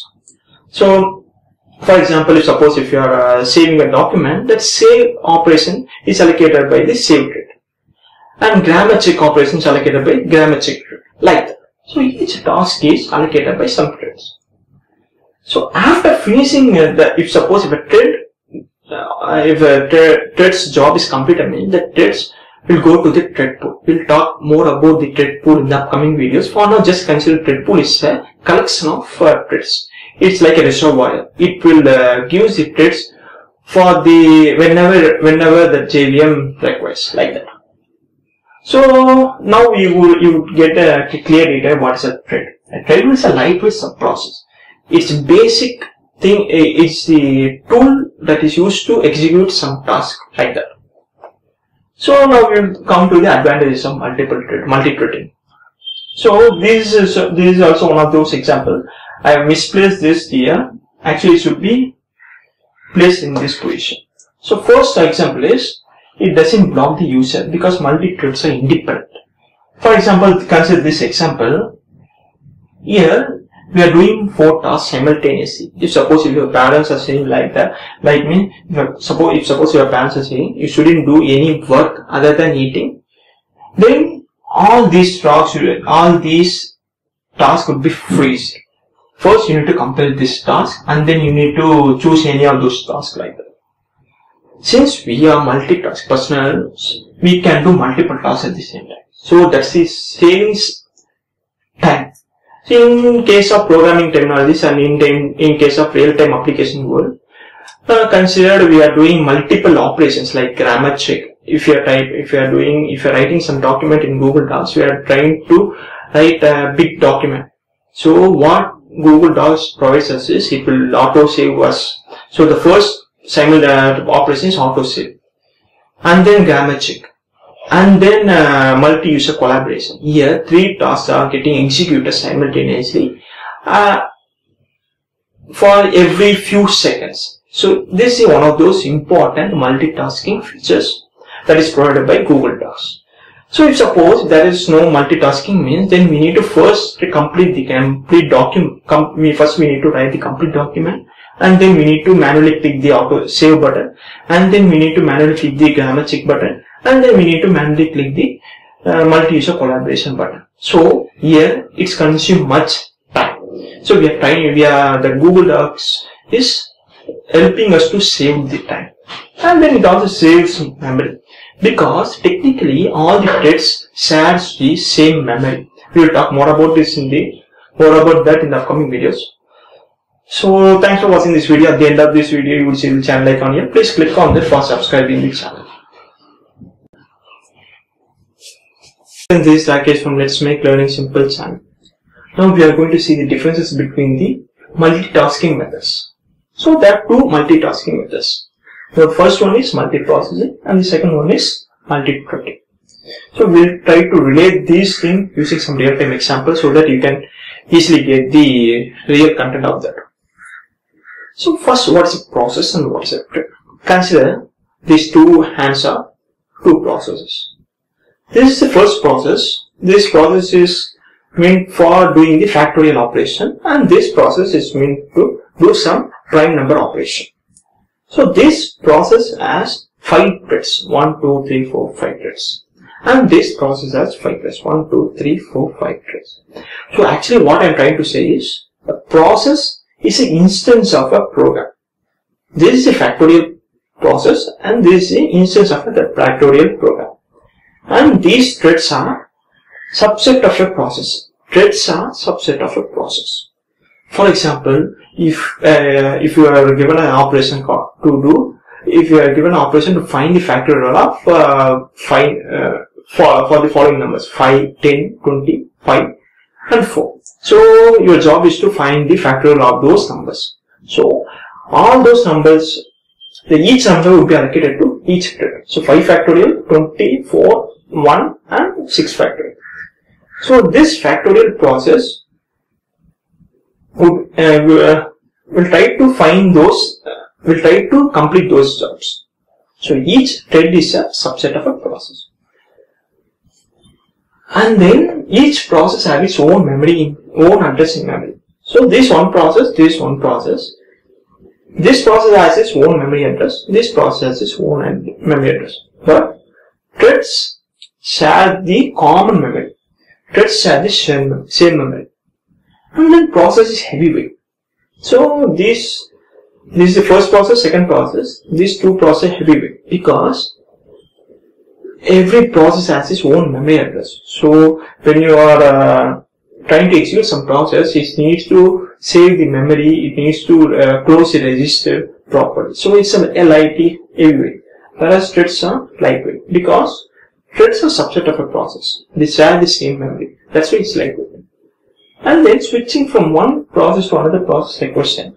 So this is the first process, this is the second process. If you want to switch from this process to this process means it will take time. The reason for that is the memory needs to be dissipated correctly, and then the registers that are used for that process needs to be closed correctly. That's why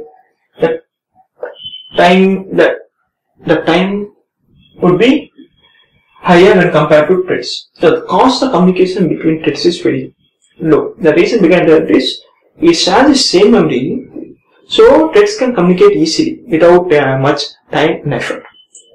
So the real-time example for those is, for example, if you are opening a single Chrome window, and if you're trying to open multiple tabs in that window means that's multi-threading. If you're trying to open multiple windows means that's multi-processing. Thanks for watching this video. At the end of this video, you will see the channel icon here. Please click on the first subscribe. Hi friends, this is Rakesh from Let's Make Learning Simple channel. Now we are going to see about the thread lifecycle in a detailed manner. We will try to compare with the real-time scenario for getting these content in a clear manner. So first, that 5 stages: new, runnable, running, terminator, and non-runnable. So this is the initial stage where the threads are getting created. If you create n number of threads, then n number of threads would be created in this stage only. So all those threads are eligible for running. So all those threads would come here. This is a runnable state.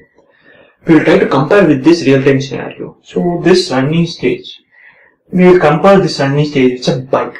So in your family there are 4 members: you, your brother, your mother, and father. All of them are ready to ride a bike, but at a time only one person can ride a bike. That's the scenario. So your 4 members are here. So each member is a thread. So each thread has some priority. So technically the priority ranges from 1 to 10. 1 is the lowest priority and 10 is the highest priority, and 5 is the normal priority. Suppose your father has the highest priority. If your father has the highest priority 10, then your father would be given opportunity to ride a bike. Suppose your father completes his ride and he moves to the 10 meter stage, so he don't need the bike for the next few days, like that. So then he goes to the 10 meter stage. Then still you 3 members eligible for riding a bike. So then next comes the next highest priority thread for the execution. Like that, that thread goes from the runnable to running state. So now we will see how the state changes from running to non-runnable. If you are riding a bike, due to some situation you got an accident and you were admitted at the hospital, then you were blocked from using the bike for a few months. So that is called block stage. So block stage. Then you move from running to non-runnable stage. Non-runnable means you are eligible but currently not eligible for execution. This is the one scenario. And the second scenario is if you are riding a bike, the police stops you at some center and he asks some documents for verification, but you don't have documents at that time. So you were blocked for few minutes and you have to wait for a few minutes for using that resource. So at that time, some other members can use those resources. So that's called waiting stage. And then timed waiting. Timed waiting means a particular time. You are telling that I can wait only for few minutes. After that, I will use that resource. So that is called timed waiting. These are the 3 basic scenarios where a thread moves from running to non-runnable state. So if thread needs to move from non-runnable to runnable, then these scenarios needs to be satisfied. Sleep that. If your thread is sleeping for a few minutes, that is waiting, then that time needs to be done. And resume. And then notify. So these are the few triggering cases where the thread moves from non-runnable to non-runnable state. Now we will compare this with the technical technical details. So new, here n number of threads are getting created and all those threads are eligible for running.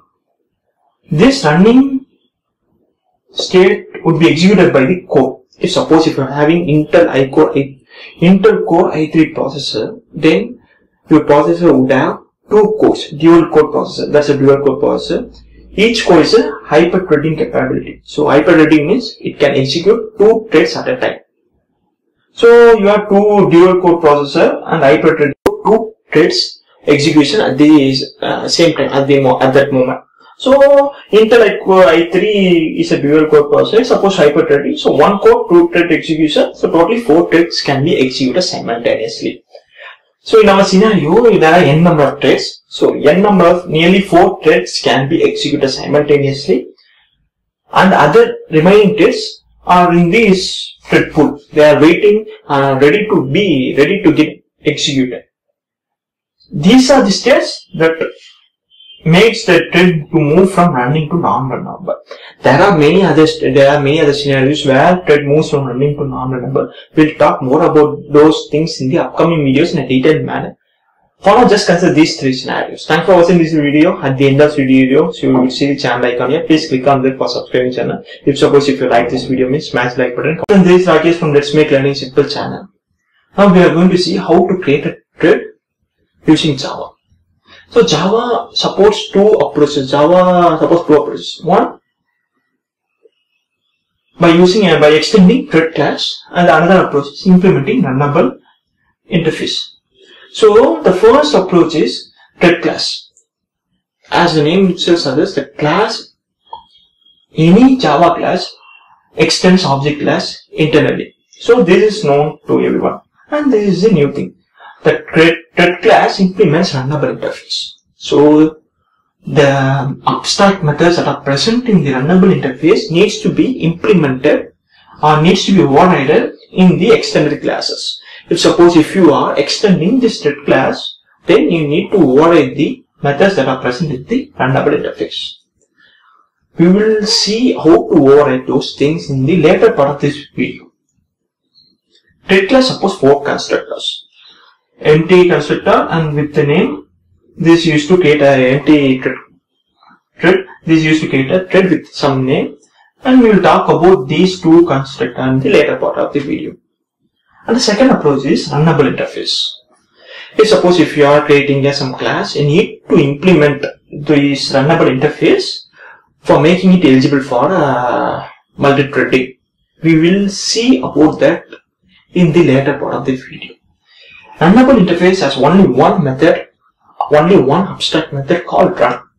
So any class that implements runnable interface needs to override this run method.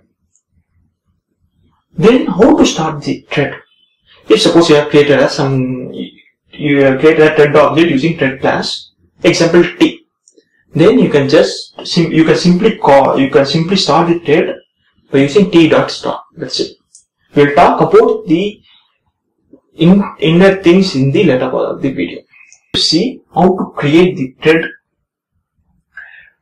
threads using extending method and implementing runnable interface. First, we will see the extending thread class. Here, this thread one is some class name that extends thread class. Since it's a extending thread class, the thread class internally implements runnable interface. So this method should override the run method. So I override it using some dummy message hello.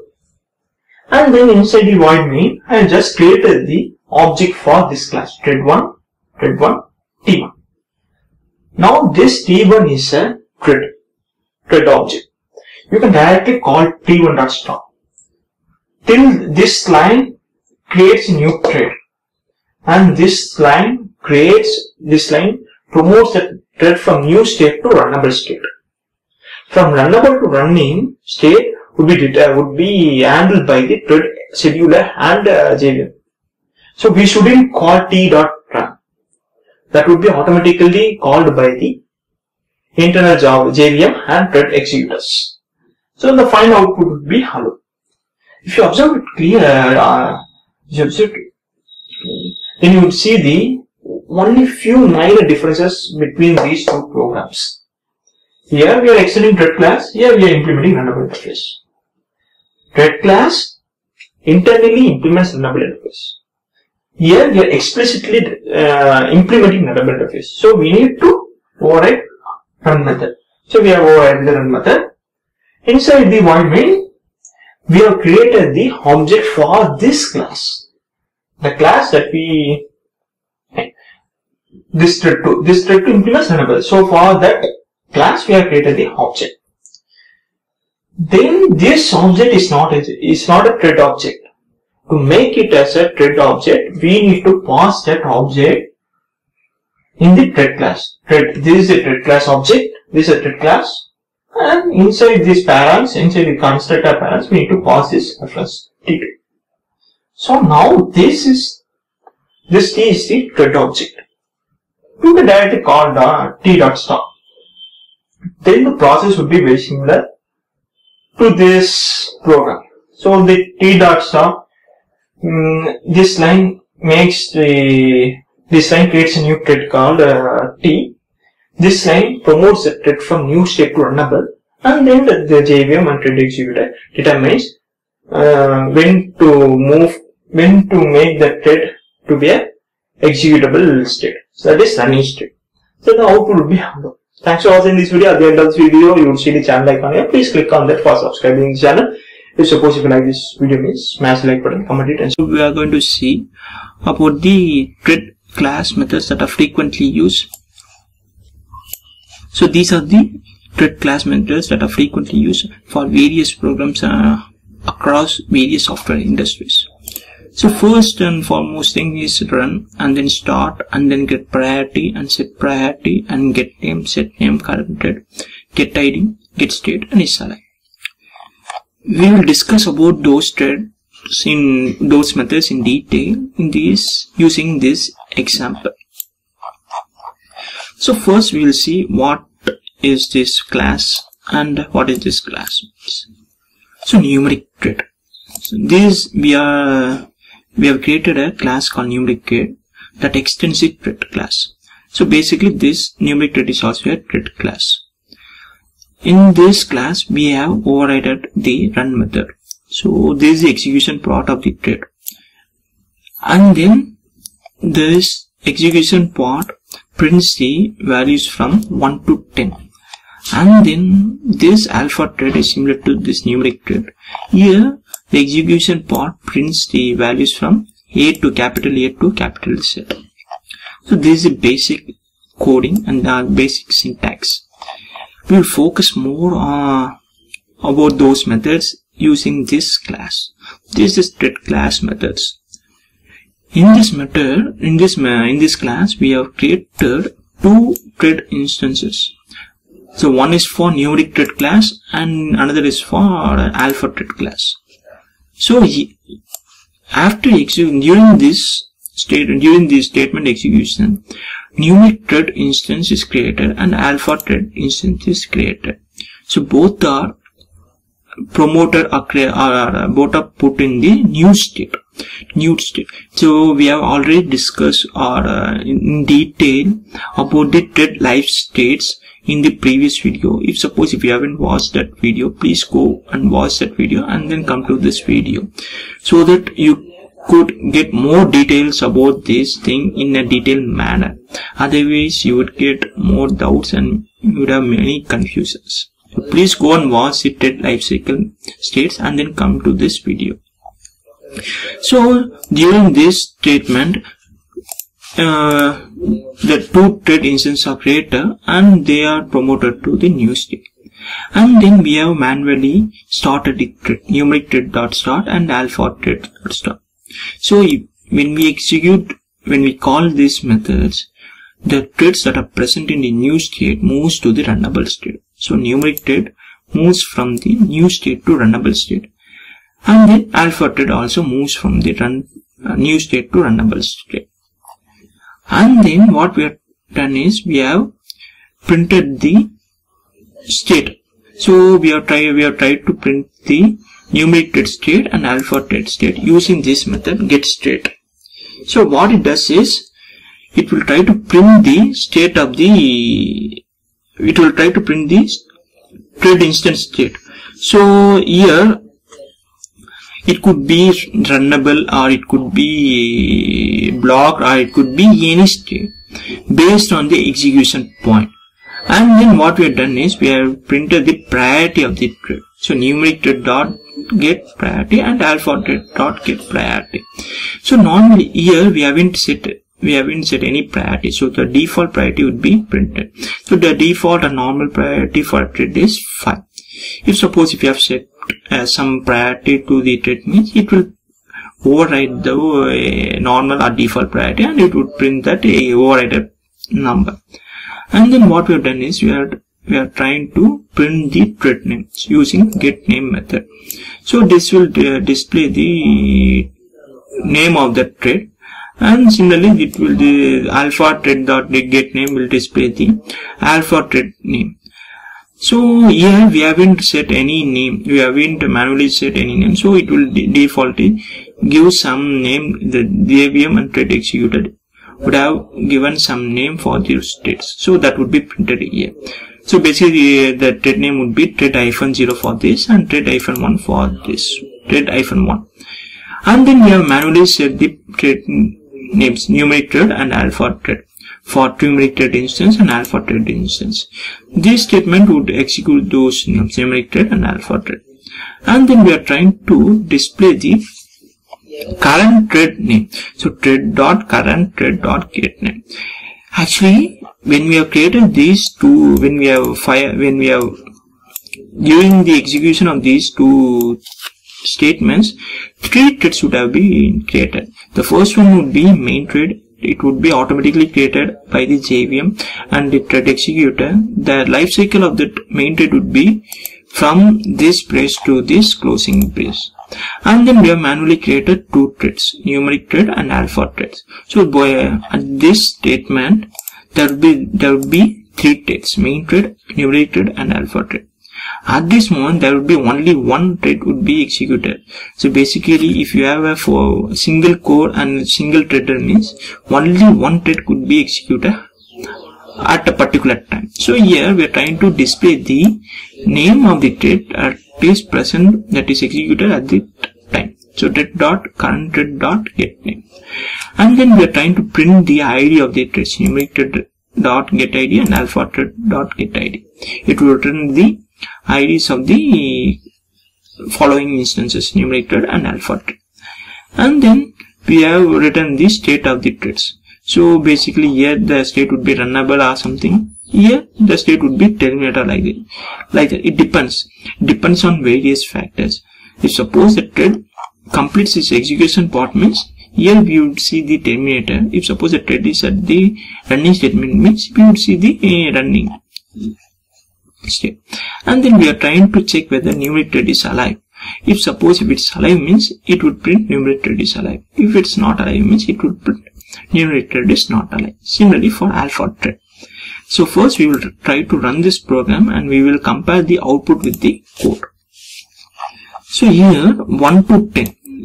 If you have observed closely, you would see the output differently for every execution. Here 1 to 10 is printed and then A to O and then some statements are got printed and then some P to set.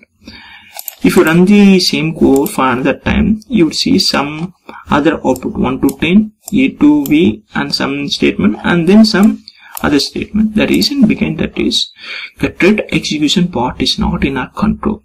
The thread execution part is in control. The thread execution part is controlled by JVM and thread executor or thread scheduler. So basically 3 threads are present: main thread, numeric thread and alpha thread. So those 3 threads try to execute simultaneously. Some thread would be present at the runnable state and some thread would be present at the blocked state and some thread would be present at the running state. So that's the reason why that execution lines are different for each execution. We will try to compare that output with the code. So here 1 to 10 got printed. So basically after execution of the statement, that numeric thread complete execution was completed and then it got printed this numeric thread dot state. Here we are trying to print the numeric thread state, numeric thread dot get state. So it would print the state of that numeric thread. So that state is terminated. For alpha thread the state is runnable and then we have printed the priority of the threads. So numeric thread dot get priority and alpha thread dot get priority. So basically we haven't assigned any priority manually. So the default priority would be printed 5 and 5.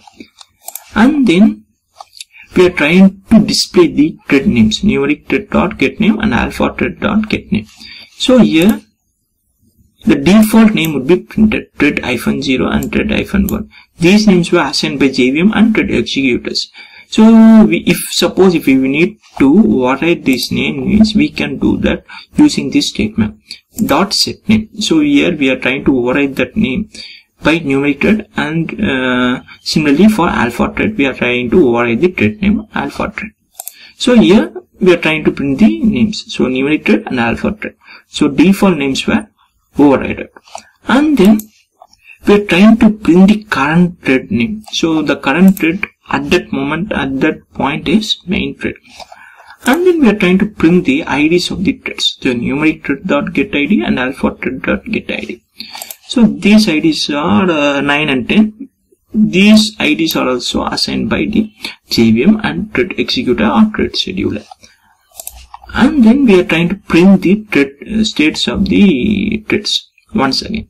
So numeric thread.getState and alpha thread.getState. So numeric thread state is already 10 meter at this point. So here the state would be 10 meter, whereas alpha thread is still at runnable state.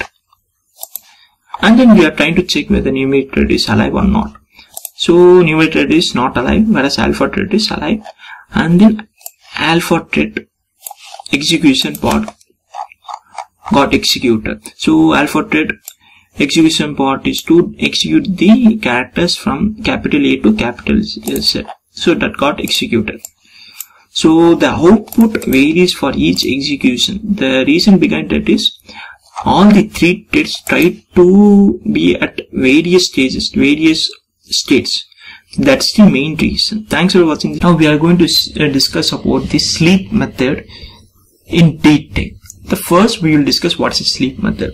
The sleep method is a method that is present in the class that is used to sleep a thread for specified amount of time.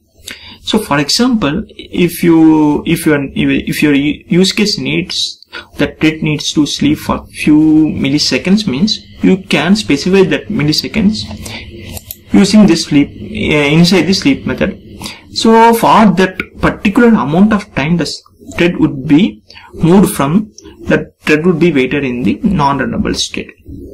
After that time, the thread moves from that non-runnable state to runnable state. That is the main usage of sleep.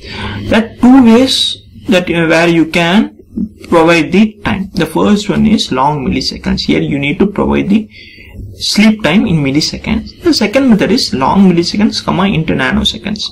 Here you can specify the time both in milliseconds and nanoseconds. So we will dive into the code. This is the simplest program by which we can explain this sleep method in a detailed manner. So I have created three classes, class thread1 and class thread2 and thread sleep.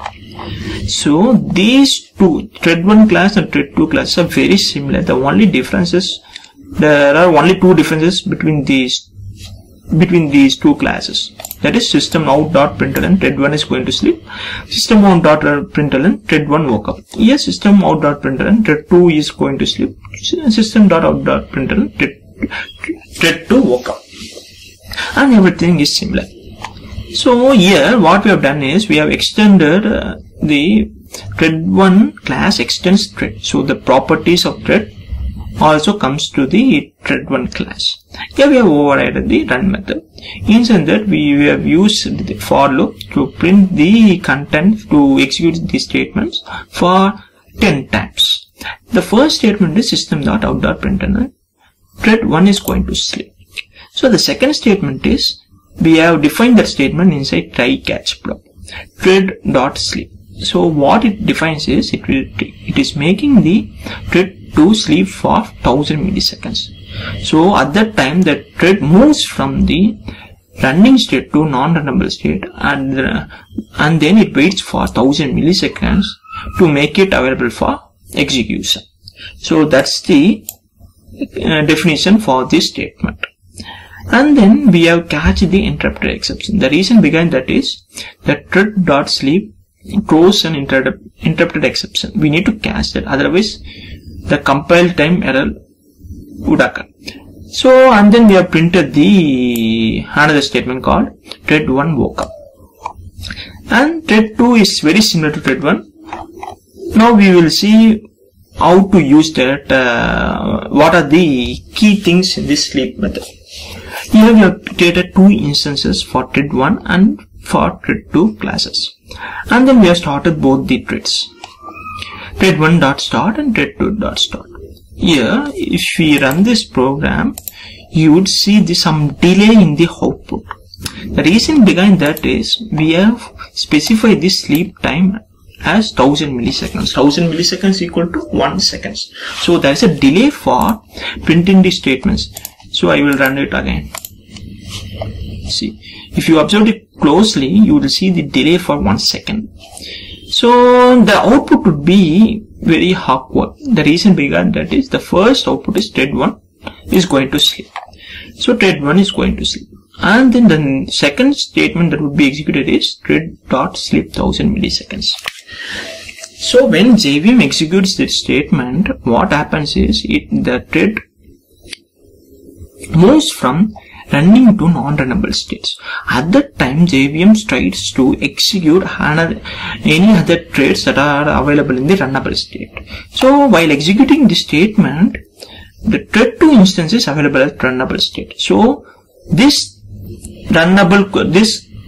code would be executed. The first statement in this code is, in this execution code is thread 2 is going to sleep. That's the reason why we are seeing this 2 outputs. Thread 1 is going to sleep and then thread 2 is going to sleep. So after 1000 milliseconds, here now this thread is at a non-runnable state and this thread is also at non-runnable state for 1000 milliseconds. Since this thread moved to the non-runnable state at first, after 1000 milliseconds it woke up. So after 1000 milliseconds this statement would be executed. Thread 1 woke up. So that's why, okay, we will run it again. The reason behind, see, whenever we are using the thread classes, means you would see the output in awkward way. At sometimes you would see some statements at the first, and at sometimes you would see the same set of statements at the last. The reason behind that is the complete control is under JVM and the thread executor. We don't have the thread executor or thread scheduler. We don't have any control over the statements. Here, the third statement is thread 1 woke up. The reason behind that is this thread got woke up before this thread. That's the reason this statement got executed. So after this statement, this statement would be executed. So thread 1 woke up and then thread 1 is going to sleep. So after this statement would be executed.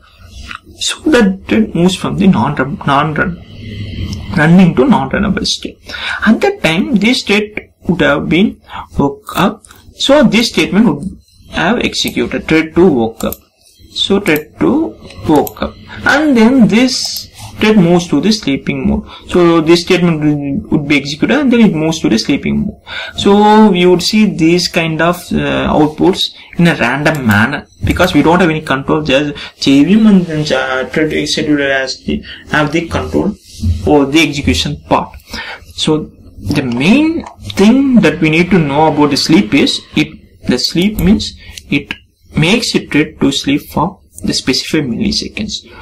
The main disadvantage of the sleep method is if you have given something like this, means that thread waits for this amount of time. That's very bad in terms of programming way. So that's the main disadvantage of sleep. You need to be very careful while giving the sleep time. Thanks for watching this. Now we are going to discuss about the join method in thread class. This is one of the important methods that is very useful for a software developer in point of software developer angle. Here, join method waits for a thread to die. If a main method calls its join method, then it waits for that current thread to complete its execution. You might be confused a little bit. I will explain in a brief manner using this program. So I have created 3 classes: thread join 1, thread join 2, and thread join 3. All those classes extends thread. So basically these 3 classes are thread class. Inside that we have overridden the run method. All the 3 classes have the same definition except this content. Here T1, here T2, here T3. And then we have created 3 instances for thread join 1, thread join 2, and thread join 3. T1, T2, and T3. Here we have started the thread 1. So T1.start means it promotes the thread from new state to runnable state. And then we have defined another statement, T1.join. What it does is, this statement was called by main thread, and this statement was also called by main thread. Main thread waits for the thread 1 to complete the execution. If suppose here we have execution call, we have execution inside a for loop. Here it tries to print the output T1 0, T1 1, T2 2 up to T1 equal to 9. It waits, the main thread waits until all those lines were printed. After that it tries to execute this statement and then this statement. The reason why we have used join method is the thread execution part is not in our control. It's in the control of thread scheduler. If we want to control that thread execution part, then join method plays a major role. It plays a vital role in that. So if now we will try to run this program, you will see this some awkward output. Here the complete execution of T1 is over, from T1 equal to 0 up to T1 equal to 9, and then T2 gets started. Simultaneously T3 also gets started. Here you would see the execution series manner for T1, but for T2 and T3 the execution varies for each execution call. So here T2 execution is in series manner. We will try to run it again. Now also is in execution series manner. We will try to run it again. I think now also it's in a series manner. Now also is in series manner. Now also it's in series manner. Yes. Now if you observe it closely, T1 statement got completely executed, whereas T2 and T3 got some random output. First T3 0, T3 1, and then T2 0, T2 1, like that. So these lines were controlled by thread scheduler. These were controlled by us by using join method. Thanks. We are going to discuss about the thread group in a detailed manner using real-time examples. So first we will see the definition of the thread group. Java provides a convenient way to group multiple threads in a single object. In such a way, we can suspend, resume, or interrupt group of threads by a single method call. So for example, if you are working in there's a project called project X. Under that project there are 2 subteams called UI team and backend team. So project X is the parent, and UI team and backend teams are the children for the project X. So there are 3 members working in UI team, Sholari, Chenchu and Raja, and there are 4 members working in backend team, Rakesh, Sudha, Sakti and Hemath. Here, if you want to close the project X because of some reasons like money problem, then the subteams needs to be closed. So the members who are working under various teams needs to be terminated. So that's the reason why thread group is very useful in real-time examples. So we can relate this with the real-time application. So real-time application, suppose there are n number of threads. N number of threads are doing a particular job. If we need to resume or suspend or interrupt that those n number of threads in a single call means, by single call means, we can group those n number of threads using thread group method, thread group option. We will talk more about the thread group in the later part of this video. So we have created a class sample thread that implements runnable interface. So we need to override the run method. Inside the run method, we have just called it thread.sleep for 100 milliseconds. So this method waits, this method sleeps for 100 milliseconds. So that's the simplest run method. And then we have created the object for sample thread class. Sample thread is an object for that. And then these 3 lines defines how to create a thread group object. So there are 2 ways to create a thread group object. The first way is thread group object name equal to new thread group and the single param. Inside that we need to send the thread group name. So I have sent project X is the thread group name. And the second option is thread group name, new thread group, 2 params. The first param is the parent thread group. So the parent thread group for UI team is project X and then the thread group name UI team. Similarly, I have created another thread group called backend team. Inside I have passed 2 arguments, project X and backend team as a name. So we have created 3 thread groups, project X, UI team, backend team. UI team's parent is project X, backend team's parent is project X. And then we have created 8 threads. The first thread we have sent project X as a thread group and then project X manager as the name. Similarly, we have created 3 threads, T2, T3, T4. Here we have sent UI team as the parent thread group and then names as Lenny, Chenchu and Raja. And then we have created 4 threads, T5, T6, T7, T8. Here we have sent backend team as a parent thread group and Rakesh, Sudha, Sakti, Hemant as thread names. And then we have started 8 threads. Now we are going to see the methods that are present in the thread group. The first and important method is active count. This will return the active threads that are present in that thread group at that moment. So it may vary, depends on the various scenarios. So here project X, the direct thread for project X is T1. But there are 7 threads that are part of UI team group and backend team thread group. UI team and backend team parent is project X. So the project X has 1 thread as direct one and 7 threads as indirect one.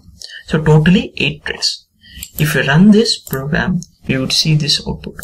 Thread project X thread count 8, thread project X UI team thread count 3, thread project X backend team backend thread count 4. I am trying to comment this line. I will try to explain why I have commented this line in the later part of this video. And then the next important method is active group count. This will return the active groups for the thread group. So for project X, there are 2 active thread groups, UI team and backend team. For UI team, there are no active thread groups, and for backend team, there are no active thread groups. If we run this program, we would see this following output. So project X active thread group count is equal to project X UI team active group count of 0, project X backend active group count is 0. And then there is another important method, get name. This will return the name of the thread group. So project X name is project X UI team name is UI team, project X backend name is backend team. And then important method is get parent dot get name. It will return the parent's name. So you have doubt, you might have a doubt regarding project X parent. We haven't manually assigned any parent for project X, but JVM and Java scheduler default assigns some parent to the thread groups that don't have a parent. So here the project X, we haven't assigned any parent for project X, so JVM and thread scheduler would have assigned some parent. The parent name would be main. So thread group project X parent equal to main, thread group UI team parent is project X, thread group backend parent name is parent project X. So in the I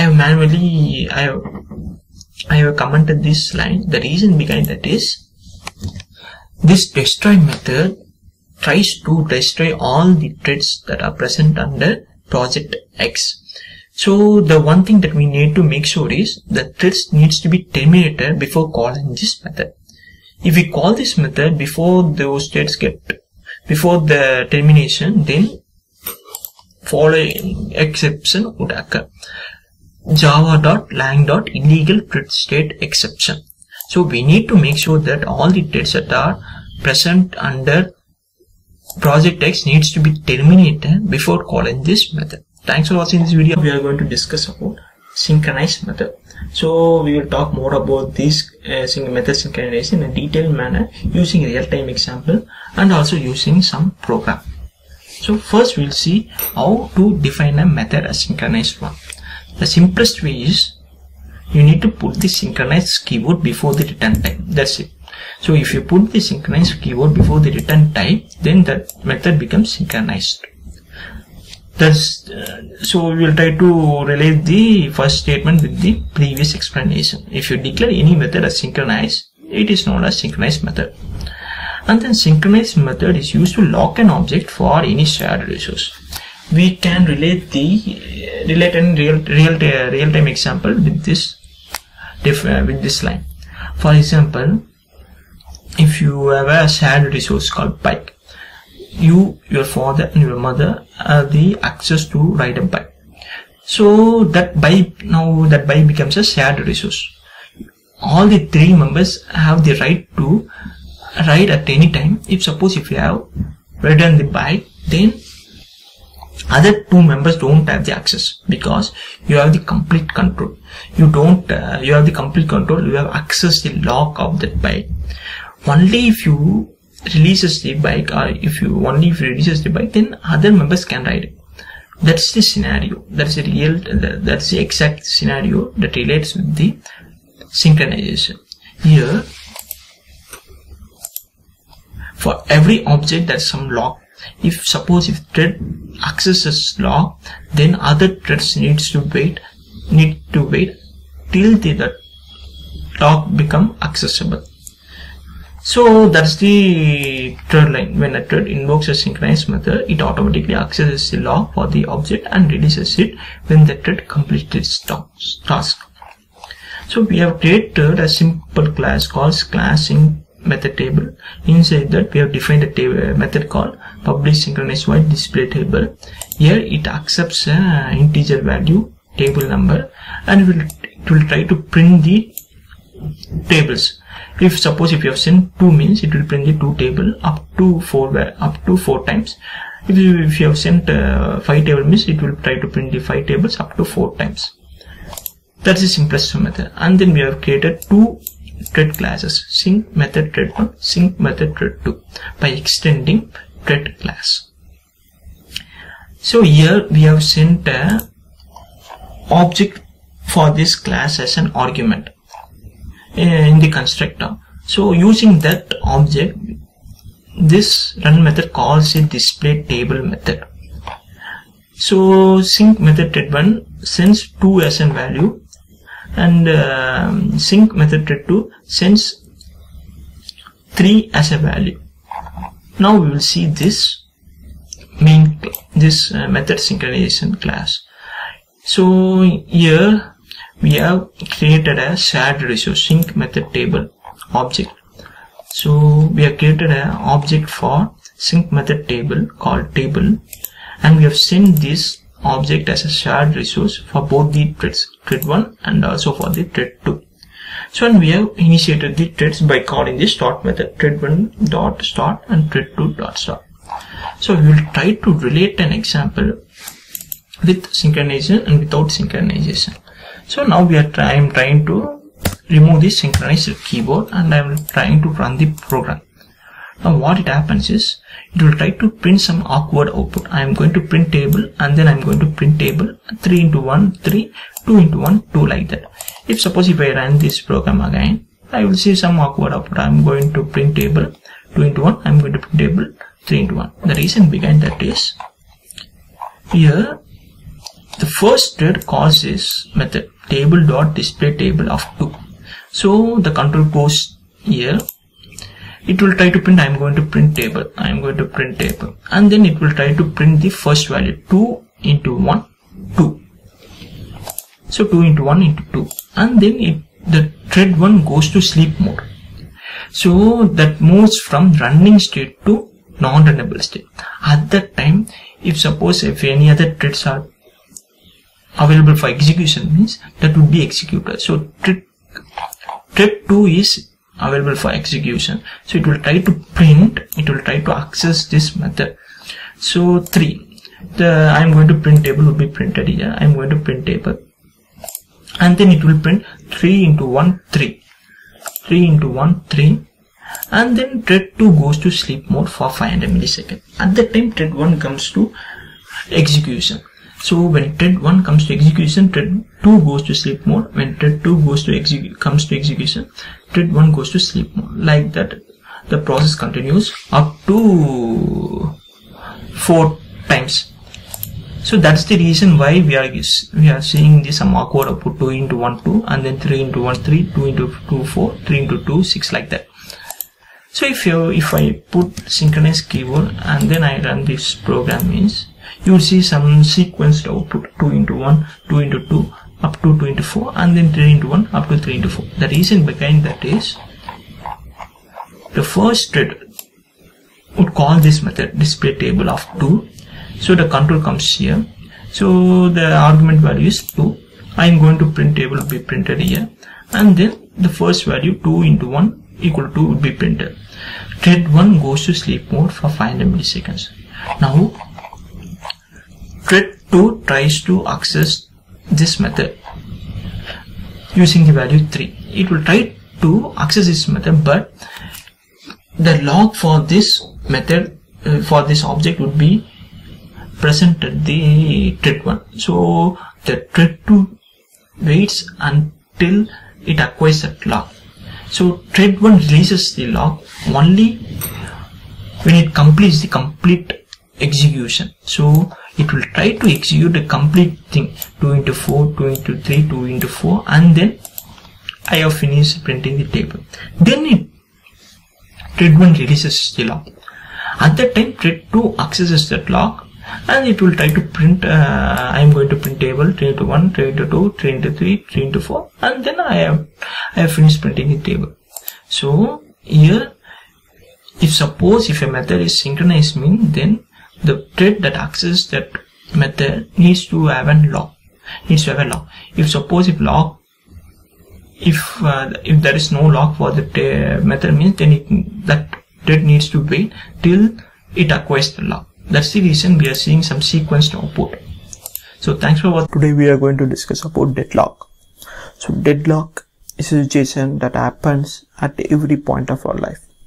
So it happens in programming side, and it also happens in a real-time environment. So for example, we will try to relate this deadlock with a real-time example first, and then we'll try to decode this formal definition. If you're a engineering student who is studying at the 4th year, so after 4th year you will try to find a job. So whenever you attend an interview, they will ask about your experience. But to get a job, you need experience. Only if you have a job, you will get an experience. So it's a deadlock situation. If you need a job, you need experience. Only if you have a job, you will get an experience. This is one of the deadlock situation that happens in our life.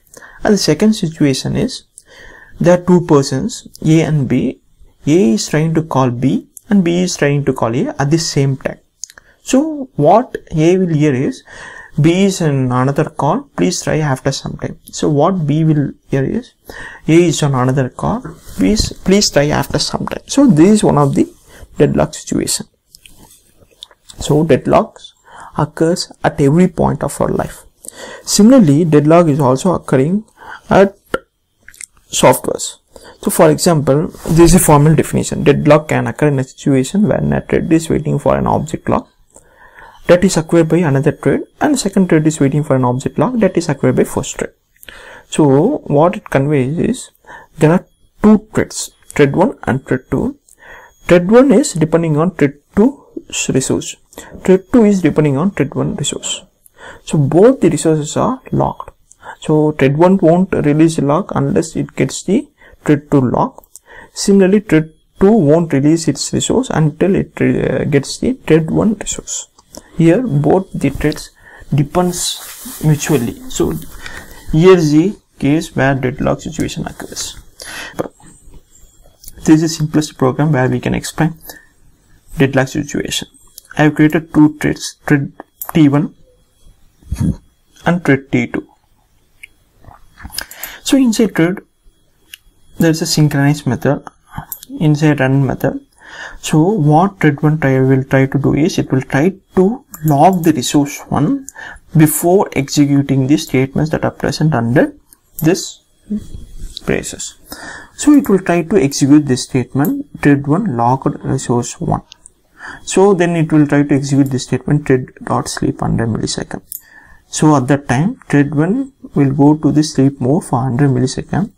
So JVM will try to check many other threads are available for execution. So thread 2 is available for execution. It will try to execute this statement. So synchronize resource.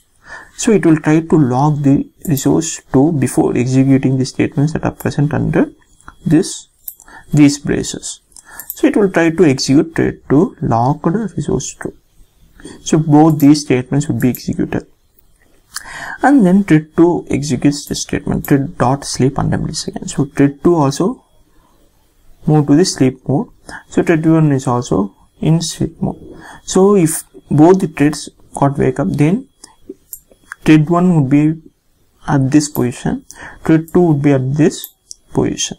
So to execute this statement, thread 1 needs resource 2. To execute this statement, thread 2 needs resource 1. But both the resources are locked. So thread 1 won't execute this statement until it gets the resource 2. Thread 2 won't execute this statement until it gets the resource 1 as a lock. So here is the deadlock situation. Thread 1 depends on thread 2, thread 2 depends on thread 1. So the statements that are present under these braces won't be executed at all. The statements that are present under these braces also won't be executed. So if suppose if we run this program, you would see the following output: thread 1 locked resource 1, thread 2 locked resource 2, and then you would see the JVM is still under running mode, but it won't execute the other two statements. If you want to terminate the program, then you need to manually click on Ctrl C, or you need to click on cross mark and you need to click on S. So this is about the deadlock situation. So thanks for watching the channel. Now we are going to discuss about file input stream. So first, what is a file input stream, and then we will discuss about what are the uses of file input stream and how we can use file input stream for writing a simplest Java program. So first, what is a file input stream? So in the previous video we have discussed about file output stream, how we can write data to a file using Java program using file output stream class. Here we are going to discuss about how we can write a program to read contents from a file using file input stream. Basically, file input stream is used to read data from a file in byte format. So, and then what I need to convey is, data is not limited to words or characters or paragraphs. The data is everything. So audio, video, image, and etc. are data only. So you can read audio, video, image and etc. using file input stream. So file input stream reads the data in the form of bytes format, and then we need to convert that byte into relevant format used program. Here what I have done is I am trying to read contents from a file, read string contents or characters from a file, and then I am trying to print those characters on the terminal. So for that, first I need to create an object for file input stream. So file input stream fin equal to new file input stream file. Using this object, I will try to read each character from the file. For example, these are the characters that are present in this file, rkesh, rakesh. I am trying to read each character. fin.read returns each character from that file in the form of Unicode. So that's why I have captured that data in the integer data type I, and then we need to convert that integer to character. We need to typecast that integer to character. Since it is a Unicode, we need to typecast it to character for displaying purpose, and then it will display each character on the terminal. So you would have noticed why have we put not equal to -1, means -1 would be written by this operation when the file reaches the end of the file. For example, if it's trying to read R, it will be, the position would be here, the pointer would be here, then A, K, E, S, H. Now that fin dot read would it will try to read some data from this position. So it will try to return -1. The reason behind that is there is no data at that point. That's why it will return -1 here. So we are trying to exit this loop when it matches -1. So if you run this program, you would notice the data would be like this, RAKESS. So this is the simplest program to explain file input stream. So this code would be present in the GitHub. The GitHub link would be present in this video's description box. Thanks for watching this video channel. Now we are going to discuss about Java file output stream. So what is a Java file output stream, and what are the advantages of Java file output stream, and how we can write a program using Java file output stream. So first, what is a Java file output stream? If you are writing a program, in that program if you need to write some content to a file, then you need to use these class file output stream. There are many other classes also, but there is one of those important class that by which we can write some content to a file using Java program, Java file output stream. So output stream used for writing data to a file. We will try to explain this Java file output stream using some program. So here I have written two methods. So private static void write character, and then private static void write string. These methods were called inside the main method. So first I call the write character method, and then I call the write string method. In the first method, we are trying to write some character to a file. So here we need to put the try catch block. The reason behind that is this file output stream class, this file output stream will throw an exception at some cases. For example, if you are trying to write a file, if you are trying to specify a path, if you are trying to specify an invalid path, so if suppose there is no paths like this, then this would throw an exception. This would throw an IO exception, input output exception, that we need to capture. Otherwise it will return an error. So that's the reason why we are putting the try catch block. You can also throw this exception, but here I am trying to catch the exception. So here I have created the object for file output stream class. So here FOUT is the object. Inside it I have specified the file where I need to write the content. So here there are two options. If you are giving the boolean.true, means the file would be in the append mode. So append mode in the sense, if there are some contents in that file previously, then the new content would be appended. If you are trying to put false here, means then the file would be cleaned first and then the new contents would be added. So I am here I have created the file in the append mode. So the previous contents would be present, the new contents would be appended. And then using this FOUT object, I have trying to write some Unicode into the file. So FOUT dot write Unicode means Unicode character. The equivalent character for 70 is capital F, that would be written in this file.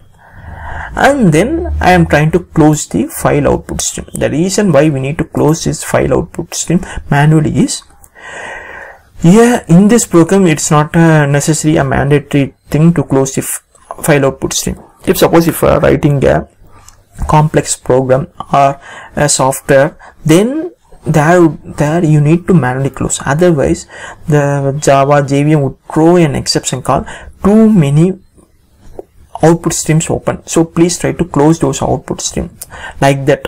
So to avoid that exception, we need to close the file output stream manually using this method dot close.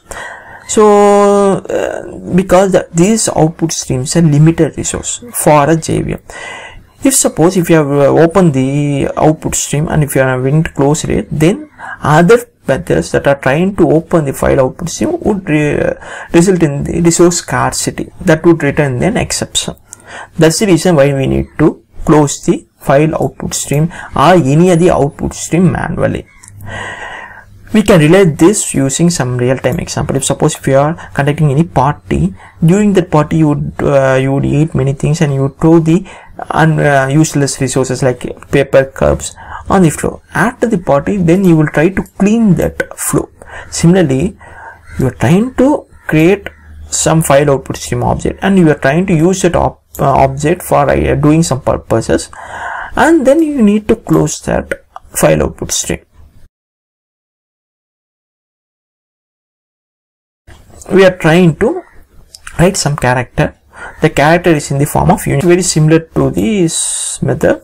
The only change here is, here we are sending the string.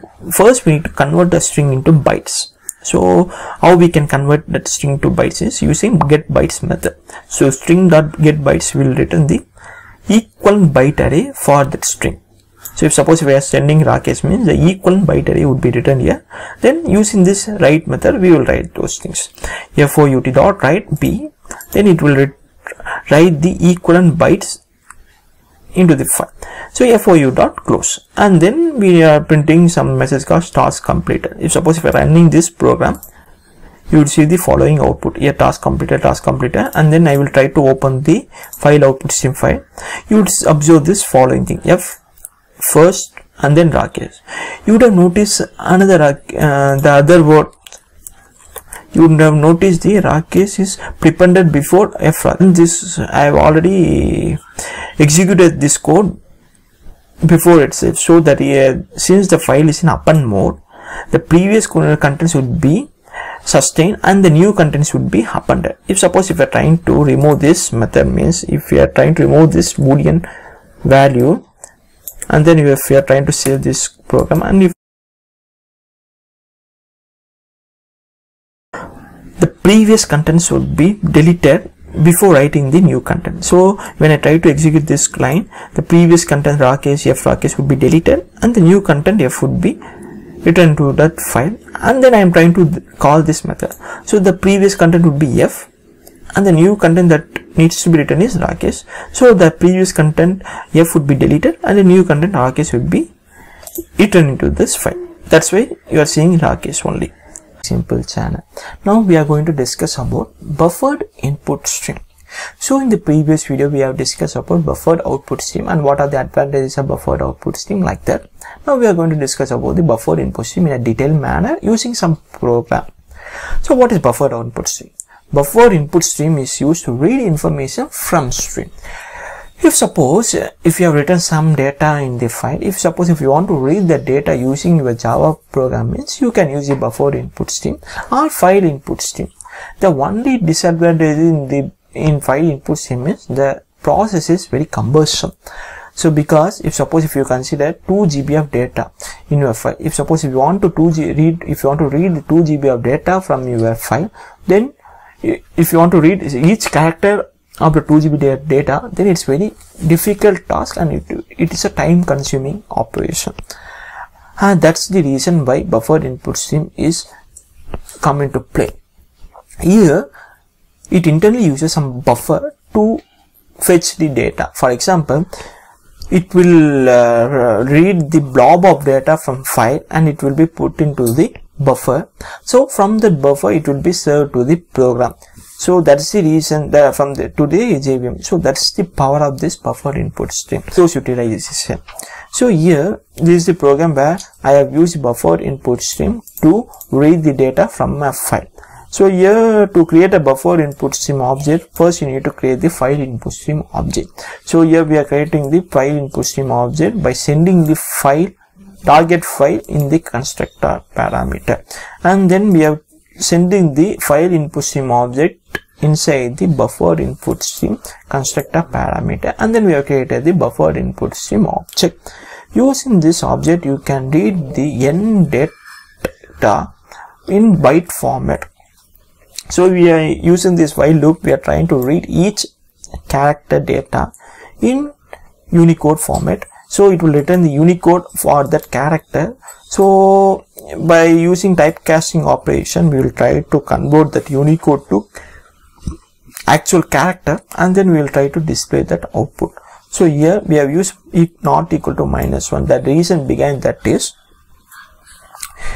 it will return -1 if the file reaches the end of the file. That's the reason we have put the -1. So whenever the file reaches the end of the file, it will return the -1. So this while loop will get,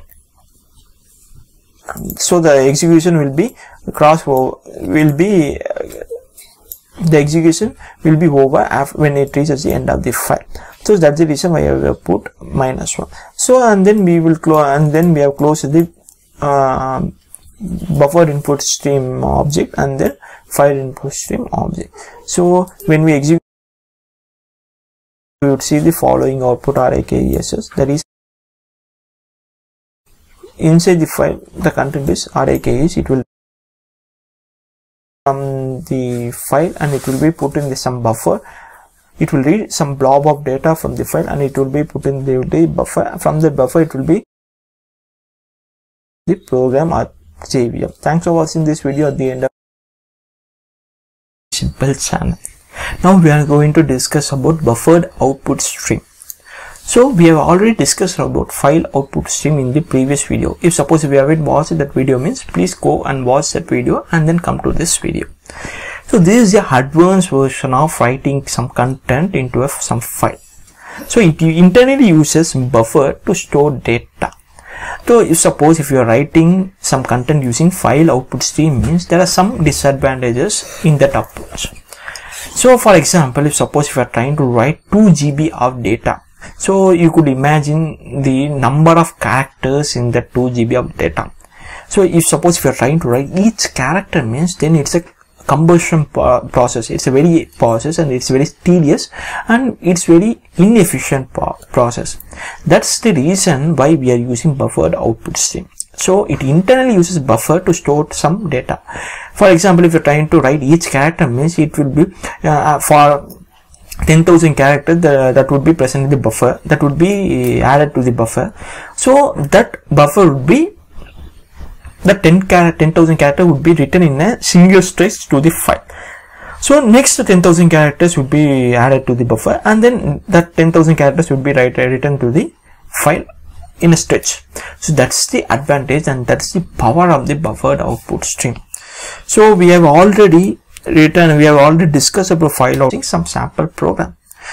Here we are trying to create an object for file output stream. Since buffer output stream is completely written over file output stream, first we need to create the file output stream object, FOUT. See, if you want to create the file in the upper mode, means you need to give boolean.true, otherwise you need to give that param as empty. So here we have created the object for file output stream. And then we need to create the buffer output stream object. So for creating buffer output stream object, we need to first send the file output stream object In the buffer output stream, construct a parameter. Then it would return the buffer output stream object. So using that object, you can write data using the byte stream. For example, if you are trying to write Rakesh data in the string format, means first you need to convert that string to bytes.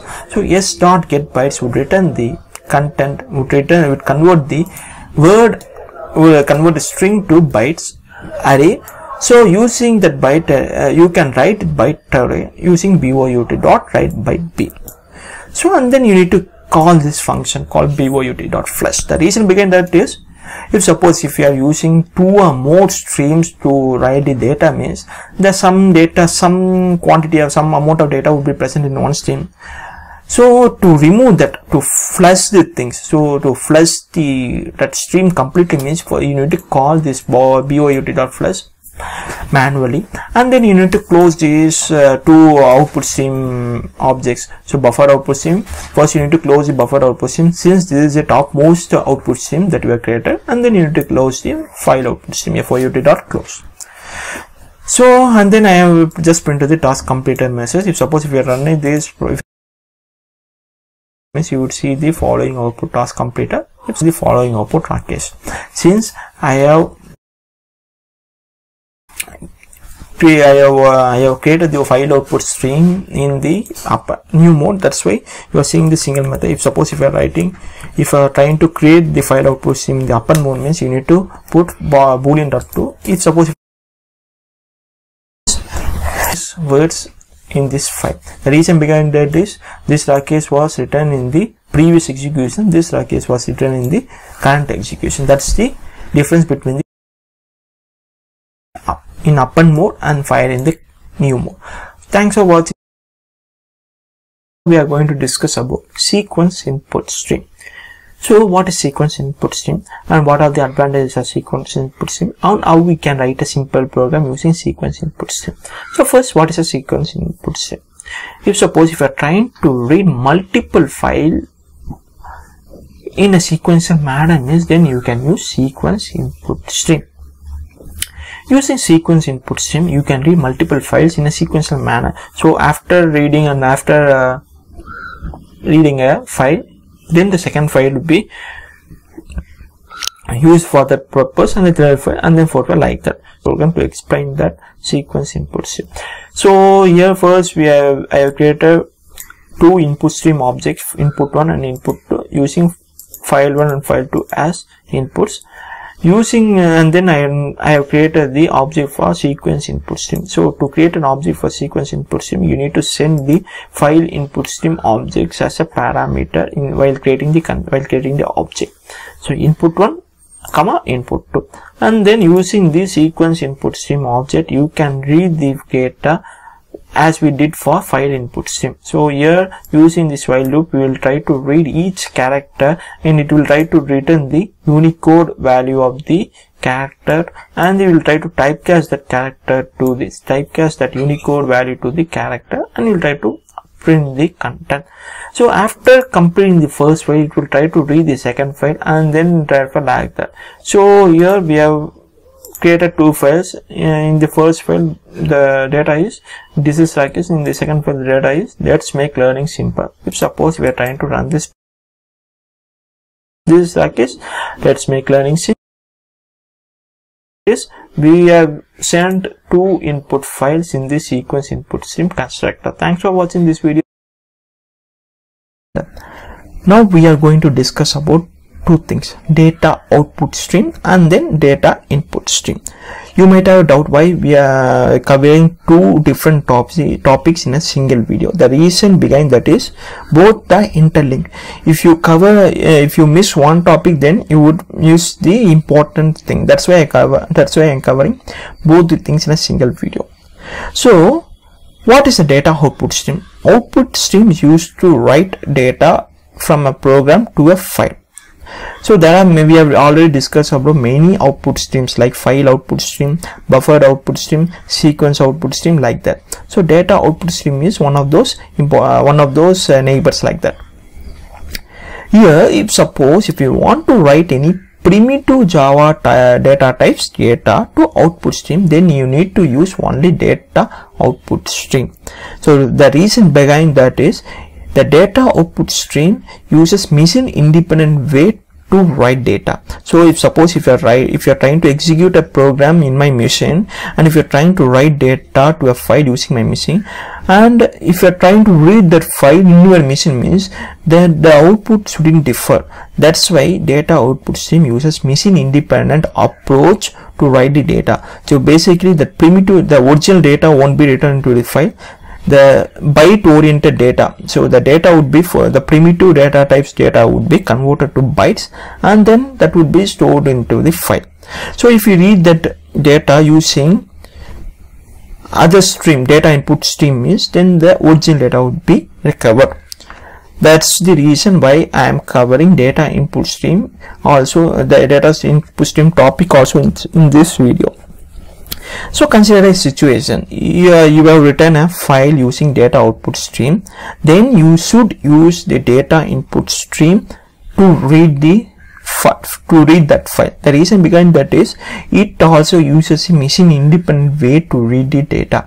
So it reads the primitive data types data from the input stream in a machine independent way. So machine independent way means, if suppose if you have run a program using my machine, and you have written some data to a file using my machine, then if you are trying to read the same file in your machine, means then the output shouldn't differ. That's the reason we are using data input stream to read the primitive data types data in a machine independent manner, using two programs, data output stream example and then data input stream example.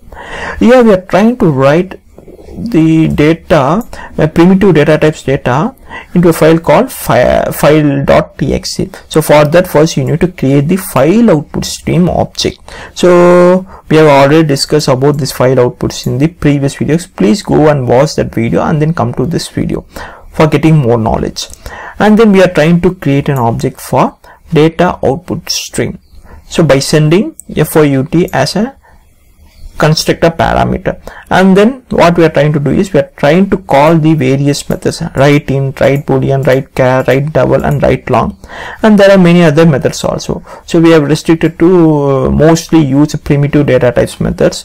So here we are trying to write 65 integer value to a file called file.txt, and then we are trying to write boolean data, write boolean using write boolean, and then we are trying to write a character capital R using write char method, and then we are trying to write 1.0d value using write double, and then we are trying to write some long value using write long method, and then we are trying to close the data output stream object and then a file output stream objects.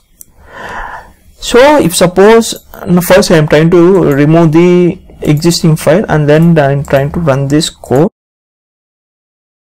you see the following output.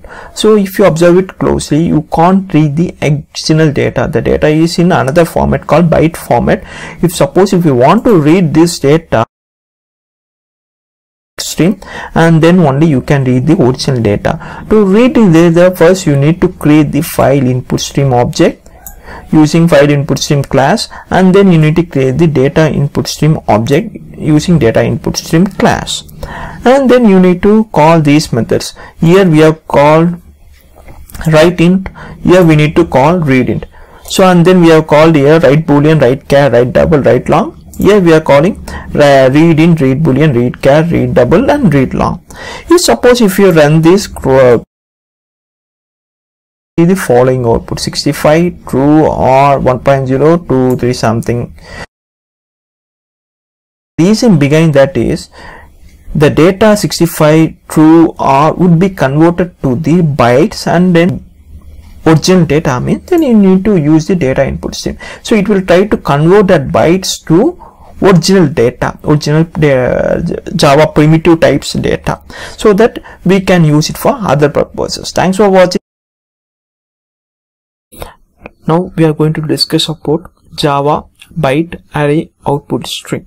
So Java byte array output stream is one of the important classes which is used to write common data into multiple files. For example, consider a situation. If you have some data and if you need to write this data into multiple files, so then you could use this class for that purpose. Byte array output stream. Actually, what is byte array?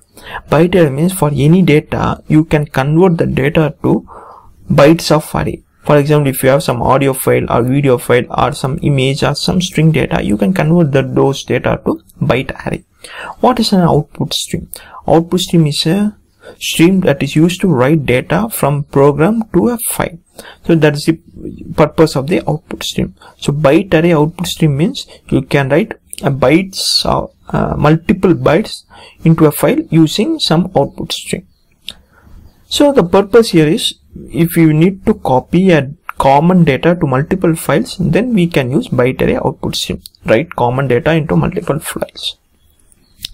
Technically, what it does is, it will this byte array output stream holds or copies that common data, and it will try to forward the data to multiple streams.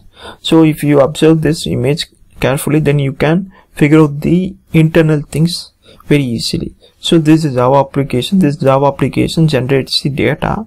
That data would be stored in this BOUT. BOUT is the object created using this class byte array output stream. Using this BOUT object, you can copy into multiple files. So in this case, we are trying to copy data from BOUT to FOUT1 and FOUT2. So then the data would be written into file1 and file2. We will try to explain this as sample program. Here I have created two files, file1 and file2, and then I have created two file output streams, FOUT1 and FOUT2. And then what I have done is, I have created an object for byte array output stream BOUT, and then I have created a string word with a value array_kesh, and then we need to first convert this word to bytes, word.getBytes.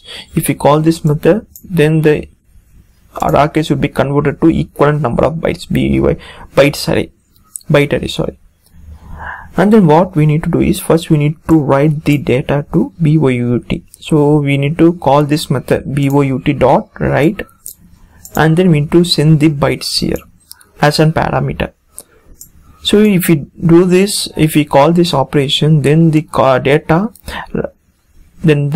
byte array would be copied to the BOUT object. Using this object, we can write the data to multiple files. So we are trying to write the data to FOUT1 and FOUT2. So the FOUT1 holds the file1 data, holds the file1, and FOUT holds file2. So basically what it does is, it will try to copy the data from BOUT to FOUT1 and FOUT2. And then we have called the flush operation. The flush operation is called because if we need to transfer the complete data from one stream to another stream, then we need to call the flush operation manually. Otherwise, there will be loss of some data. That's the main reason why we need to call flush operation. And then we need to close the output streams. That's the basic thing. Suppose if you run this present in the file1 and file2.txt. So in the previous video, we would have seen the differences between file reader versus file input stream. In this video, we will see how we can write a program using file reader and what is the way to read data from a file using file reader. So first we are trying to specify the file from which we will read the data. So I have specified the file, and then we are trying to create an object for file reader class. So file reader is a class for which we are trying to create an object. So file reader, this is the object name, and then using new file reader, and we are trying to send the file name here in the constructor params. So the file reader object would be created. Using this object, we can read the characters from the file by character. So for that, what we need to do is, you need to call this method f4.read, means it will try to read each character from the file. So the character would be written in the Unicode format. So you need to get that value in the integer. So you need to convert that integer to character by typecasting. Otherwise, it would print only the Unicode numbers. So once it reaches the end of the file, if it reaches the end of the file means it will return -1. So once it returns -1, we need to skip this. This program will exit from this while loop. So and then fr.close. So we will try to close the file reader object. So if we run this program, code value for capital R and equivalent Unicode value for small a is 97. So 107 equals to small k. One of the ways by which we can read characters from the file using file reader. Thanks for watching this video. Now we are going to discuss about file writer. So in the previous videos we would have discussed about many things like file output stream, buffered output stream, data output stream, sequence output stream, like that. So each output stream has its own purpose. Similarly, file writer also has its own purpose. So here it is used to write character oriented data to a file. So file output stream also has a similar purpose, but there is some intermediate step is required. So for example, suppose if you are trying to write some data using file output stream class, means first you need to convert that string data to byte array and then you need to write those bytes to the file. But here you don't want to do that intermediate process, so it would be automatically handled if you use. For here there is the example to write raw case data to a file using file writer. First you need to create the file writer object and then you need to just call fw.write and you need to send the data. File output stream, first you need to convert that string data to byte array and then you need to write that byte array using file output stream object. Using this file writer, we can avoid the intermediate step. That's the only advantage here, and it would be very useful if you are writing a big programs or if you are in a software industry. So if you run this output here, be written to a file called file.txt. Now we are going to discuss about input stream versus reader. So as the name itself suggests, both are trying to read some data. So both are trying to read some data, but there are some minor differences. We will talk more about that differences in this video. So I want to convey that this video is a theoretical video, so please don't try to skip this video, because this theoretical content is very important in terms of technique, in terms of interview purpose, in terms of interview, and also for the to develop your programming knowledge. So please don't try to skip this video. This is one of the important videos where you can learn the basic stuff. So input stream versus reader. So first we are trying to see the differences between the input stream and versus reader. Both input stream and reader are abstractions to read data from source. So technically both are abstract classes to read the data from source. That source can be either file or socket, that doesn't matter. But this is the difference. This matters a lot. Input stream is used to read binary data, whereas reader is used to read text data. So consider the following things: image, video, audio, and then text. All these things are data. So system considers these as a data, these things as a data. So if you consider image, if your image occupies 1 MB means, so 1 MB equal to 1024 bytes. So this is data. If suppose if your movie occupies 1 GB means 1 GB equal to 1024 megabytes, 1 megabyte equal to 1024 bytes. So this is also a data. So similarly for text and for also for audio. So machine considers everything as a data, everything as bytes. This input stream is specifically designed to read all kind of binary data. Binary data means it can be used to read audio, video, sound, text, and etc. Whereas reader is specifically designed to read only text data. Text data in the sense English characters, Tamil characters, Telugu characters, other language characters, smiley symbols, arrow symbols, numeric numbers, like that. This reader is specifically designed to read those only text data. The text data can be English characters and other language characters and other characters also. But this reader cannot be used to read the binary data like image, audio, video data. So that's the difference between input stream and read. And now we are trying to see the differences between the binary and text data. So everything is made of bytes. So one character, for example, RAKESS, Rakesh, is a word. So in this word there are 6 characters. So each character consumes some amount of bytes, some combination of bytes. So each combination of bytes represents some unique character. So that would be, for example, if you know about the Unicode representation, you would have seen that each character, for example, capital A and small a, has some unique Unicodes. The reason behind that is there should be some map between the actual character and the byte representation. So machine plays with the bytes and we play with the characters. So that's the important of that Unicode representation.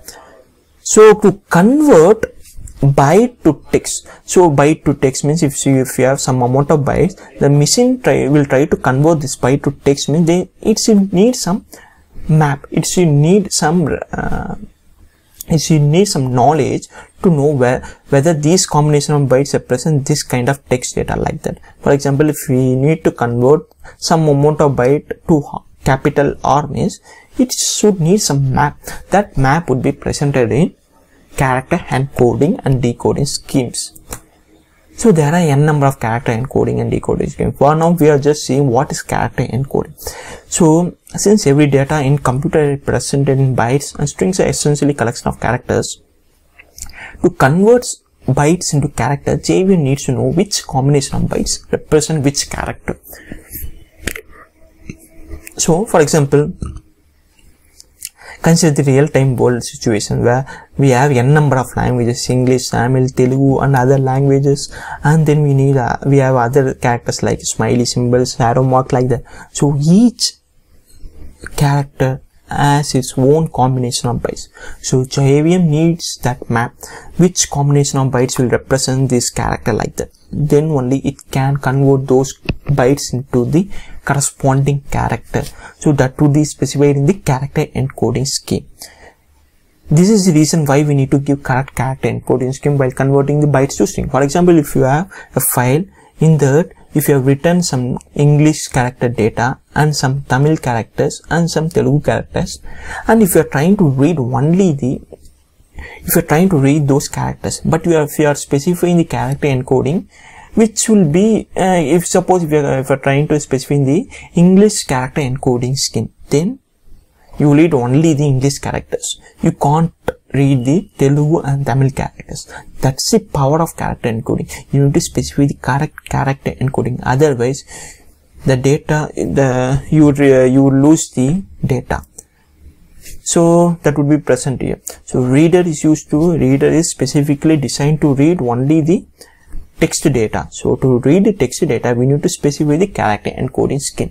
So default, if we fail to specify the character encoding scheme, then JVM uses a default character encoding scheme to read and write the data. So if you know the characters that are present in the file, and then you need to specify the correct character encoding scheme. Otherwise, it will result in this scenario.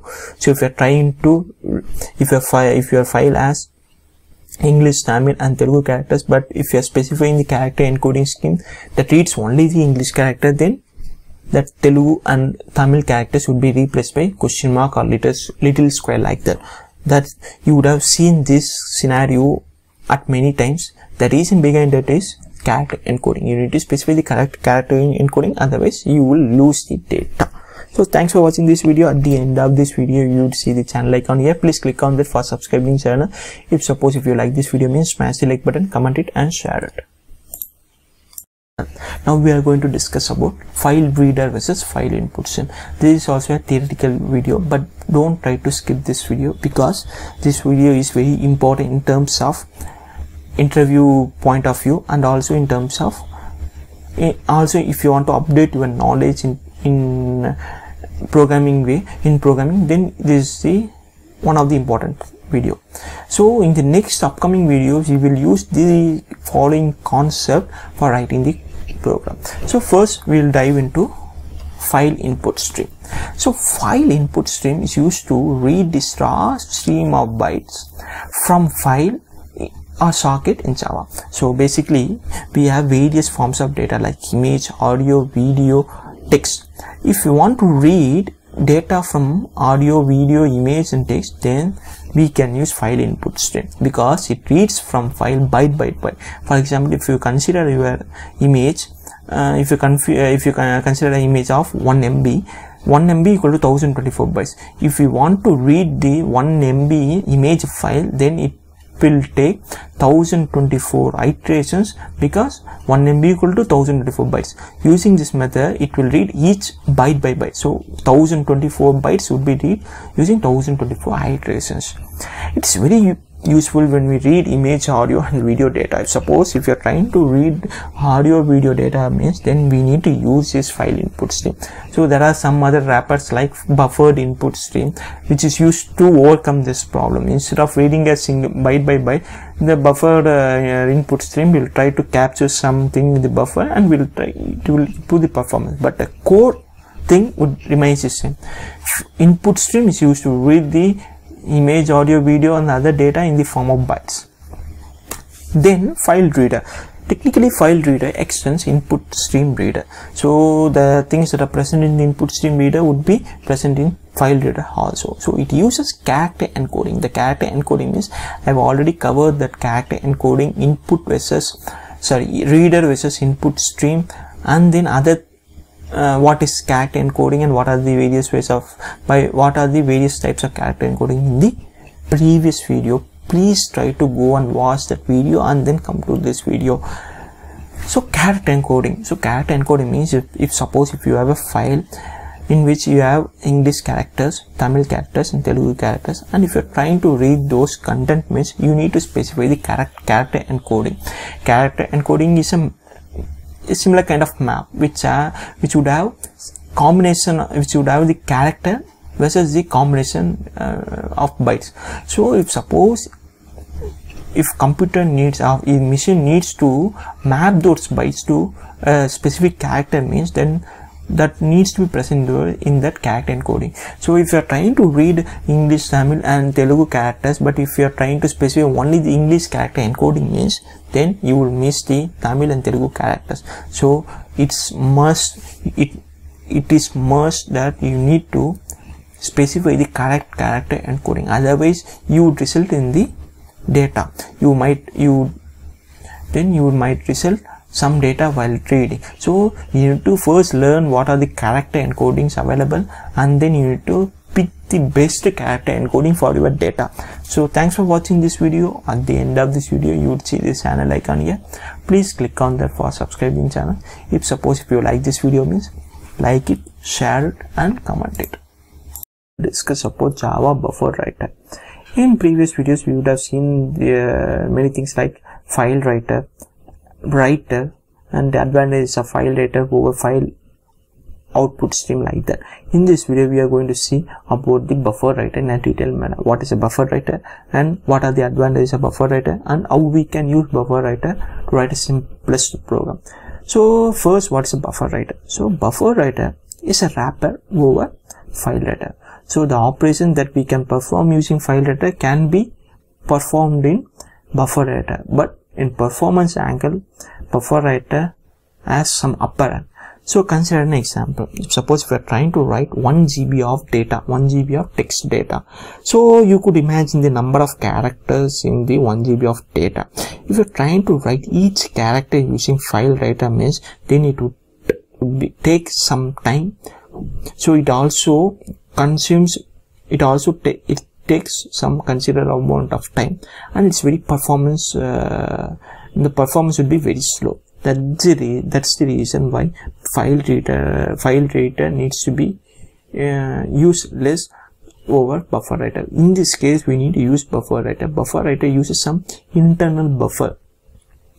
So once that buffer overflows, that buffer would be returned into the actual disk till that time that buffer holds the actual data. That's the power of buffer writer. So we will see how we can do.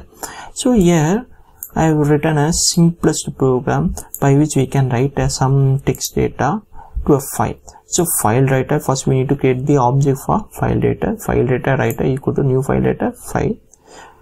We need to send the file, and then we need to create the buffer writer object. Buffer equal to new buffer writer, and you need to specify the file writer object as a constructor parameter.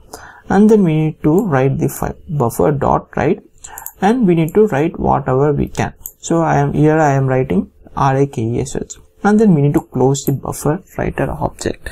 So if you close the buffer writer object, then file writer object would be automatically closed. So if you close the wrapper object, then the internal objects would be automatically closed. And then I have printed the message called task completed. If suppose if you run this program, you would see the following data. So you can write some data to a file using buffer writer. In the next videos we will see what are the differences between the buffer writer and buffered output stream, like that. Thanks. Now we are going to discuss about Java socket programming in a very basic manner. Till now we have discussed many things like file concepts and looping concepts and exception concepts, like that. Those are the very basic things that are the things that are required for in terms of interview purpose and for the basic programming. Now we are going to discuss some advanced topics like socket programming.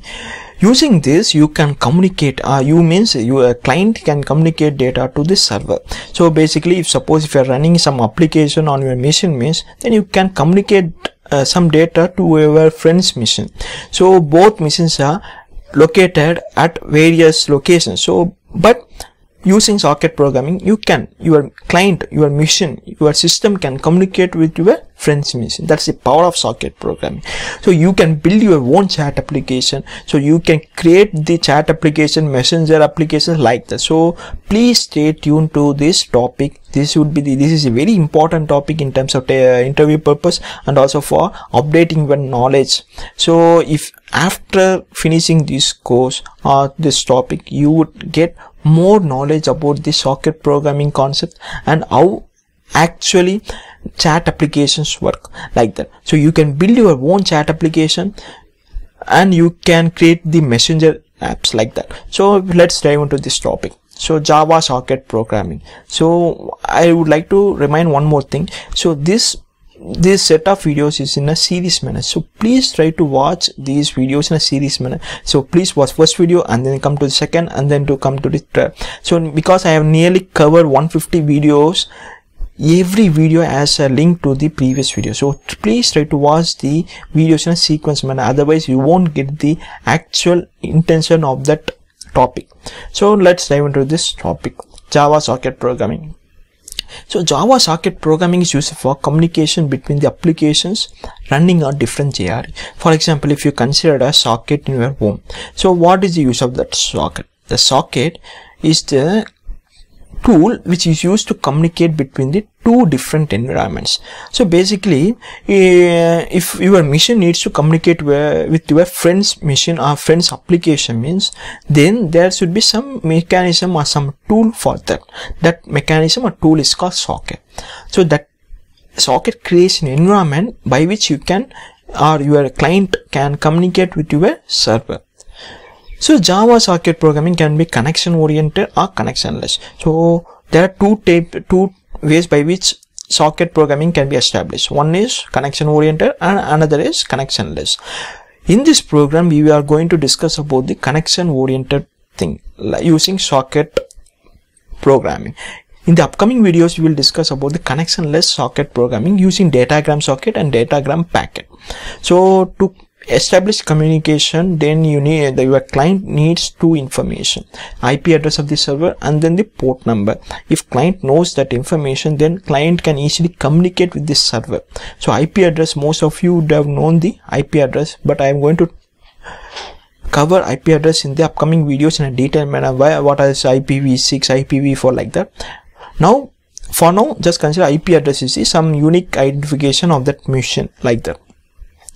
Port number means every platform has some ports. So some ports are used for some default purposes.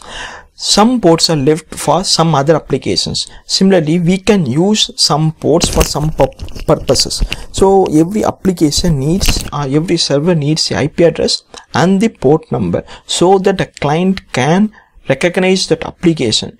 If suppose if you are running a server on this IP, you can run multiple servers on a single IP using different port numbers. So for example, 1234.2 one server, 1235.2 another server, 1236.2 another server. So IP address of the server means physically it identifies uniquely identifies the server, but you can run multiple servers on a particular machine. So that identification is done by using port number.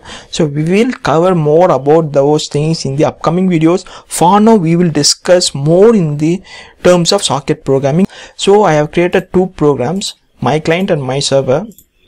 First, I will explain my server program. Here, first I have created the object for server socket. For that, you need to send the port number where you are hosting this server. So 46. So 12346. So basically, what it tries to convey is, it's trying to convey that the server is hosted at this port. And then what you need to do is, you need to create this socket. So you have hosted this server, but you need some environment to communicate with the client. That environment would be created using socket object. So socket s equal to ss.accept. By calling this method, that environment would be created. And then what you are trying to do is, this program is basically used to communicate allow server data from client to server. So client transfers allow server data, the server receives that allow server data, and it will try to print on the console. That's the motto of this application or programs. Here we are trying to get the data from this socket. So s.get input stream. So and then we are trying to redirect the data to data input stream by creating an object, and then we are trying to read the data from that object das.read UTF, and then we are converting or typecasting that data to string object. So and then we are trying to print the data. This is the simplest server code. Now we will go into the client code. Here we are trying to, first we need to create the environment. Here we have created an environment using socket s equal to ss.accept. Here we are trying to create the environment using socket s equal to new socket. We need to specify the IP address. At the same time, we need to specify the port number. So many would have some doubt that why I have specified localhost as an IP address. The reason behind that is, both the programs are running on my machine. So even if I provide localhost means it will redirect to my actual IP address. If suppose my client is running on my program on my machine and my server is running on your machine, means then you need to specify the exact IP address. Otherwise environment won't be established. So since both the programs are running on my machine, I have just given localhost. So I have created the socket object. Now in this program, my client is going to host the data. My client is used to transfer the data. So we need to create data output stream, and then we need to give s.get output stream. So and then we are trying to send the data using write UTF. So if you observe clearly, first we need to run the server program, then only that environment would be established, that socket environment would be established. So program, if you observe it closely, you would have seen that there won't be any output printed at all. Server is waiting for some data to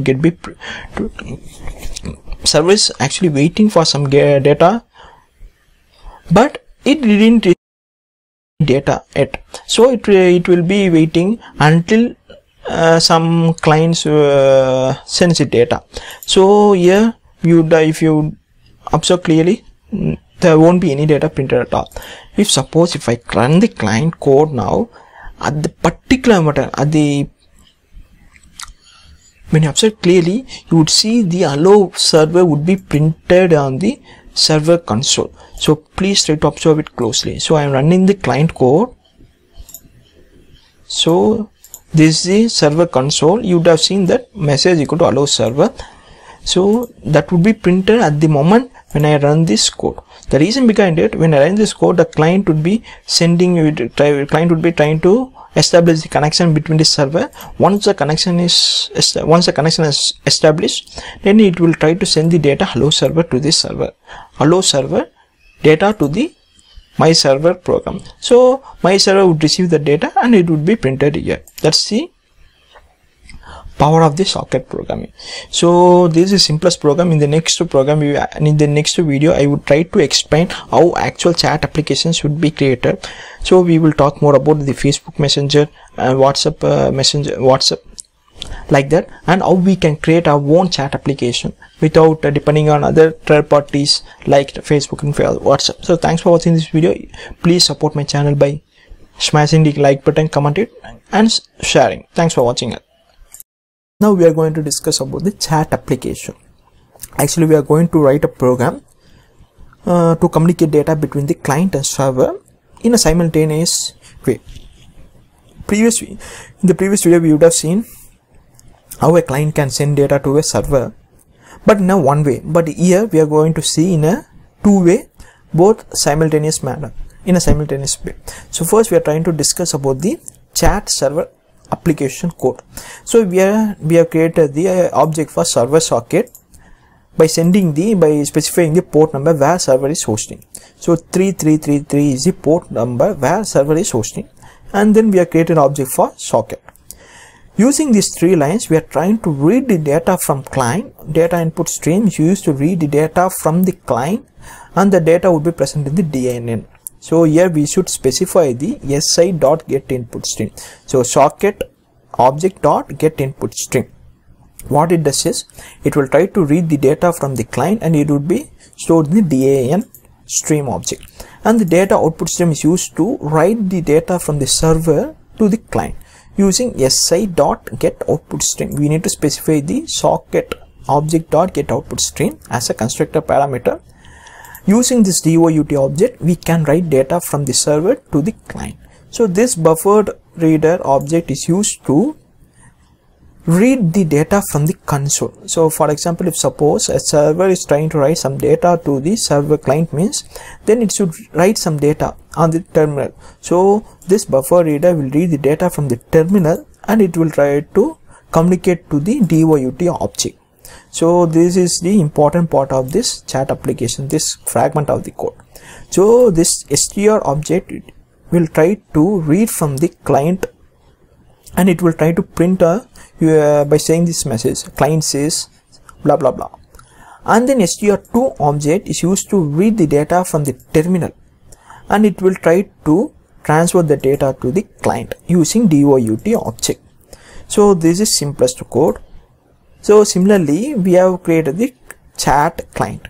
So here we have established the connection socket yes, and then we have specified the IP address localhost and the port number. So here we have specified the IP address as localhost. The reason behind that is both the chat server and chat clients are running on my local machine, so it's okay to specify as localhost. If suppose chat client server is running on your friend's machine means, then you need to specify your friend's IP address.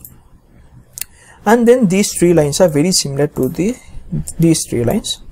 Here we are trying to read the data from this server using DIN object by specifying the si.getInputStream, and then we are trying to send data from client to server using DOUT by specifying the s.getOutputStream. And then using buffer reader, we are trying to read the data from the client terminal and we are trying to send the data to the server. So using BIA. So similarly, we have some while loop. Here str is used to read the data from the client terminal and it will try to write the data to the server using DOUT.WriteUTF object method. And then using str object, we will try to read the data from the server and it will try to print using server says message.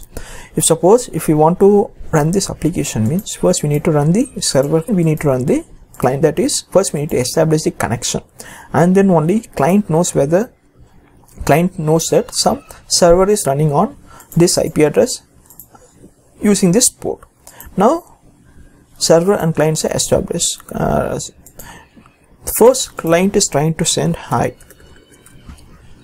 Server is receiving that message. Client says hi. Hey. Server is replying to the client by these things, by hi WhatsApp.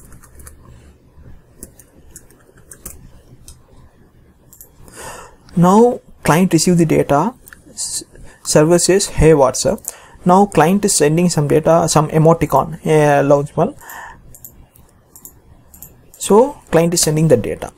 Server is receiving data. Client says emoticon, and then client replies that,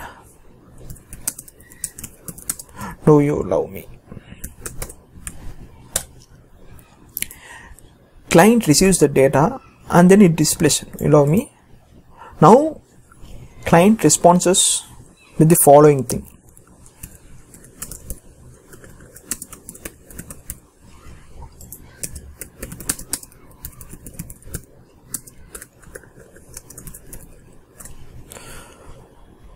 Now server receives the data. No, it's just a emoticon bow.